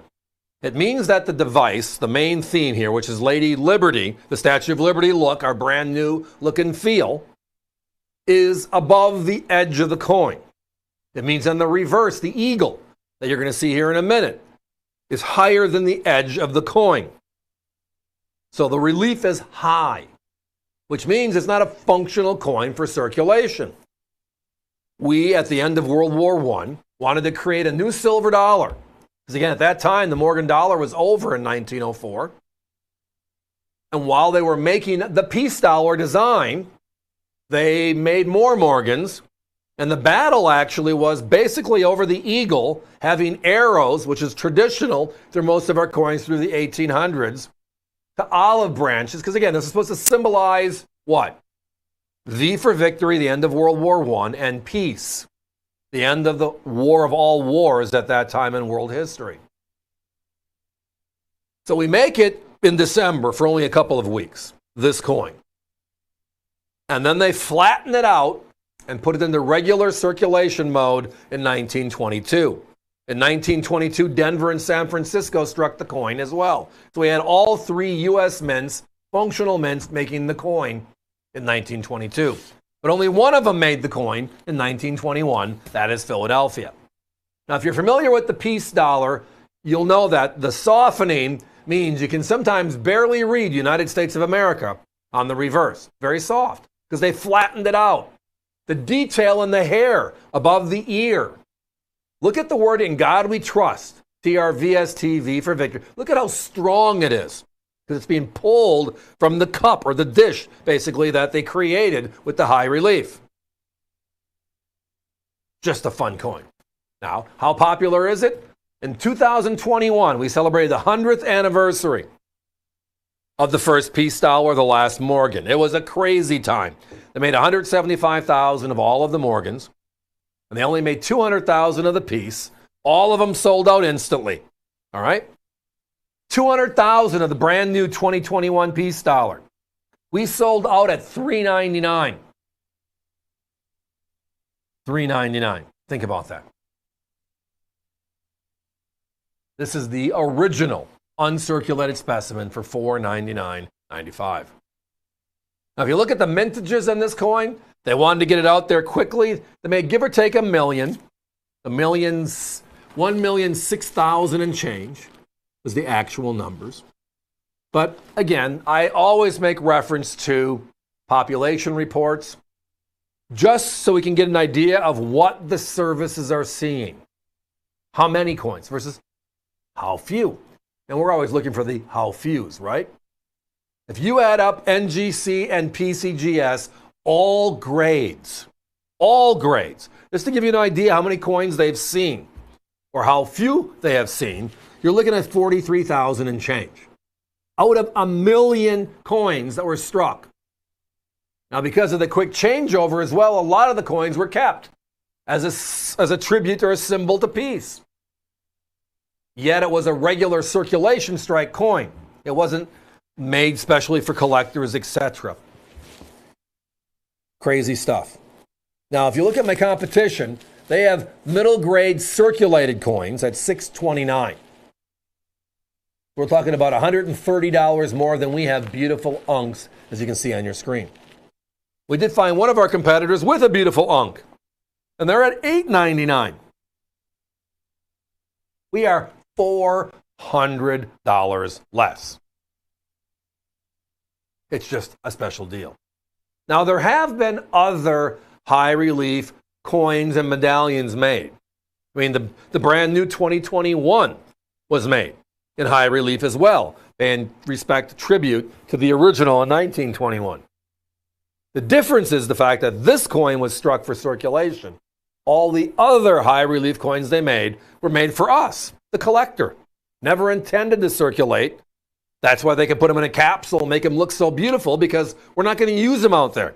We don't have to stack them up and figure out how to use them in a cash register or a till, etc., right? Just funny stuff outright. But firsts are always remembered, right?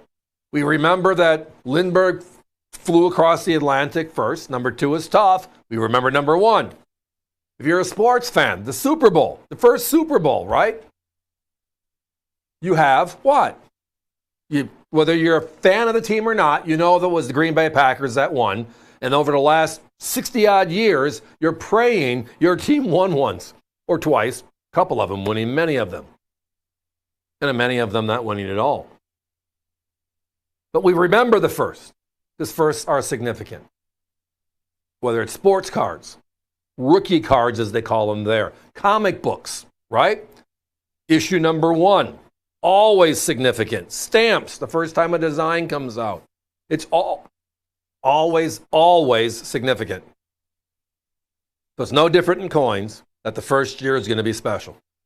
But this one has it up a notch because of the fact that it's the only time they ever made an artistic coin for circulation.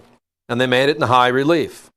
The first ever and the only ever high relief silver dollar, or high relief anything for that matter. And again, our price tonight, just $499.95. We are less in price than their circulated coins, that being our competition, and way under that of their uncirculated versions of the same coin. We are not bashful. We want to do some business. We don't want to sell 2 coins tonight. I want to sell the group I have, every one of them. So we're always going to be aggressive in our pricing because we want to, 1, get great prices to you, and 2, have you come back. Guys, let's put a 1-minute clock up. So let's recap, shall we? So in 1921, the end of World War I, the collecting body, not Congress or the government, pushes to have a new silver dollar made celebrating peace, the end of World War I. So they put a committee together, they work on the designs, and late in the year they finally approve the designs. The eagle with olive branches versus arrows in its talons. And then the rest is history. But the first year they make in a special high relief. The only time ever done this way. The idea was to make our coins more artistic. This was the last coin in President Theodore Roosevelt's coin renaissance. All the others, the smaller denominations, were done in the previous decade or two. The silver dollar, because it wasn't in circulation, wasn't there. High relief means the device, the main theme in the coin is above the rim. Gorgeous. These are beautiful, beautiful uncirculated specimens. Competition's at $8.99. Heck, they're at $6.29 for circulated. While our supplies last, for $99.95. Franklin half-dollar series started in 1948, but San Francisco didn't start making coins until 1949, year number 2. This one here, the 1949S, they only made 3.7 million coins, so out of all 35 Franklins made from the entire 1948 through 1963 series, all 3 mints, it ranks number 4 in mintage, just behind the 55p, the 53p, and the 48p. But if you rank all the San Francisco mints in line, this one is the rarest, the number 1, the lowest minted San Francisco mint in the entire Franklin series. This one's uncirculated and it's $89.95. Competition almost double our price. While they last, each coin will come encapsulated, as you see on your screen. And if you want, check the mint mark. That's at the graphic at the top. On the reverse above the bell, looks like a little hook above the bell, but that's the S mint mark. 905-2131, the lowest minted San Francisco out of all the Franklin San Franciscos is this one here, the 49S. We've been talking about 2026 Silver Eagles pretty much every hour. The topic is hot. It's the early part of 2026, and we want to bring our coins in. This next conversation is going to open it up a little bit more. Coins and capsules, original government tubes. How about NGC 70s? And tonight, if you look at all these prices, still industry leading in every single one of them. So let's enjoy. Here we go. So if you're looking for the basic NGC holder, and what I mean by that is, if you look at NGC, over the last 5 or 6 years, they've added and introduced a number of specialty holders, like our Eagle core is one of them. The red, white, and blue is another. The green core is another, i.e. the monster box look. A lot of beautiful holders have been introduced. But the core that started years and years ago is the core they still make today, and you're looking at it. The difference here, however, is the fact that, well, this year we're celebrating the 40th anniversary of the Silver Eagle. And it happens to be USA 250, which in words is semi-quincentennial. I'm going to go back to USA 250. But tonight, the real difference maker is the fact that that price point you're seeing in the upper left is the best in the industry. We're at $129.95. Our competition was at $139, $149, and now they're north of $150, closer to $170. Same holder, same grade, same coin, just saving a boatload of cash here. It's the way we do business. We want to sell thousands of these, not 4. Now, the other 2 options are the basics. We've been back to this a million times. A lot of questions asked, do you have them available? This is the stuff that gets moved around a lot based upon available inventory. I got to buy it, lock it, and then make it available, then buy it, lock it, make it available. So that way we're all winning in the equation. Tonight, we can offer a Silver Eagle in a capsule for $99.95.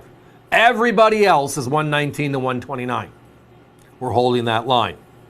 And also, discounting slightly that of the roll. A couple dollars a coin off, which means why not save? We're at we're at $19.59 for that roll. Whatever works for you, it's here from us. But it's all about the 2026 Silver Eagle. Now, our coins are at NGC. The other group of ours is on its way to us. So we should be shipping regular coins and capsules as well as the rolls within the next week. And I anticipate NGC probably being about 10 days. So we'll be shipping in about 2 weeks all the NGC certified products. But the coins are en route, and that just means it's time to start enjoying. But the other coefficient this year has been just the market itself. I mean, these are beautiful collector coins, but they're tied by bullion weight to the bullion market, right? And it's technically the U.S. Mint's bullion coin. Last year at this time, they were $35 an ounce. 6 months ago, we had $50 an ounce for the third time in U.S. history, 80, 11, and 25. We recently ran past 60, we ran past 70, we ran past 80, and in the last few days, we hit 90. Where is it going? Is it going to be 100? I wish I had that number.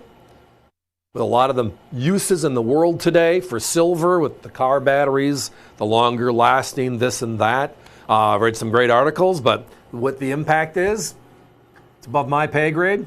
I understand it, but like quantifying ounces is another story. But all I know is this: silver passed 90, and we're still holding the line on silver eagles at 99.95. Everybody else raised their prices, right? NGC 70s at 129.95.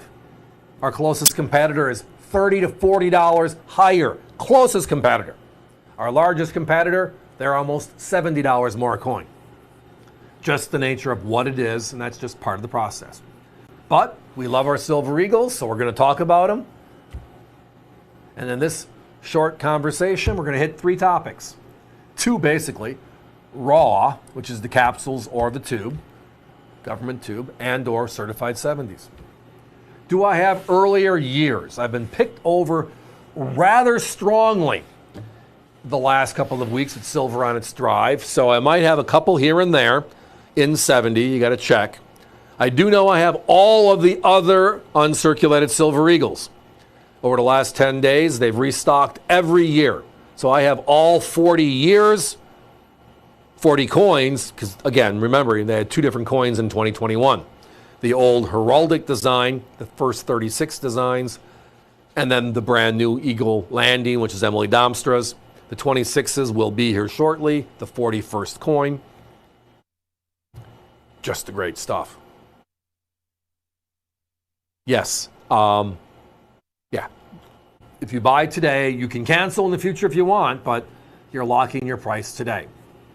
Talk to an operator, nail it down. If they reprice, well, if you have an order in the system, it won't affect you. If they reprice and you're going to place an order, it's going to be at the market price of the day. And the Silver Eagle and the rolls are more fluid with that. The 70s hold a little bit longer. Guys, give me a 1-minute clock. So tonight, $99.95, or the full roll at $19.59. Can't go wrong. The lowest prices in the industry. Published prices as well. But when you get to the perfect market, that 70 market, how about the 40th anniversary semi-quincentennial? This beautiful core, which is the vintage core, that's been here forever. And we're not at 150, 170. We're at 129.95 while our supplies last. While silver is stable at this 90-ish level. Crazy, huh? Just outright crazy. Yes, right now our coins are all in motion. We anticipate the next week to 10 days shipping all of our capsules and tubes. Lots of orders, thank you. And then the certified 70 shortly thereafter, just for the fact that NGC has to do the work and then get them to us, which is normal process. So I think we were talking about the end of January, early part of January, and that hasn't changed. If anything, it'll be a little earlier. So everybody, thanks again for spending a few minutes with us.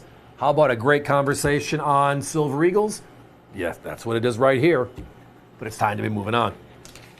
The U.S. Mint made special silver proof sets from 1992 through 1998. They were made out of San Francisco, and this is the last year of issue for that special 1998 silver proof set before they transitioned over to the state quarter program. So it's also the last of the Eagle reverse quarters. And we haven't seen an Eagle reverse since 1998.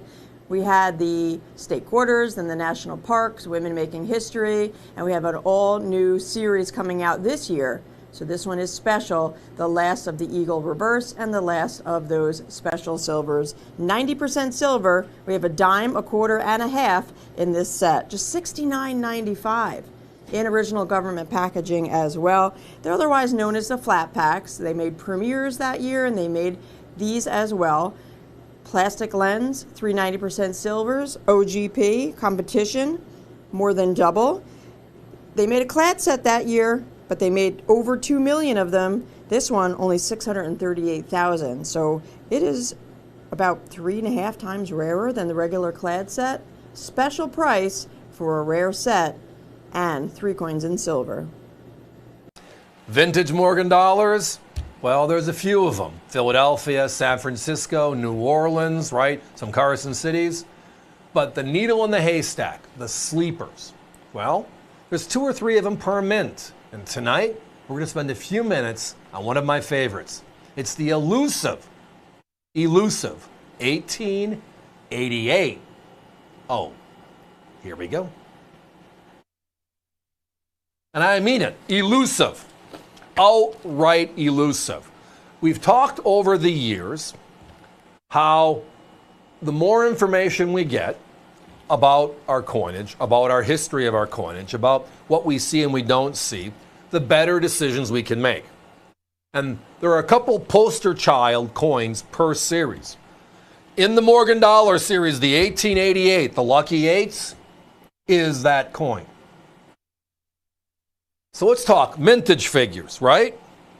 Well, very misleading because there's 12.1 million coins that were made back in 1888.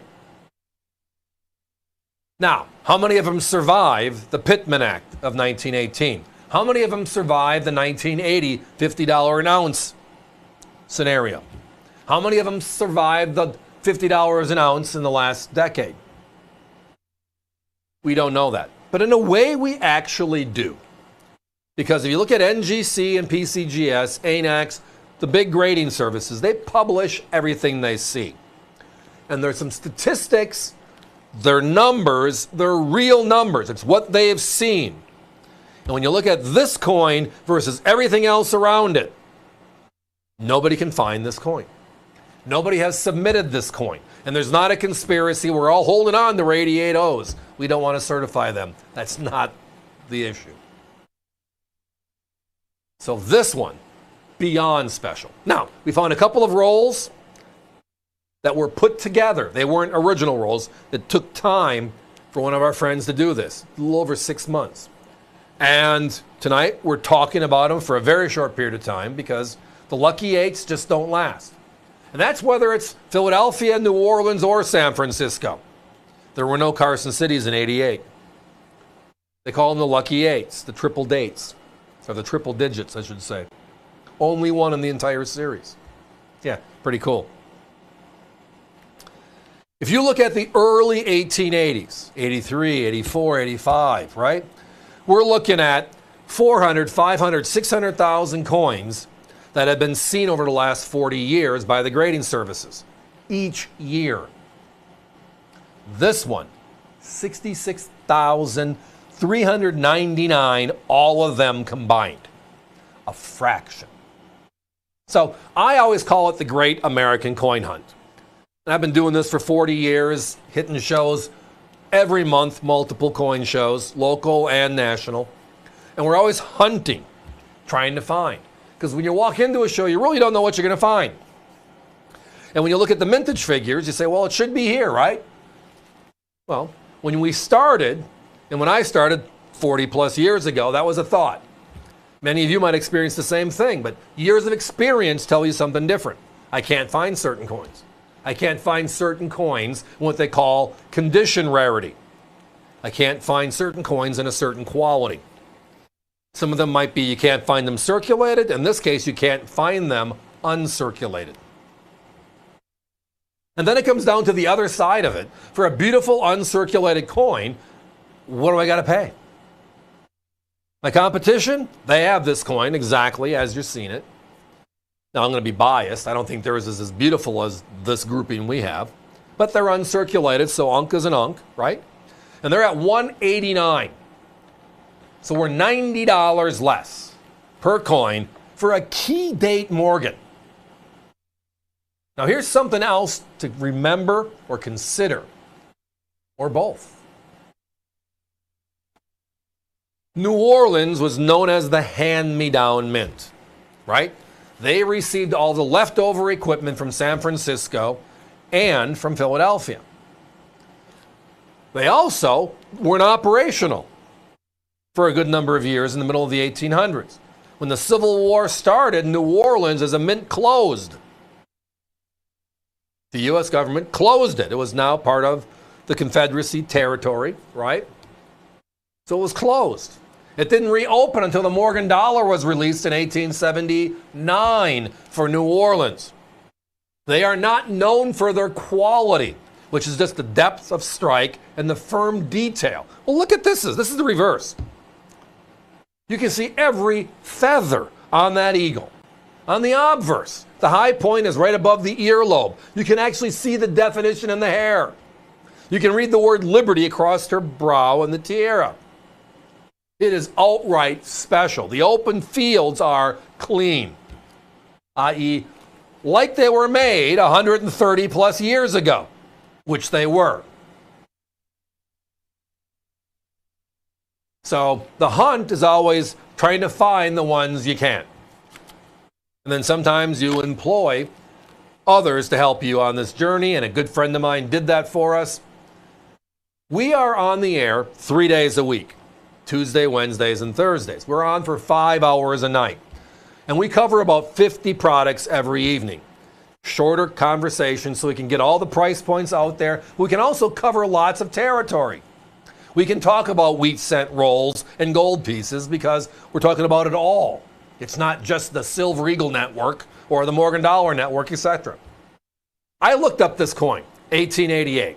Last year, if you add up all of our shows, 3 shows per week, we're not off, even through holidays, so 150 plus conversations, shows a year. We had this coin 4 times last year. 4 times out of all 150 odd nightly options. It just tells you how infrequently we find this coin. Guys, I don't have time for a clock. We're down to our last 7 or 8 coins. If you are visiting us via the web, avccoins.com, push it to your shopping cart. This one's going to go away for more months than I wish in a matter of a couple of seconds, and I don't want anybody to miss out. Thank you for listening with us on this one. One of my faves, the Lucky Eights. This time from New Orleans for only $99.95. 1889 Morgan Silver Dollar from the original Morgan Silver Dollar series. This is a Philadelphia mint and it's certified 63 by NGC. Now, true uncirculated coins are not as common as the mintage might suggest. With a mintage of 21.7 million coins, you would think that in 63 or better, they'd be very easy to find. But there's less than 50,000 out there known to exist in 63 or better. So they are pretty scarce. You're looking at less than 0.25% made the grade for 63 and up compared to that mintage figure. And part of that is because millions of coins were melted under the Pittman Act of 1918 and the Silver Act of 1942. Fast forward to today, very difficult to find. Our competition wants $158 for a mint state 63. Talk about a savings. And in today's market, with silver going crazy, melt is over $70, $80, depending on the minute. It's time to get a beautiful, original Morgan Silver Dollar at a very affordable price. The best just got better, and when you're talking about silver today, it's the Silver Eagle. When you're talking about Silver Eagles, you want the proofs, and when you talk about the proofs, you want the rarest, but we all want the best price. Well, that's our job here at AVC. We take it seriously, and how about this one as part of tonight's show? So in 2001, 25 years ago, the U.S. Mint changed the regular proof Silver Eagle from San Francisco originally to Philadelphia second to West Point. So this is the very first West Point proof Silver Eagle ever issued. Now, every year early, we make a W proof Silver Eagles. We've been doing this now for 25 years. In 2017, they brought back the San Francisco as an anniversary. We loved it so much now later in the year, the San Francisco comes out every year. So there's 2 proof Silver Eagles that we get to work with on a yearly basis. The numbers are what it's all about. So in collecting, we want popularity, right? There's a triangle of importance. Popularity is one of the keys, and there's nothing more popular than the Silver Eagle, the world's #1 silver dollar. Quality is one of the other components, and quality is two-sided. High grade and quality of strike. And the proof is the quality of strike. A regular coin is struck once. A proof coin is made for collectors only. It's polished on the front and the back, and then the piece of metal is also polished, and then it's struck twice with enormous pressure, so you can see that mirrored background contrasting as you see on your screen right now. It's a proof, something of collector grade. And then the second part of quality is the numeric scale. Over the last 10 to 15 years, certified coins have been kind of the market. We want the best, and the scale that is currently used is known as the Sheldon scale, and it's a 70-point scale. 0 to 59 for circulated, 60 to 70 for uncirculated. Well, guess what? Proof falls into that category, and the perfect proof would be a 70. These are perfect. But the next thing is, well, bookend status, which are first of something and last of something. I mean, 2025, this year, we are celebrating the 40th anniversary of the Silver Eagle. Yeah, blink, it was like yesterday when they first released these back in 1986. Still remember.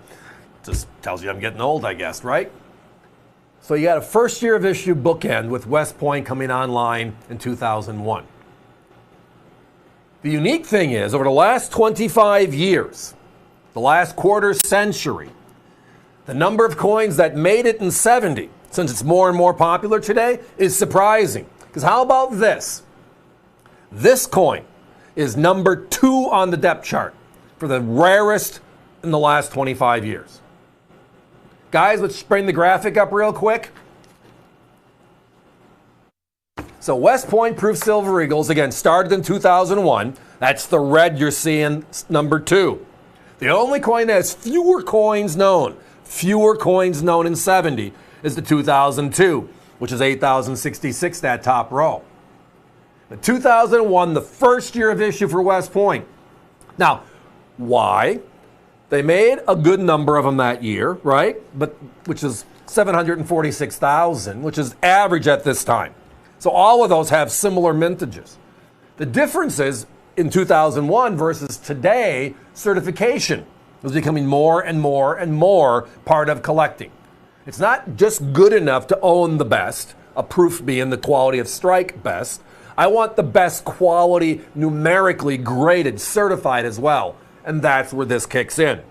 So as you can see here, the top 10 are upwards to 27,000 with the 2006, right? If you go to present, I mean, we average about 60, 70,000 W proof Silver Eagles every year in 70.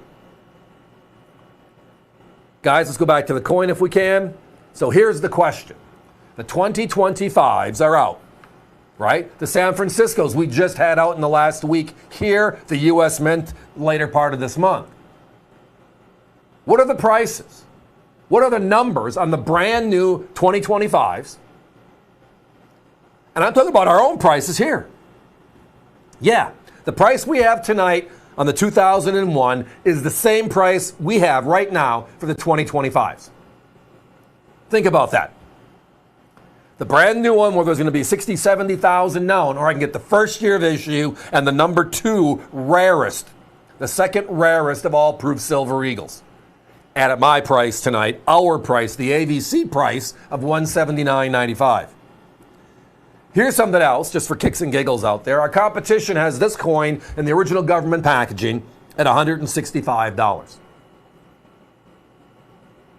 Or you can get a perfect one for $15 more. They have the same coin you're seeing on your screen right now. Same holder, and this is known as the NGC scales. It's the holder they've had since day one, the label inside the holder. And when people try to put homogeneous looking sets, this is the label a lot of people will flock to. Trust me, I love a lot of the specialized labels they've come up with in the last couple of years, but this is the standard. So it'll be the same as the standard of all the previous years and or recent years. They're at $295, over $100 more. And know what the first 2 bullets are? Bullets being the statements of importance. First year of issue and very, very low 70 population. Well, we've talked about that, and with all that said, they're not telling a lie. Just $100 more than us. Guys, give me a 30-second clock, please. I'm down to my last 6, 7, 8. A lot of people on the phones, we appreciate it. If you are visiting us via the web, I will let you know when we're getting close. This one, we're getting close, which means if it's in your web browser, you're going to push it through your shopping cart. Do that so that way you don't lose out. Will we get them in the future? Absolutely. Who doesn't want the first year of issue, and who doesn't want the perfect coin? What I can't guarantee is the crazy price we have on tonight. $179.95 for those of you that are with us right now, which means you're getting one of the rarest of the W-proof Silver Eagles for the price of the current. That's one heck of a deal.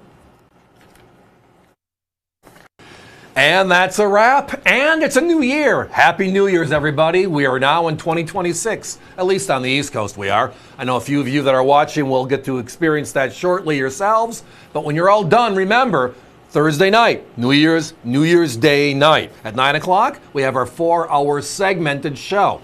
Lots of great stuff, starting the new year with a bang.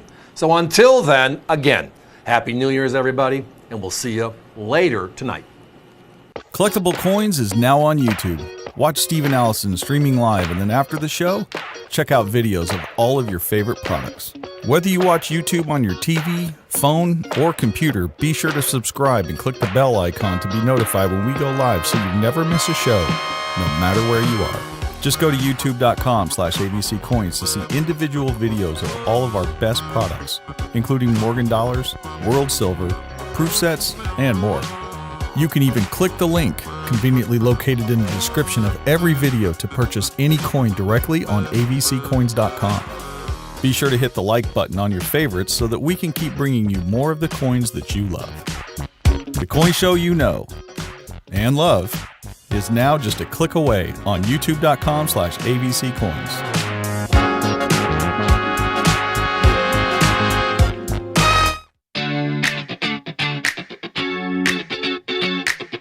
Our dedicated coin website, avccoins.com, is the #1 online destination for collectors, offering 24/7 access to one of the deepest coin inventories in the industry. There are tens of thousands of items on our site, with new listings weekly and specials posted every Monday. You've heard it said before, the United States Silver Eagles are the most in-demand, most anticipated, and most wanted silver issues in the entire world. We've got them by the year, uncirculated, in proof, special issues, and in sets, many of them in original mint packaging, and also certified. Are you missing a specific mint set in your collection? We have them listed individually at avccoins.com, so you're able to grow your collection even quicker. If you're looking for proof sets, we have them. The Philadelphia Silvers, the San Francisco issues, the new silver issues, plus the special premieres, the legacies, the prestige sets, dating back to the 1950s. We have them all online at the best prices.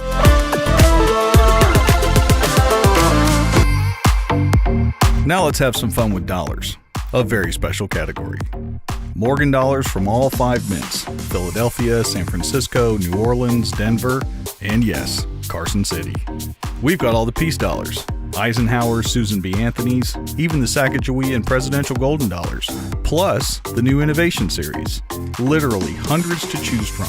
Don't forget, we've got all the collector's packaging too, whether it's coin capsules, tubes, boxes, chests, trays, everything you need to help take care of your collection. You've asked, we've delivered. Now you have the opportunity to go to avccoins.com and acquire exclusive items not seen regularly on our shows. From the collector's experience, you'll find nothing else like it on the entire internet. avccoins.com. Best selection, best prices, guaranteed.